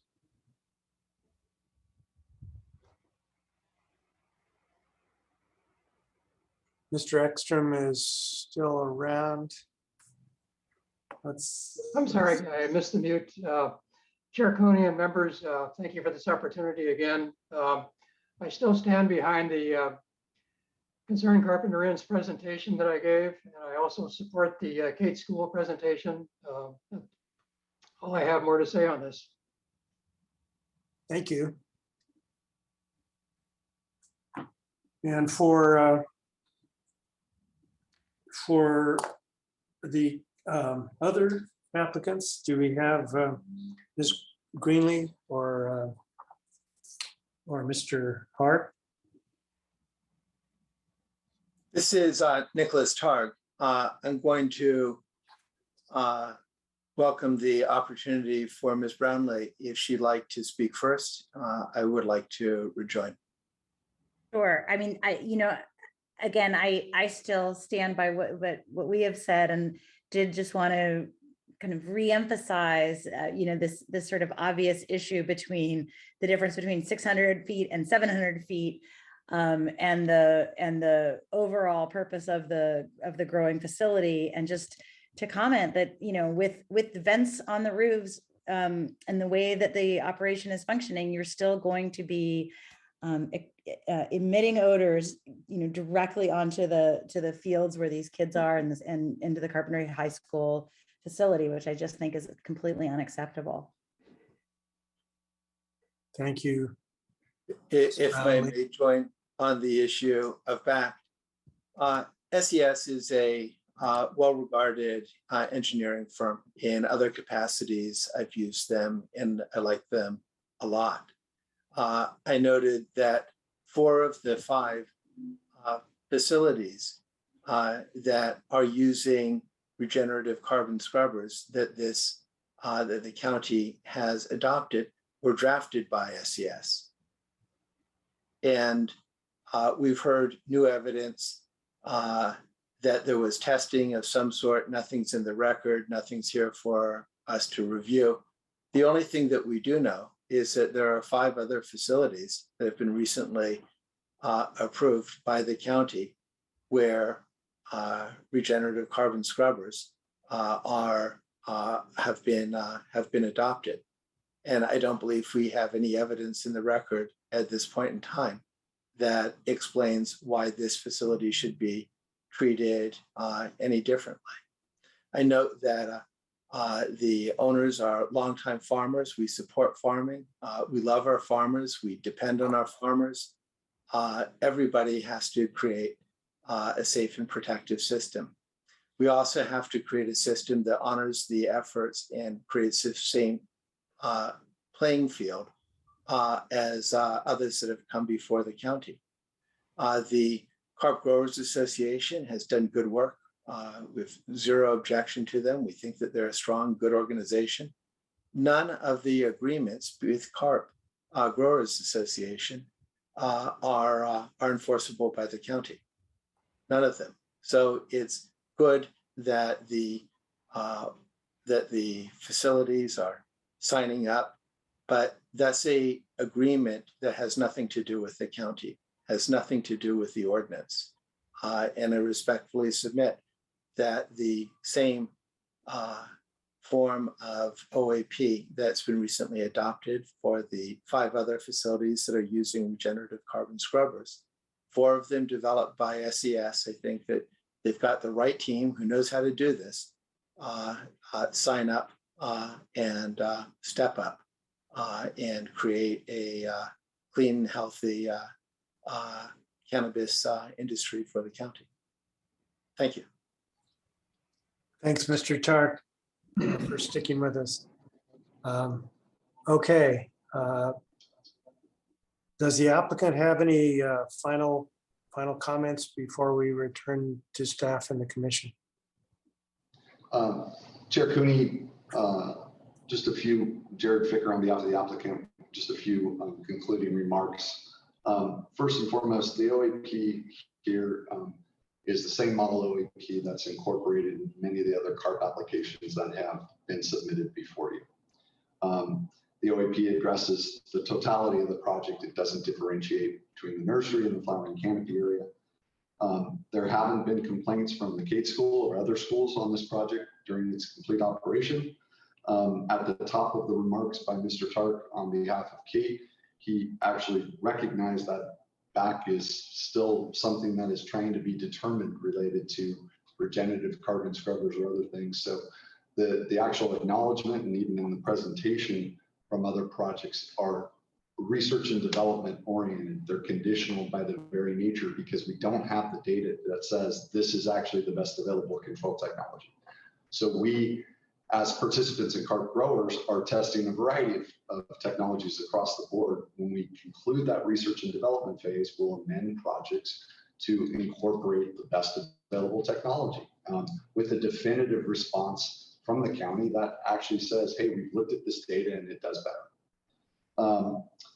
I think, let's see, just a couple others. Again, I want to reiterate, there was an assertion the county has determined that carbon scrubbers are the best available control technology. That is actually not the case. We would point to the planning and development staff report that actually says they're supporting the project as proposed, but they recognize we have made improvements in the odor abatement plan that envisions future amendments when we have that technology and information to amend our project.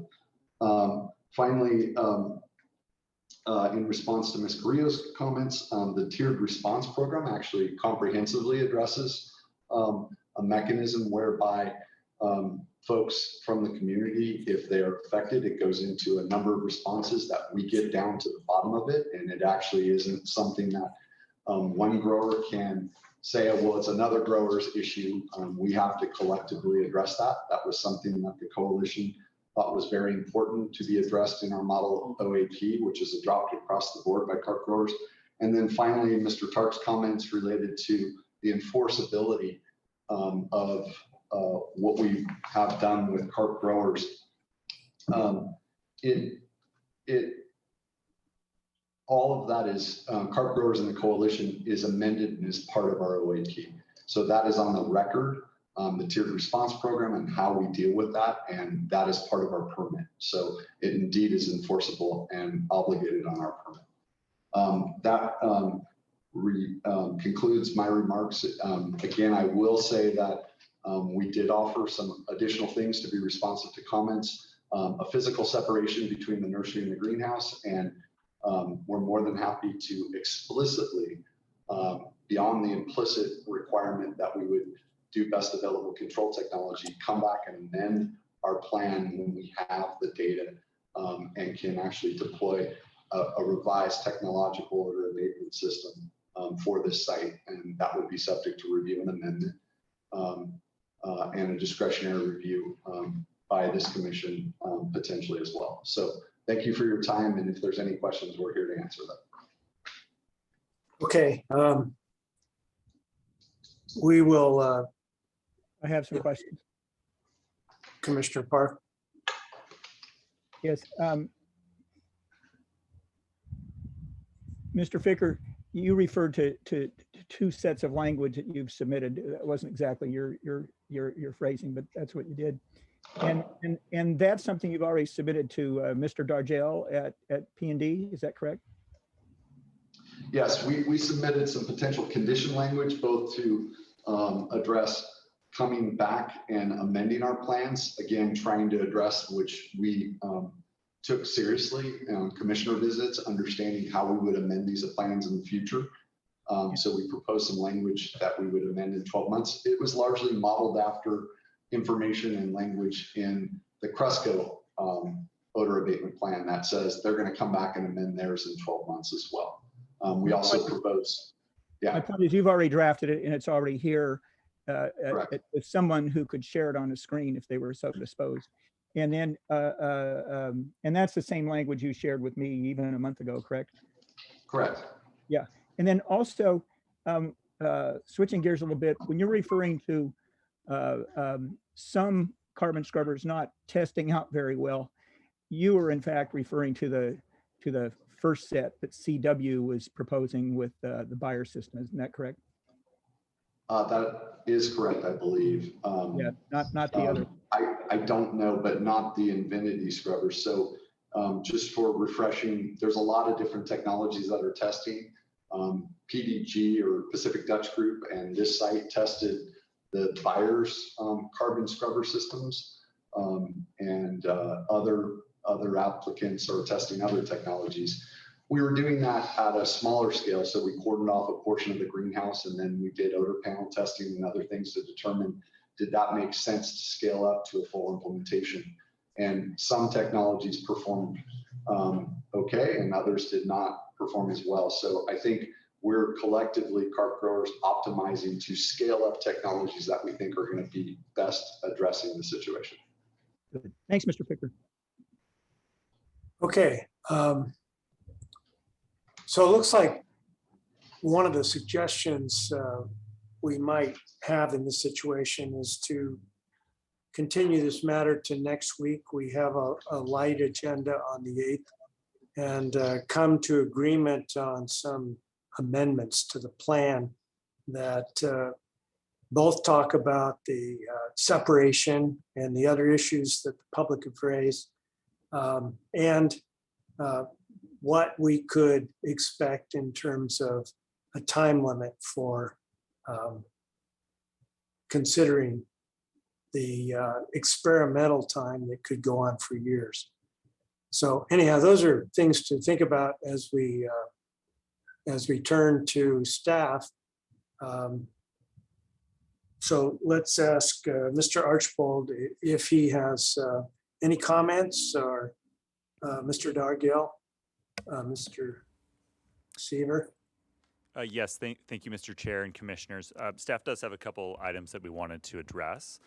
So to begin, we've pulled the language from the Cresco project, and under the odor abatement plan, in Cresco's approval, it was very clear that Cresco committed to a transition to regenerative carbon scrubbing system for their project, and so that is what was approved. So I think that hopefully will answer the commission's question about that. It wasn't a specific condition, but it was in the odor abatement plan.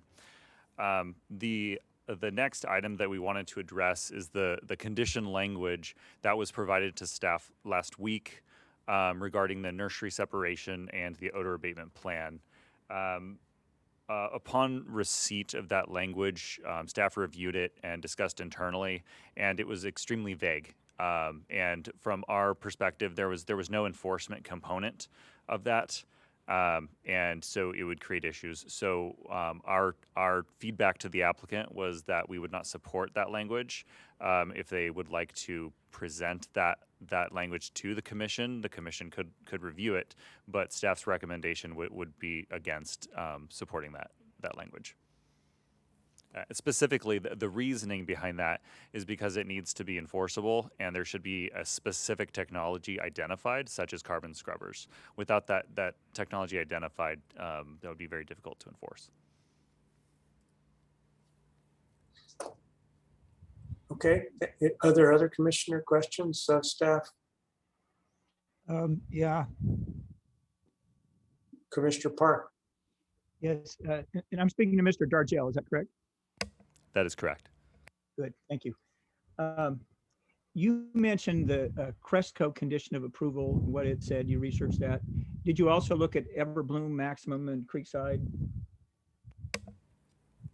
When I say conditions of approval, I go beyond that. Conditions of approval, project description, OAP, wherever the language might appear.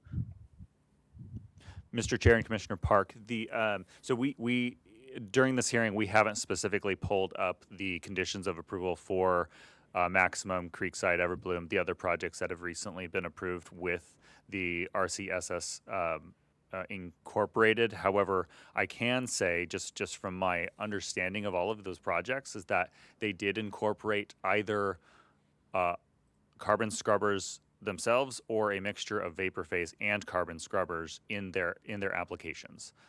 So they have committed to using those as part of their odor abatement control system. But if you and the applicant had sufficient time and motivation, that's something you could pull up and craft something that would be appropriate for this project, one that you might prefer to the language that was submitted to you. Commissioner Park, through the chair, I think ultimately where staff is at is that I think the question should be asked of the applicant if they're willing to include the specific language regarding carbon scrubbers in the condition. We certainly, staff does have language prepared that we could incorporate today to condition this project for approval. However, we have yet to hear from the applicant that they would be willing to accept that language. Okay, I just hope somehow that we can. Thank you. Commissioner Park, this is Travis Seards. If I could just weigh in. So for Cresco, we did go back and look, and what happened was at the hearing, they committed to going into the scrubbers. And so, and basically I can quote some of it. Given the research and development state of greenhouse scrubbers, Cresco commits to utilizing odor scrubber filters, and then we put a 12-month time period on it. And then, so that was a specific commitment. And then the Everbloom and what's the other one? Creekside, Maximum, they all had scrubbers specifically identified. I think what staff is struggling with is an open-ended proposal to change the odor abatement to some sort of technology does not really work for us on an enforcement level. And so we do recommend that they have to commit to some specific technology in order to draft a new condition for this project, if that is your wish. It's my wish, and it's different from the recommendation of the staff report that the project simply be approved with the buyer system. I would want this extra step, but maybe other commissioners don't agree with me. I don't know, but I would want that, and I'm sure there's a way that you folks at P&D and the applicant could get language that works. But ultimately, it's got to be language that works for the members of the commission, and I want that. Thank you. Okay, we're getting over the line to deliberations. Is there anything? Well, we can just go to deliberation and see if commissioners have questions of staff. But it looks like at least Commissioner Park has laid out a direction for us in terms of a bright line that he would not be willing to cross, and staff has suggested that it's not enough to simply generally refer to the best available technology that's developed sometime in the future. So we're narrowing down the issue here. Let's go to deliberations to see if the other commissioners have positions they'd like to express. Commissioner Park is still up. How about Commissioner Bridley? Commissioner Bridley, you're muted. What an interesting hearing, and I've learned a lot today, and it's not a good thing that I learned. It's actually very troubling, because now, even if we have a condition that puts in the charcoal scrubbers as our regenerative technology with the charcoal option, we just heard from a major applicant and their advisors that that's not reliable. At improving the situation that we were handed, by an ordinance. And yeah, I mean, it just has been one of the hardest things I've ever seen. And I am pretty darn upset right now, because where I thought the industry was going, where the commission was finding solace and being able to approve some of these things based on charcoal filtration as a solution, that rug just got ripped out from underneath me. So I'm not sure I'm inclined to approve this in any regard. In their OAP, they have, improving technology as a level 3 response in an OAP. So it's a very bureaucratic document. If any of us have read it from front to cover, it sounds, well, it's bureaucratic. First you figure out what it is, and then you talk to people, and then you report back, and then you consult. So changes in technology, in the odor abatement for this project right now, based on their OAP, the charcoal filtration doesn't kick in until level 3. So I am not happy with that. I'm not happy with what I just heard from the applicant's team about charcoal scrubbers not being testing out effectively, even though on other cases we were told this is the way of the future. So right now, I'm actually not inclined to support the case at all. And I'm sorry about that. That's not how I thought I would be at the beginning of the hearing, but this is very close to schools. I appreciate where Kate School is coming from. I have voted for many cannabis cases, and I have voted against some of them, as Commissioner Park pointed out. But I really don't find this, the findings would be hard for me to make right now. So that's my thinking. Thank you, Commissioner Bridley. Commissioner Martinez, Commissioner Freeney, comments? Well, I'll make my comment. Thank you, Chair. Is that obviously I'm coming in just a little new, and the odor situation is nothing that I haven't heard of before, and I've learned a lot today too myself in regards to what's been said and what's been contested and so forth. I do like the idea that in the future these matters we should come up with some form of language that would say that whatever is accepted by the county, we would say, is something that these growers are going to have to comply with. It's nothing new.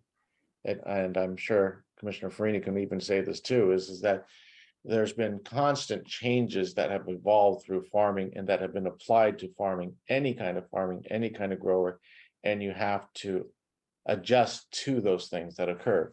And it happens, well, pesticides, and which may not be a good analogy, but at the same time, though, it does happen, and this is nothing new.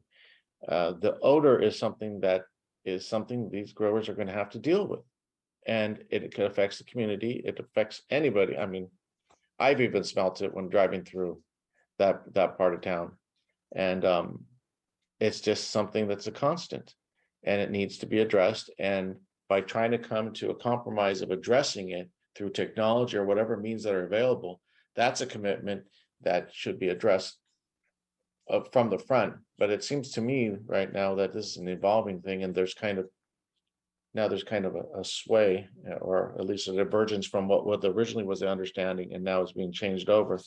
So that gives me caution right here of even considering this project. And of course, I'm the newer one to this thing, and I'm still learning a lot, but I'm listening to what the commissioners are asking, and I'm taking it into mind and considering this project.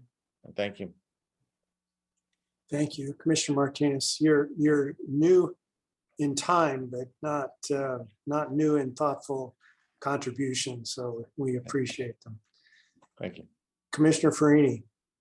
Yeah, thank you to Commissioner Martinez. He is new, yes, but he helped kind of sum that up really well with his newer perspective. We've been listening to these project applicants for some time, and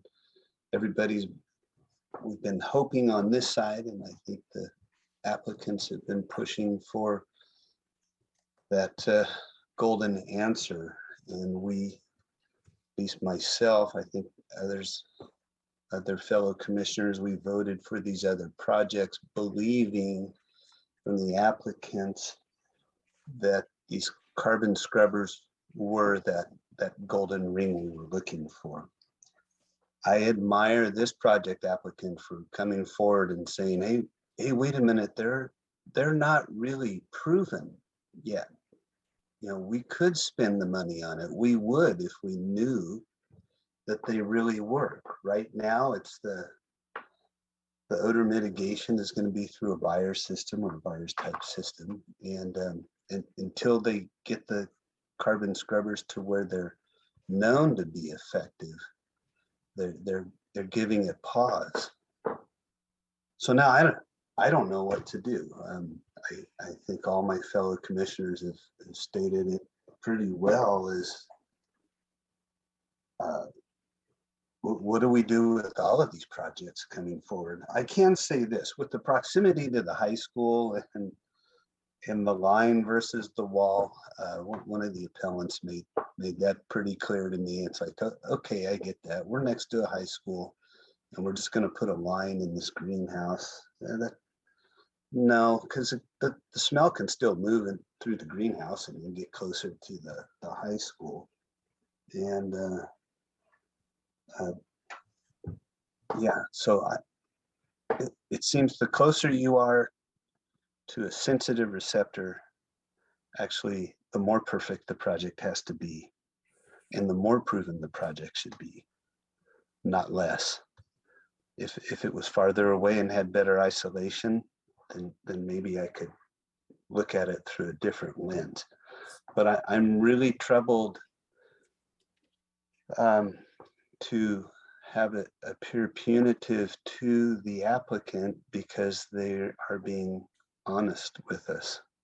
So I'm really stuck on what to do, guys. But what makes it easier is there's hundreds of kids across the street, and so at the very least, something would have to be done with the project there to wall it off, or whatever that takes to come within the or have it be outside of the 750 foot buffer. Sorry if that's not the most helpful to you, Commissioner Cooney. That shouldn't be your worry. I take great stock in what all of my fellow commissioners say. And this is a quandary that we find ourselves in. It was discouraging, yes, to hear that some carbon scrubber applications didn't work as well as the buyer system. I'm certainly convinced that the buyer system alone is not successful. And we really should turn away from trying to add perfume to the terpenes in the hope that it's going to be more tolerated. And, you know, the kids, including my grandchildren, in the meantime, are waiting along with us to see if we can solve the odor problem. We haven't even talked about all of the residents of Carpinteria that have complained diligently of odor problems that we thought initially years ago, Commissioner Freeney, I'm sure you'll agree, and Commissioner Bridley, that that there would be staff enforcement possible because we could detect the odor coming from various sites. And so we ended up with a problem that couldn't be enforced, even if everybody could agree there's an intolerable odor in the air coming from somewhere. So I'm of two minds here. My thought is we don't want to act finally for and against this applicant based on what is a reasonable position from their standpoint. And that is, look, when something comes along that is demonstrated to us that really works, we'll implement it. Staff is telling us that's not enforceable. I can't disagree with that. That would be really tough to convince a judge or jury that this applicant had breached its obligations to the county. So I would suggest, given the calendar and today's timing, that we offer to the applicant continuance to next week to put it back on the agenda and to see if we can put some conditions together between staff and the applicant that would be fair to the applicant and achieve the goal of getting some definite commitment to move away from the buyer's protection. All we're offered here is hope, but not proof. So, Chair Cooney. Yes. This is Travis Seawards. 1 week would not be enough for staff. And in addition, we have a couple of the staff on the project out.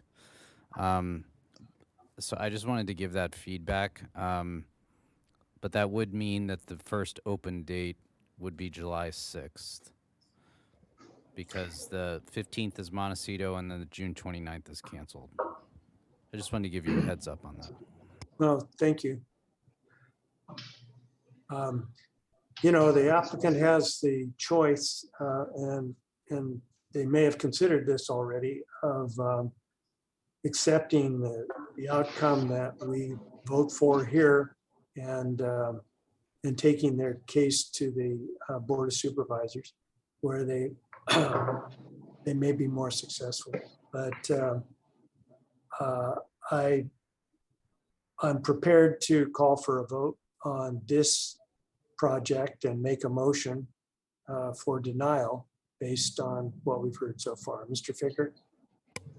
Yeah, Commissioner Cooney, I think we'd be obliged to understand what would be proposed in a continuance. If there's some language, staff had said they hadn't heard back from us. I'm not aware of any condition language that was presented back that would be more clear than what we presented. So I would encourage, I think we've made clear we're committed to implementing best available control technology. We're just still trying to establish that through a concerted effort. So if there's some more specific commitment language that you guys would like, or we've also made clear we're more than happy to put a partition between that.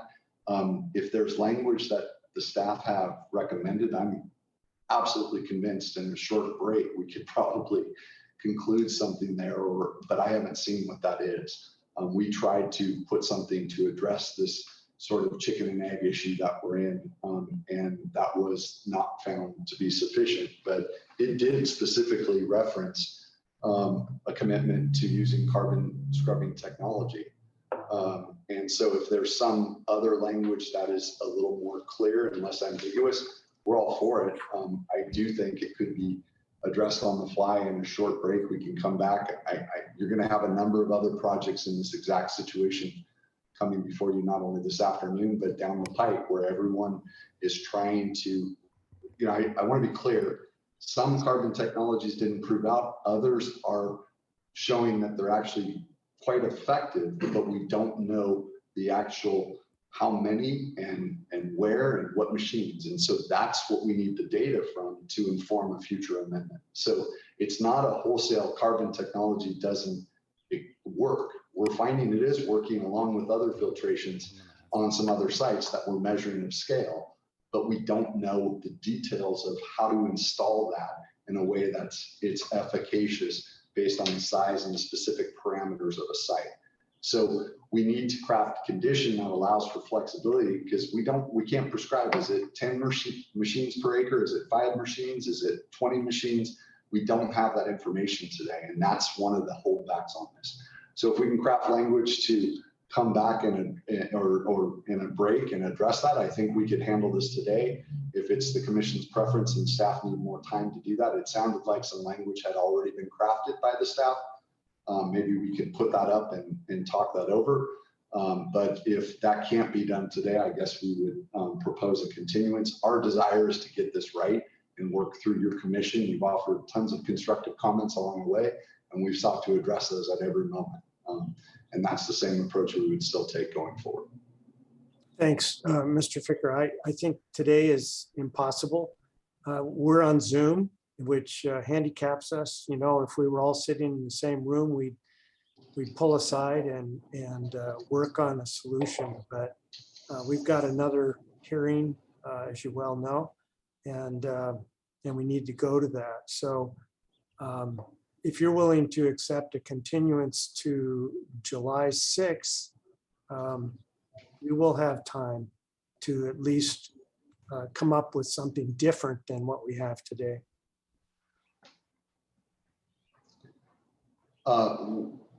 Yes, we're willing to accept a continuance. I'll confer with our clients. We may need to discuss other dates right around July 6th, as many people have vacations and other things. So we would need to look at the availability of folks around the time for a subsequent hearing. But we can work with staff and the commission to determine a future date, but understand that would be our placeholder for now.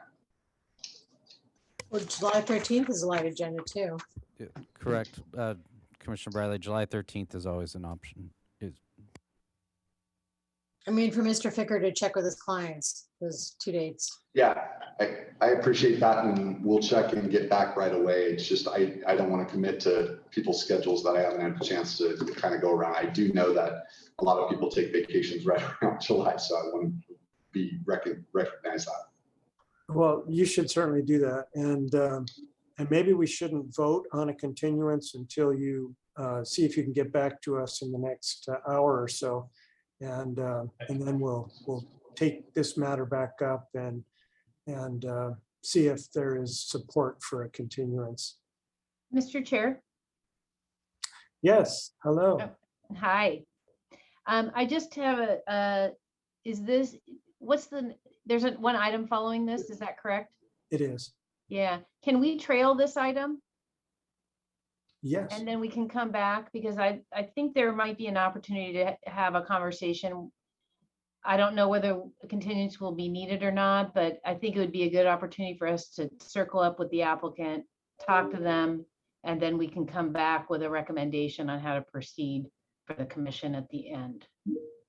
Do we have staff that are available, or are they committed to presenting the next project too?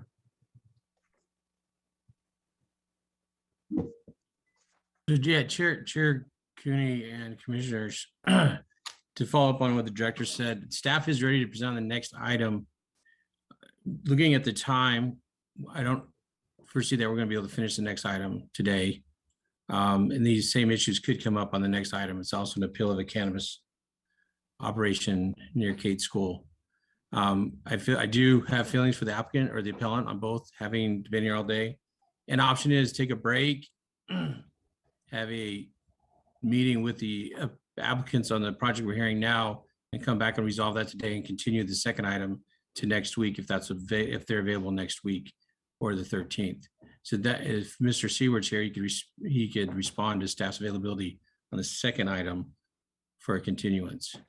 So we could excuse the second applicant and appellant team if we want to resolve this item today.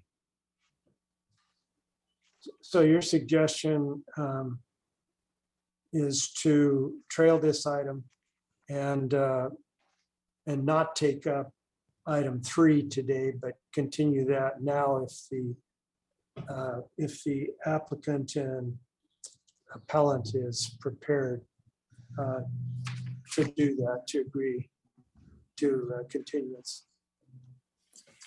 Mr. Chair, Commissioners, that's my recommendation. Looking at the time, otherwise we would start the third item, and odds are we're not going to finish that today and we'll end up continuing it anyway.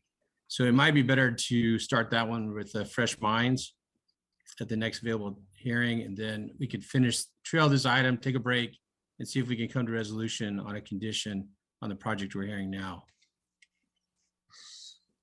Okay, well, let's take a break and have staff confer and let us know if we are going to start item 3 or not.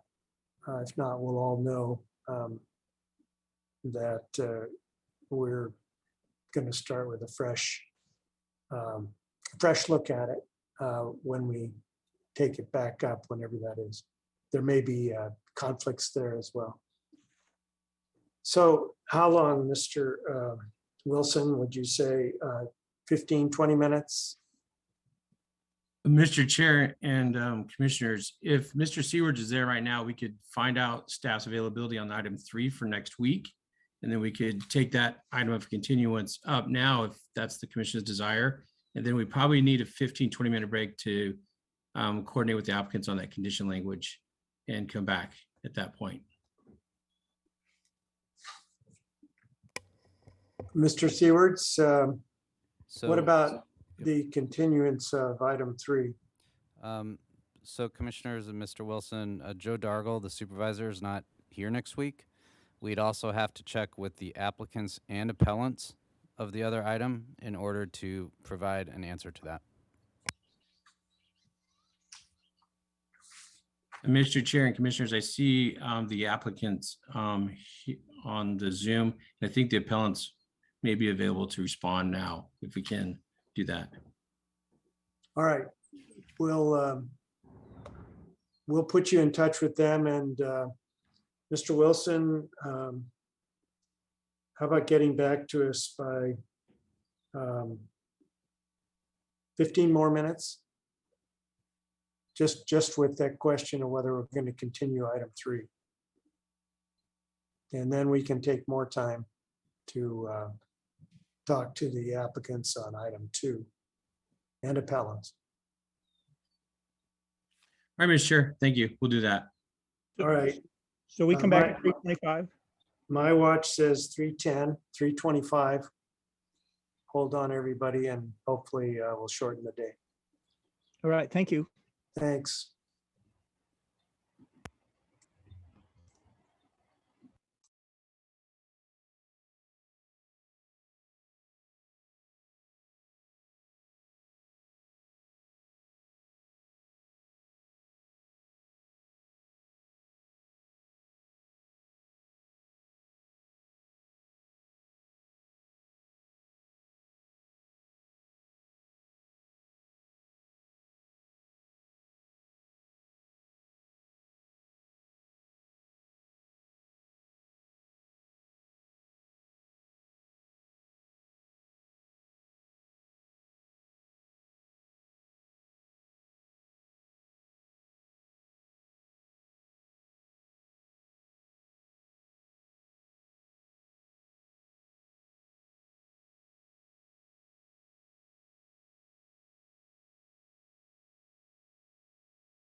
Mr. Chair, we're back on the air.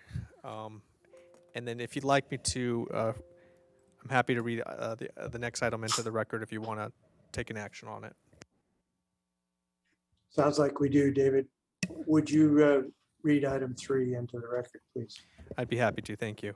The following is a hearing on the request of Charlotte Brownlee, representative for the Kate School appellant, to consider case number 22 APL 3, an appeal of the director's approval of case number 19 CDP 16. Commissioners, any ex parte disclosures to make before we turn to Mr. Wilson? Yeah. I was here also on April 21st with Ms. Macon the same day. I did the site visit with the Fuel Depot case. And there were several people associated with the case that were there, and I didn't write down their names. So yes, I did a site visit. That's all. And I haven't talked to anybody with the case. Thank you. Thank you. Anybody else? Commissioner Freeney? Any? Sure. Thank you, Chair Cooney. So yes, on May 12th, I met with Alex Van Wingerden, Eric Edwards, Norm Allender, and Galloway Macon. Okay, thank you. Commissioner Park? Hey, Lisa. I called Gilray 5 times. She wants a continuance now. Oh, Jeff is, yeah. Oh, there's some muting that should be happening. I hot mic'd it first time in 3 years. It's true. He's very good about that. Okay. I don't know if it's my turn or not, but Yeah, no, I called on you. Go ahead. I also had a site visit. I can't even remember when. I think it was a week ago or something, with the applicant team, and I saw 2 projects, but they're right next to each other. Yeah. Okay, Commissioner Martinez, anything? None. Okay. I also did the same site visit at the location with the applicant team and Galloway Macon, who was there, and also spoke with Nicholas Tard this morning on that project as well, very briefly. Okay, Mr. Wilson. Oh, he's on the phone. Mr. Chair and Commissioners, I apologize for the hot mic, but pretty good record after 3 years of doing this. I like. So I had a conversation with the applicant. They are seeking a continuance or would agree to a continuance to July 13th, but we can bring them on camera to have them say that in person on record. And then I have not been able to get a hold of the representatives for the appellants, Miss Charlotte Brownlee. So if we need to coordinate with her on the continuance as well for July 13th is the date we're looking for. Or if there's another representative for Kate School that can speak on her behalf. I know Mr. Harg is with us, but he may not want to go forward without Miss Brownlee. I'm actually on the phone. Sorry, I had to just switch to a different call. So that the request is to move it to next week. Is that the date? The Wednesday, the 8th? No, what we just heard was July 13th. I mean, I'm sure that's fine for us. It's summer in a school. I don't know about our council. If Mr. Targ has time then. I'm And to be available. clear, that's Thank you. item 3. That's item 3 we're talking about. Correct. Yeah, that's fine for Kate. Mr. Tar? That's the 13th is fine. It's a totally appropriate proposal. Thank you. Okay. So this is the item we haven't heard yet, but we've read it into the record. Were you able to listen to that, Mr. Tar? No, I was not, unfortunately. I'm sorry. Okay, all I'm telling you is that we took this item up formally. So if there's anything else other than continuance, any willingness to go forward on the 13th, great. I'm sorry, Chair. This is, I beg your pardon. This is with respect to the third item. Yes. Yes, I heard that it was read in, and I am comfortable with that. And having heard from Ms. Brownlee, Kate is as well. Look Fantastic. forward to reconvening on the 13th. Okay, great. So, Mr. Villalobos, will you please poll the commission on the continuance? Mr. Chair, I apologize to interrupt. If we could just do public comment real quick on the continuance, and then we can do roll call. Okay. Mr. Villalobos, can you help us with that? Sure. If anyone would like to speak on the continuance, raise your hand and I'll call on you.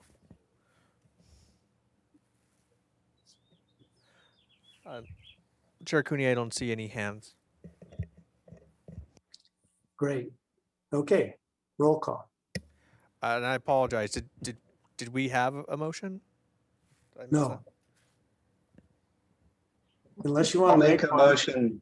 I'll make a motion to move continue the third item to July 13th. In a second. Anybody? I'll second. Oh, we got two. Yeah. Let's give it to Commissioner Bridley. out Okay. of Good. I like her. Recognition for her stressful day. Yeah, please give it to her. Okay, we have a motion and a second, Mr. Villalobos. All right, Commissioner Bradley, Aye. Commissioner Park, Aye. Commissioner Farini, Aye. Commissioner Martinez, Aye. and Chair Cooney. Aye, Motion passes 5-0. great. Well, thanks to the parties for item 3. Now we're back to item 2. And how do you want to proceed on that, Mr. Wilson? Mr. Chair and Commissioners, it is my understanding that the applicants, team, and staff are in communication. So if we could do another 10-minute break and come back, I think we will be able to address the commission at that point. Is 10 enough? Let's go 15. Yeah, go 15. Okay, 5 minutes to 4. We'll hope that we can adjourn the meeting. Good. Thank you, Mr. Wilson.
All right, we're back on the air.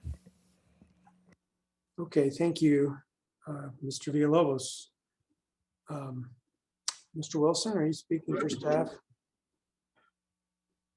Mr. Chair and Commissioners, thank you. I'm going to turn it over to Mr. Dargell for him to overview with the commission the language that they're proposing.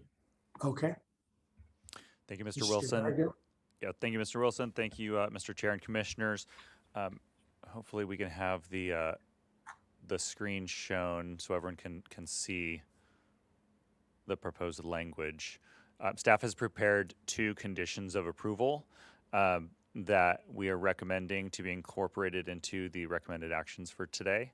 As soon as those are up on the screen, I will walk through those with you. All right, there we go. Okay. Sean, could you make that a little bit bigger? There we go. Okay, so the condition that you see on the screen, I'll be quiet in just a second so folks can actually read through this. But in general, this provides additional language that would be incorporated into the odor abatement plan that would require carbon scrubbers to be incorporated into the project within 12 months of project approval.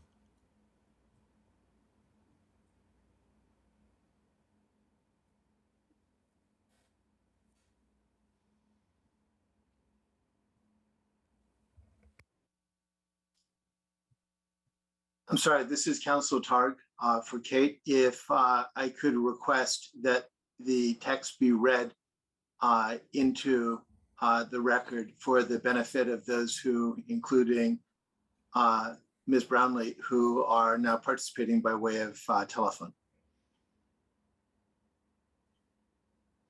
Mr. Chair, I'm happy to read this into the record if that's what you'd like.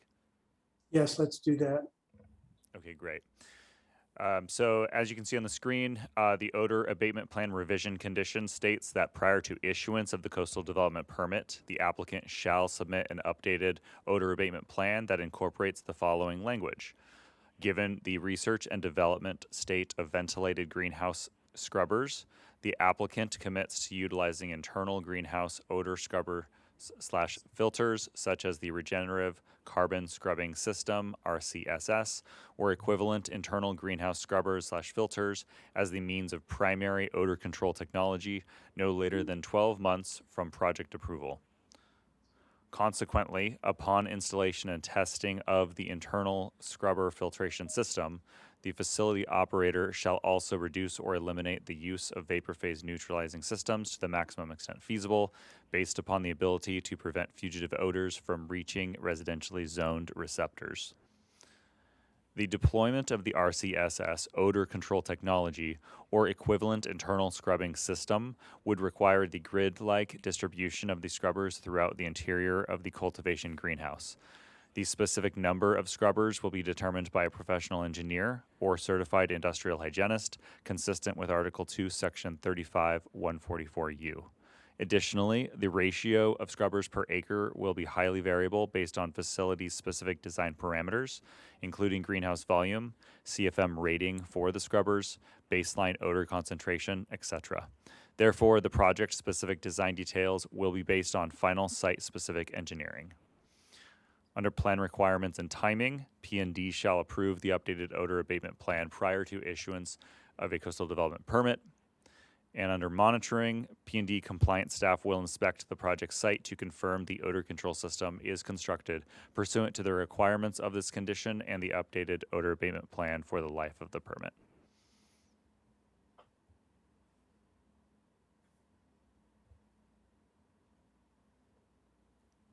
That's the odor abatement plan, proposed condition. Did you draft anything to address the structure? There it is, right. Yes, Mr. Chair, I'll go ahead and read this condition as well.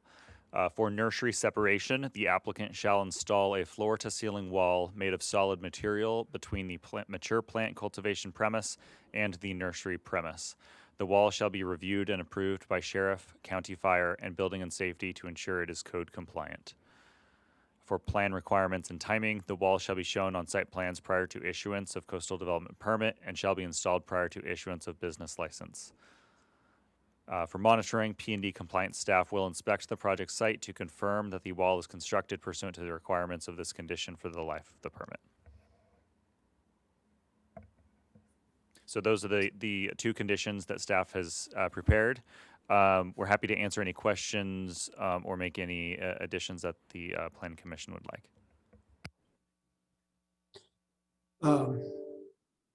I think we need to hear from the appellants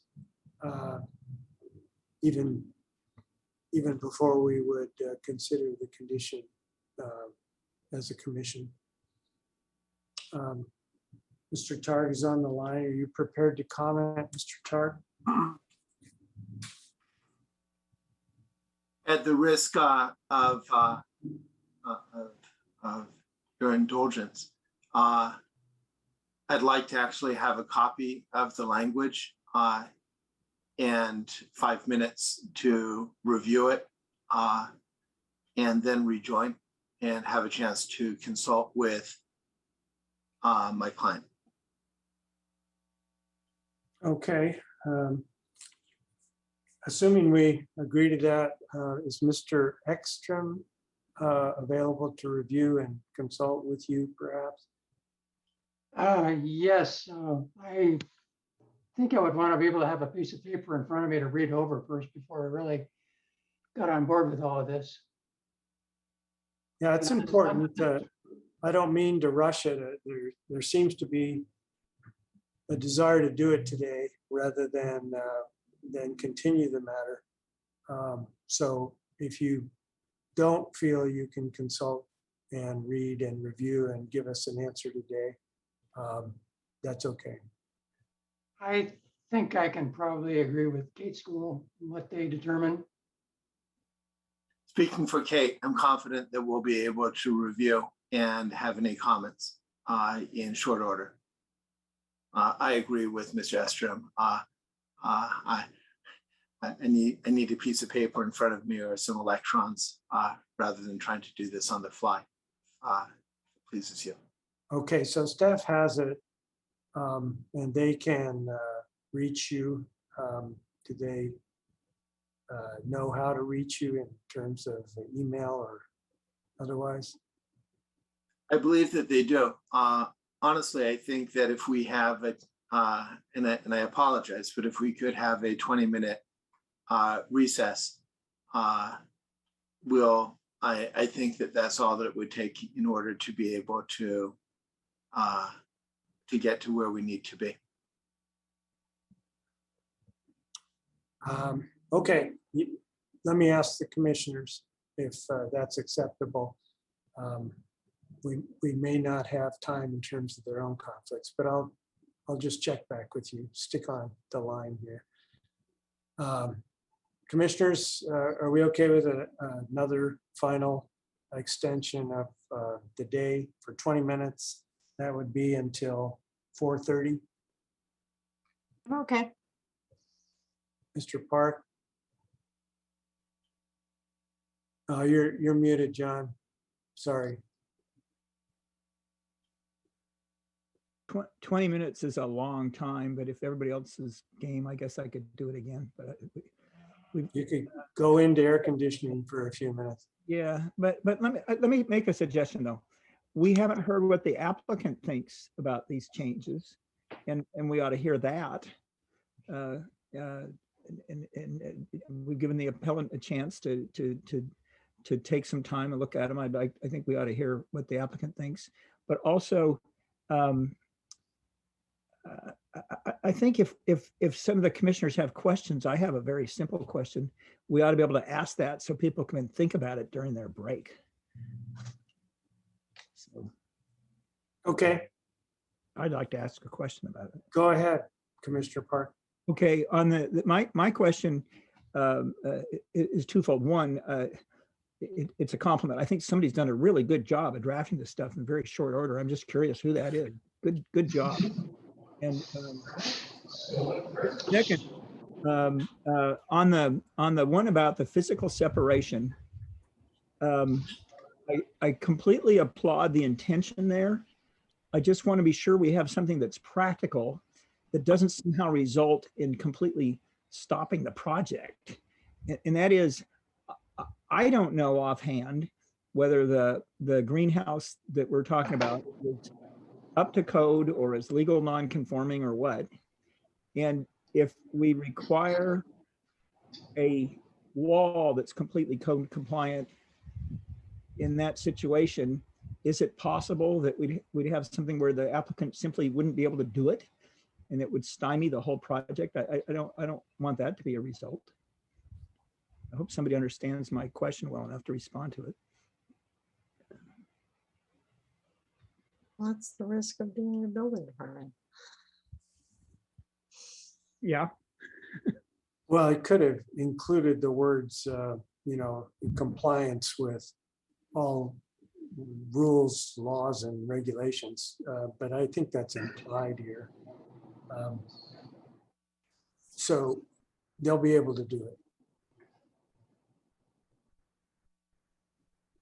Maybe not BAR approval, but everything else.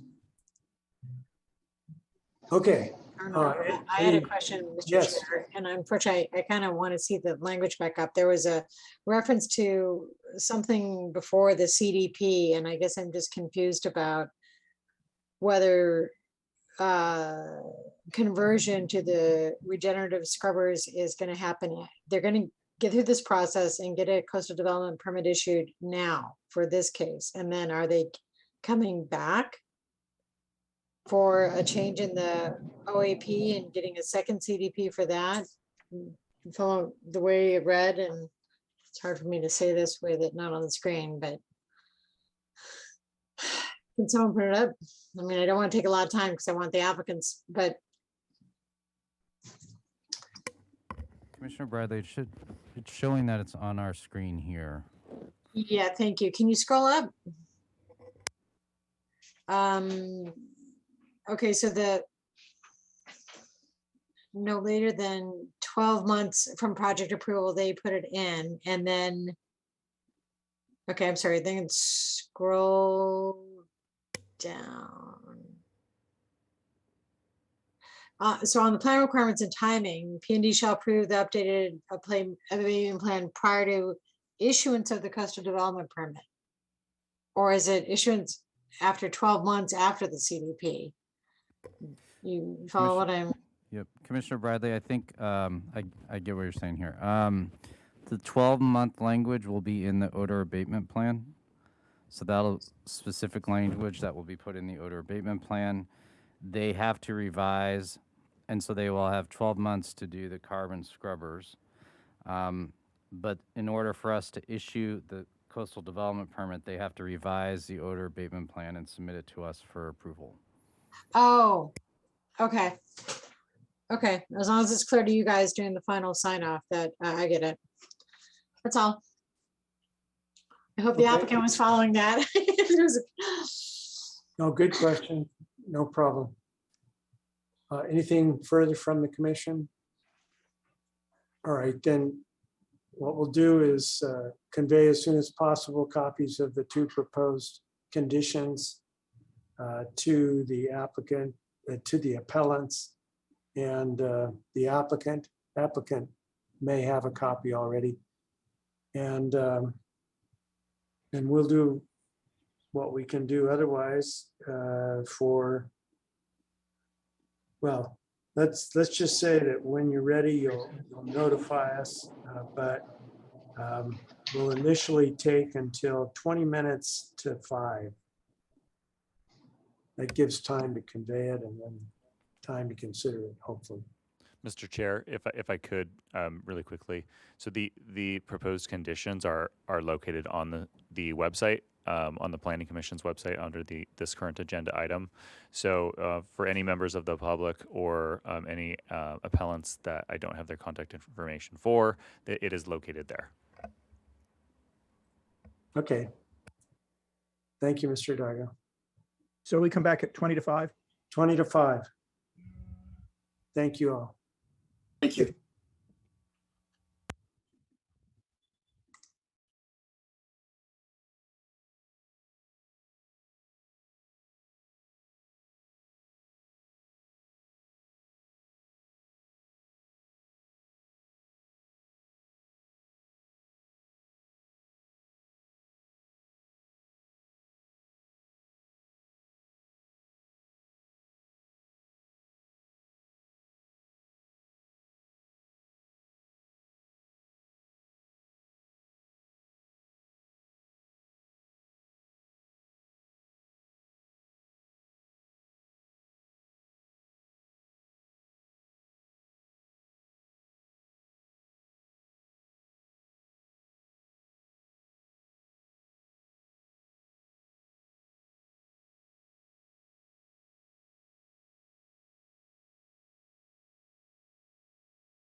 All right, we're back on the air, Mr. Chair.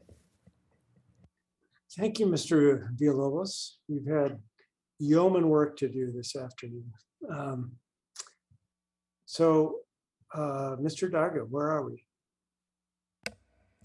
Thank you, Mr. Chair. So when we took a break, that was to give the appellant time to review the proposed conditions. And at this point, I think we may want to, I guess it's up to the chair to decide to open it back up to the appellant to see if they have any questions or comments. Appellant will be done in 2 minutes. And we're just finalizing some red line. We'll be able to send it in. I beg your indulgence. Are you suggesting changes to the language? Yes, we are. Hold on just a moment, please.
Chair Cooney, this is Jared Ficker for the applicant. Just trying to understand what it looks like Mr. Targ's muted.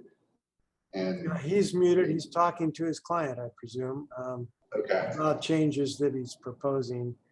I think we've gone this far into this effort, so we should give a couple of minutes. Okay. And then we'll be back.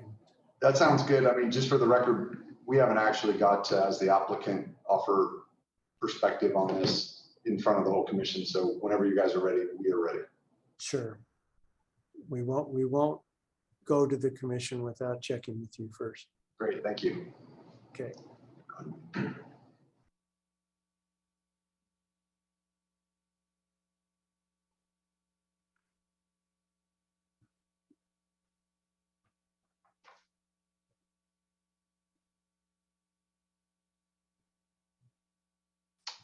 Chair Cooney, may I make a suggestion?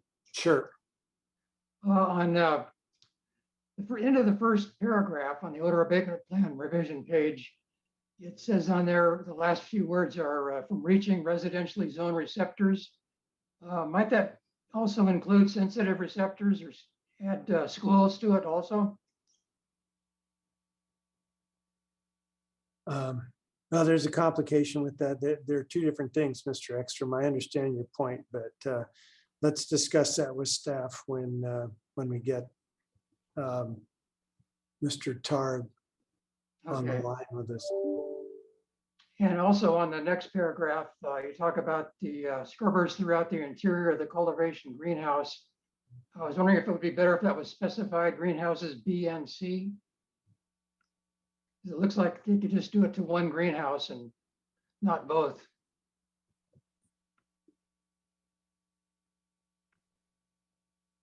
B and C, right. Thank you.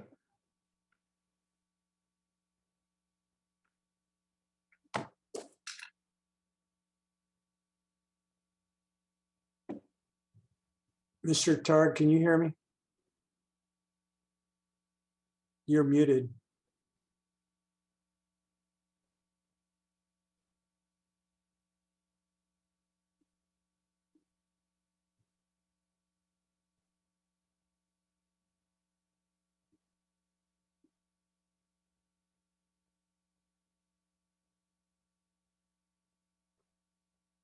All right. Commissioners, you want to just stay on here and wait for Mr. Targ, or should we stand by doing whatever we were doing before?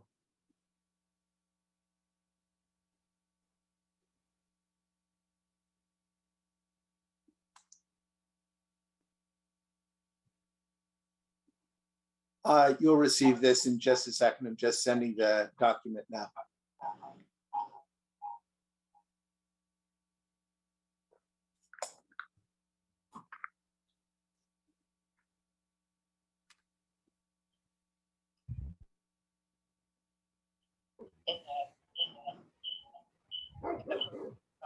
Nursery separation, the second red line section, I think it should be.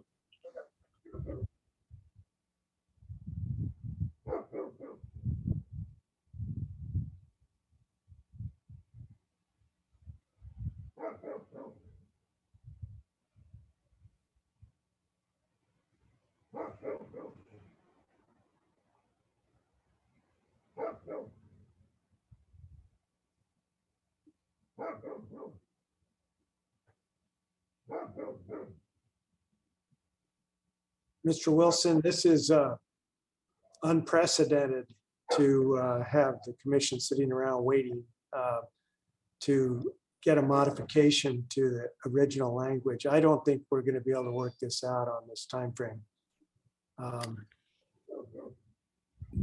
Yeah, Mr. Chair and Commissioners, my recommendation is to move forward to deliberations. I don't know what the appellants are doing. Staff worked with the applicant, came up with some language that they both agreed on and that we felt was enforceable. Unless the appellants have anything that we overlooked, I don't think we need to really wait. We can move forward with our deliberation and action. Yeah. All right, we need to hear from the appellants before we do that, from the applicants before we move to the commission. Yes, Commissioner Cooney, if you'd like, we're happy to comment on this now, or is that? Yeah, go ahead. Go ahead. Yeah, yes, we have carefully reviewed the language. I think we understand the requirements and procedurally how it goes forward. As I think we've stated before, our commitment to proceeding forward with carbon scrubbers is there. This helps clarify that. It also addresses clarity around the specifics of the nursery separation, which we're comfortable with that language as well. So I think it's a good solution. It puts a little more meat on the bones on some language we were suggesting, and I think it deals with and helps guide some policy on how to look at these projects coming forward. So I think this adequately addresses the concerns raised by both the appellants and discussions amongst the commissioners. So thank you for the opportunity to work through this today. Okay, well, there's more to go with this matter, but we'll try and finish up today. So I don't know if Mr. Harg is still on the line. Mr. Targ is on the line, and the document has been sent to Mr. Dargle. I don't think we're in a position to edit on the run like this. So if you want to describe what changes you made orally, the commission would have that, but it really is up or down as far as the commission's concerned on this particular item. I can do that in just a second, please. Mr. Targ, I'm sorry, we're going to move on. You can comment, after the fact, but we've got the language. And if I can say there's language that would not be acceptable. So I appreciate the opportunity that you've provided. We have conferred with our clients who have spent, of course, the day together, and respectfully, if I can provide some suggestions, we would appreciate that. We appreciate the time that the commission, of course, has also spent on this matter. Well, if I it may- was something minor, it would be one thing, but you know, this is not the way to prepare something that is going forward with appeals or the court or anything else. It's just too much on the run.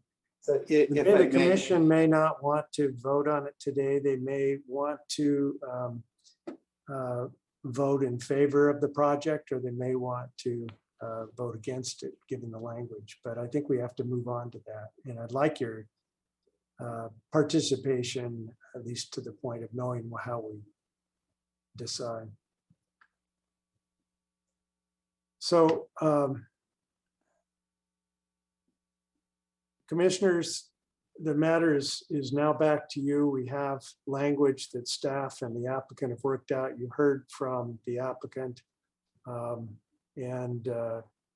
what's your pleasure? Do you want to move forward with the vote at this point as recommended by staff, or not? Anybody? Let's see.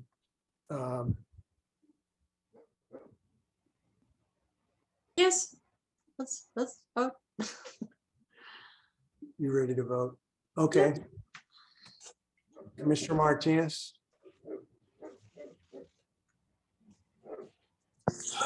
I'm sorry, my secretary was telling me something really quick right there, but I have no comments right now. Okay. Commissioner Farini? No comment, Chair Cooney. All right, we have a modified project that has been recommended to us by staff. And we heard comments on the project before that.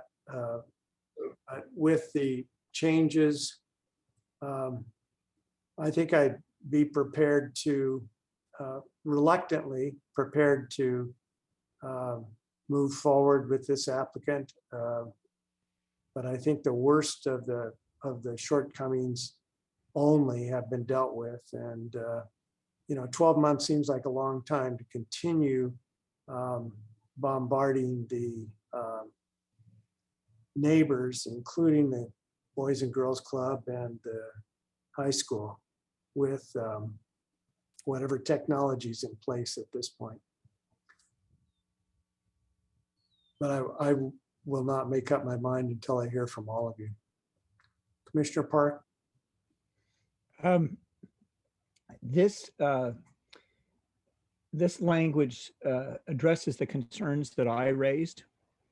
And I came to conclusion a long time ago that none of these projects are perfect. And this is a very imperfect system, and we're kind of doing the best we can. So I'm ready to support it with these changes. But I'm ready to follow your lead. If you want to make a motion today, or you want to continue, whatever it is you want to do, I want to hear. But I'm ready to support it with these changes. What's bothering me is that if staff and the applicants and the appellants could all agree, and we're not that far away, and Mr. Park very well, the process of settling the matter as opposed to going to trial is often worth some time. So, my inclination would be to free the commission now and to have this back on the agenda. The staff need do nothing more, but to present the changes to us next week. I'd like to give them that chance. But failing that, I think I'm prepared to support the applicant. Mr. Chair, may I make a comment? Yes, please. I think this will, the commission could take action today. And there can and have been negotiations between appellants and applicants between now and when an appeal might happen. And so if the appellant felt like they were unhappy, they could appeal to the board. There can be this coordination and they can withdraw the appeal. That's another way to go about it. And that's been quite common in our process. we've been finding. So it's just Good another. idea. I always another forget approach. about the last resort settlement as opposed to doing it today. Thank you. Chair Cooney, Yes. This has been a challenging day. I'm trying to be as diplomatic as possible to everyone. It's just been a challenging day. And I was even joking with someone, I support the incorporation of Summerlin as a city, but as long as it can be done before that next application for the pole sign gets in front of us. But nevertheless, maybe, and I would love to know that all this is behind us before I have a gin and tonic or whatever I have next. And so I think that as frustrating as it is to you, it might be prudent for us to see the document that Mr. Tark sent, just so we know kind of how close we are. And if we're real close, let's just put this to bed.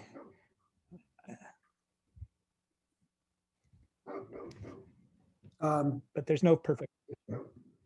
Right. I don't want to speculate on what Mr. Targ has sent to Mr. Dargill, but Mr. Dargill, are you able to display the document? Commissioner Cooney, this is Travis Seawards. We've preliminarily reviewed it. We already have serious concerns. So reviewing the changes would result, I think, in more delays right now. But we're happy to do that if that's what the commission would like. There's some language that we would not recommend agreeing to, just from our quick review of it. Okay, well. So That's let's understood. continue. Yeah, let's continue it then. We're too far away from, I appreciate the applicant staying there. I know, but all parties are not on the same page, obviously. And the whole hope was that we would approve this so that the appellants wouldn't appeal to the board, and that would save you several months, but apparently we're not quite there. So, Mr. Chair, Yeah, Mr. Chair and Commissioner, sorry to interrupt. I'm just going to echo what Director Palmer said. We're probably not going to get to a happy place with all the parties today. And if the commission's ready to act, staff shared concerns with what the appellants indicated. So an option is to take action today if the commission wants to move towards approval, and then allow it to work its course, run its course. I don't know if continuing it is going to bring us anywhere closer than we are now. We're at the finish line, so we can cross and then let it run its course. that's fine. So we're going back to staff's recommended language. Okay. As a point, if I may raise a couple of the issues that we've identified, or if staff can identify if there are specific legal issues or specific matters that are unacceptable as a matter of policy, I think that you will find an agreeable appellant. I'm sorry, Mr. Chair, I believe this is deliberations among the commission, right? So we are at the point of being able to concur with staff's recommended text, and as much as we gave the appellant a chance to do it, it is 5 o'clock now, and that time has run out. So there's always an appeal process. So I would look to you, Commissioner Cooney, Chair Cooney, my fearless leader, on what you want to do next if you want to make a motion. No, Mr. Commissioner Park lost me on gin and tonic, and I didn't hear anything after that. That was Commissioner Blau's favorite, right? All right, everybody's been so patient. I don't want to make light of it. This is very difficult. These projects are difficult. There are good things about them, and I know the applicants are making an effort to comply. It just, if they hadn't, it would have been an easy project to vote against. Under these circumstances, it's hard. Somebody who favors the project, would they like to make the motion?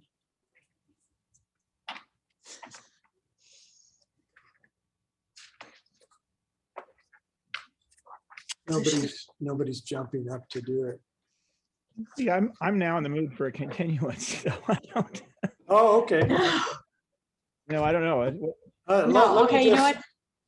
Let me ask staff if we can continue this till our next meeting, which has a short agenda, just for the purpose of seeing if staff will agree to something that the applicant has proposed. If they don't, we've lost nothing. We vote against it or vote for it or whatever, just as we would today.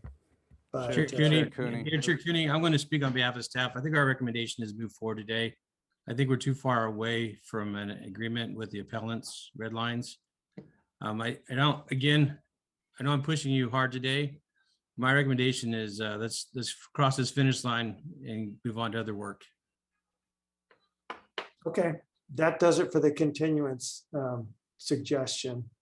Okay, so who Chair wants- Cooney, I'm willing to make a motion for you. Thank you. Done such a good job today. Okay, I would actually move to approve, you know what, I gotta get to the right packet. Move the international, Chair Bradley, we'll pull up the actions for you. that would help a lot. And then At 5:01, and I hear the ice clinking in the glass next door. It's So page 21 of our staff report today. Chair the Cooney, staff and presentation. just for all the commissioners, the recommended actions are showing on screen. We did revise them, and you'll see the underlined text. So this should help you through the final steps here. okay, so great. All right, then I would make a motion to deny the appeal, case number 21 APL 00076 and 21 APL 00077, and make the required findings for approval of the proposed project as specified in the attachment A of the staff report, including sequent findings. Determine that the previously certified programmatic EIR with its number in parentheses is adequate, and no subsequent environmental review is required pursuant to CEQA guidelines 15162 and 15168C, and grant de novo approval of the proposed project, case number 19 CDP 00022, subject to the conditions included as attachment B in the staff report as revised at this Planning Commission hearing on June 1, 2022. That's the motion. Do we have a second? I'll second it. Thank you, Commissioner Martinez. Discussion on the motion?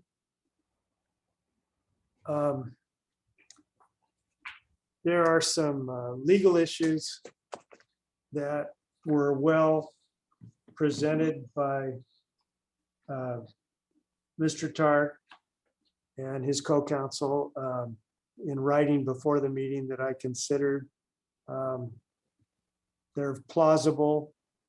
I think they could lead to litigation. I'd like to see that avoided, but in any event, I think what I'll do is oppose the motion here to make the statement and let the project go forward as suggested by staff.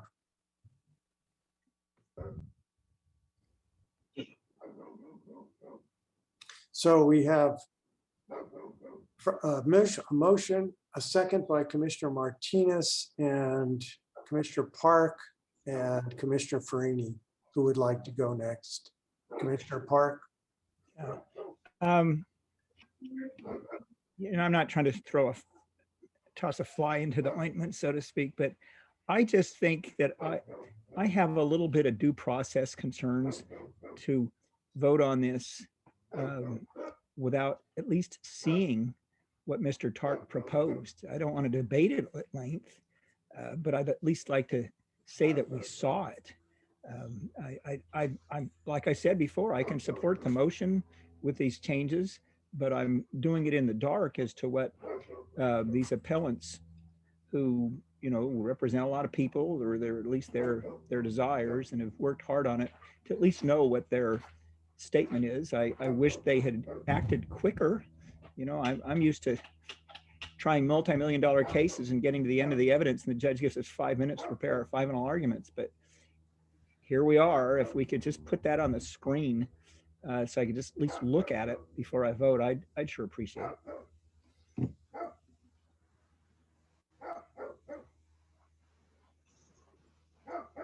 Mr. Dargill, can you do that easily? I mean, we recognize that staff is opposing making any changes to its recommendation, but Chair Cooney, we're working on it. Just gonna need a minute here.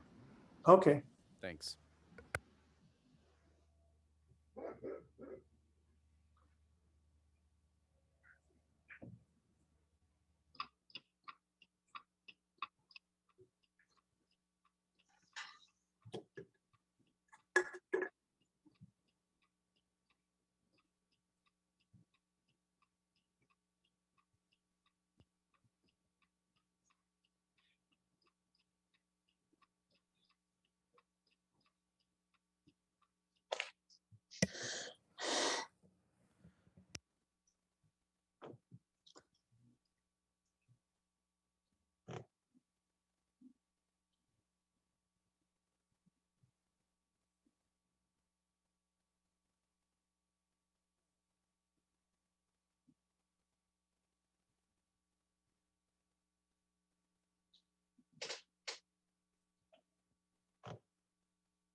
Mr. Chair, when everyone's ready, we can show the edits to the other condition as well.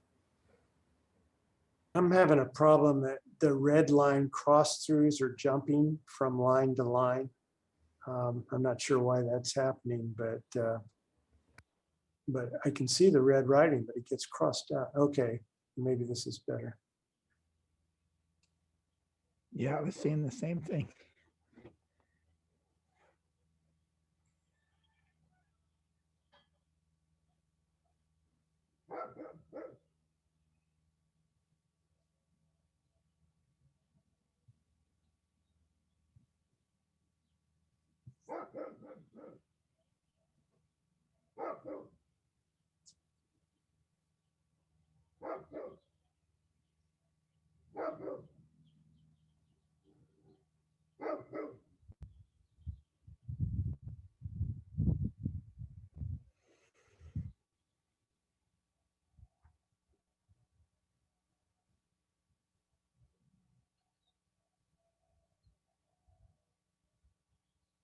Okay, can you go up, scroll up?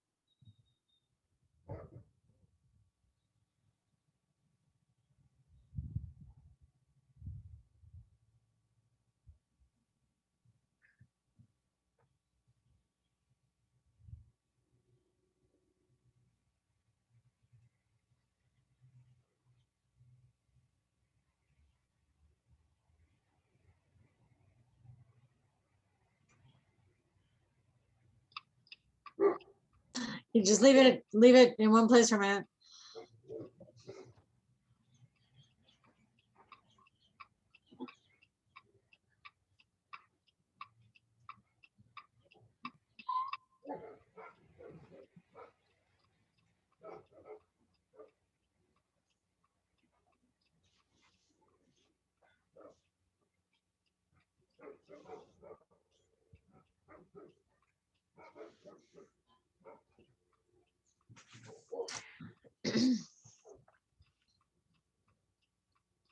Well, it's jumping around a lot.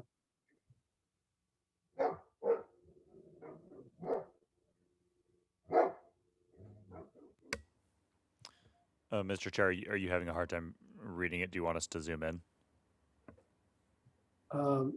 No, it's interesting that the one on the television monitor was still, and then the other one was moving. So I looked at one and then the other one was moving. Now it appears to be stable. So I'm finished.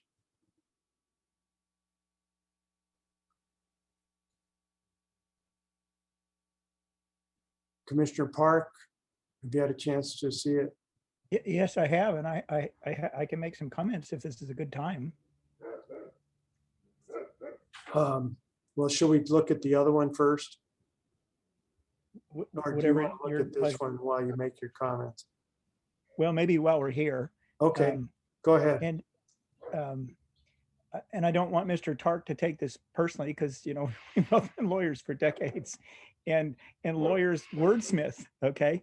And there's some good wordsmithing here, but to tell you the truth, some of these changes, although there, you know, there's some improvement in the wording, they don't necessarily change the meaning very much.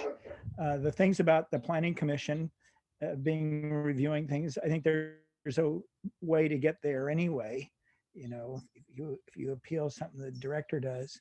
So I don't know that these changes are so important. I mean, I would accept it without them. I would accept it with them. The one though that I think is worth really focusing on is the one about it's at the top of the screen about based upon the ability to prevent fugitive odors, excuse me, from reaching residential zoned, and then they've included or other sensitive receptors, including but not limited to schools, daycare centers, etc. And that seems to me to have some merit to it, and it seems to be a substantive change, but one that's reasonable. The others, I don't need to dwell on them. So Chair Cooney, I made a motion and there was a second. Now we've seen the information provided by one of the appellants. I have significant concerns about the language in this red line. Staff has significant concerns. So we could do two things. We could vote on the motion that I put before us, or I could withdraw the motion and we continue it. There's an idea. Does Director Plowman have any help to get us out of this quagmire? Commissioner Bradley, through the chair, here's what I would say. The condition language is not consistent with our code. So we can't agree to it. I think it would be, well, I'm not even sure it would be legal, but it's changing the meaning of our ordinance with respect to sensitive receptors. So I do not support that. That was not the board's intention. And they've had many swipes at this code. So my feeling is, as I recommended previously, that the commission can take action, that some of these things could potentially be worked out before we get to the board, or even, you know, it's possible we can try and, well, it'd probably have to go to the board unless there was something we could work out in the next few days. But I think we're probably as close as we're going to get. The other changes, I think, as Commissioner Park said, are not that meaningful. And I don't think we need to return to the commission for them because we're clearly laying out what the change is in the odor abatement plan right here, right in front of everybody today. And I think that would not be a good use of the commission's time. So if I were in your shoes, I would take action on it today. I don't know if that's helpful or not. We were at the point of voting, and Commissioner Park asked to see this language and had some comments on it, which he was allowed to do under discussion of the motion. Is there anyone else who would like to discuss the motion before we vote on it? Could I just ask Director Plowman a quick question? Yeah, if it's real important. Yeah, I think it's just to clarify. So, Director Plowman, when you're making your point about the language, proposed language about sensitive receptors not really following our code, I think what you're saying, in other words, is that the Board of Supervisors passed an ordinance, and it has certain protections in it for people that are in residentially zoned areas that detect odor. And then there's procedures, making complaints and so forth, and we're all very familiar with that. And in a sense, what you're pointing out is when it starts adding other types of people as sensitive receptors, it goes beyond what the code says. And it's, in a sense, legislating by the Planning Commission instead of by the board. Would you agree with that restatement of what you had to say? Commissioner Park, through the chair, that's precisely what I meant. Yes. Got it. Well, I think that's your point's well taken. Thank you. Anybody else with a comment? I'm talking about the commissioners now. Not seeing any, so we're ready for a vote, I believe. Mr. Villalobos, if you'll call the roll. Commissioner Brightly, Aye. Commissioner Park, Aye. Commissioner Farini, Aye. Commissioner Martinez, Aye. Chair Cooney. No. Motion passes 4-1. Okay, everybody, terrific job of working through very difficult matters and a long, long day. Fortunately, we didn't have another item to go to, but I wish everyone a pleasant evening, and we'll see you in person next week in Santa Maria. Looking forward to it. And we will present our resolution to Commissioner for, I believe, Commissioner Blau's family from the commission. Oh, great. I didn't know that. Okay, see you then. All right. Thank you. Thank you.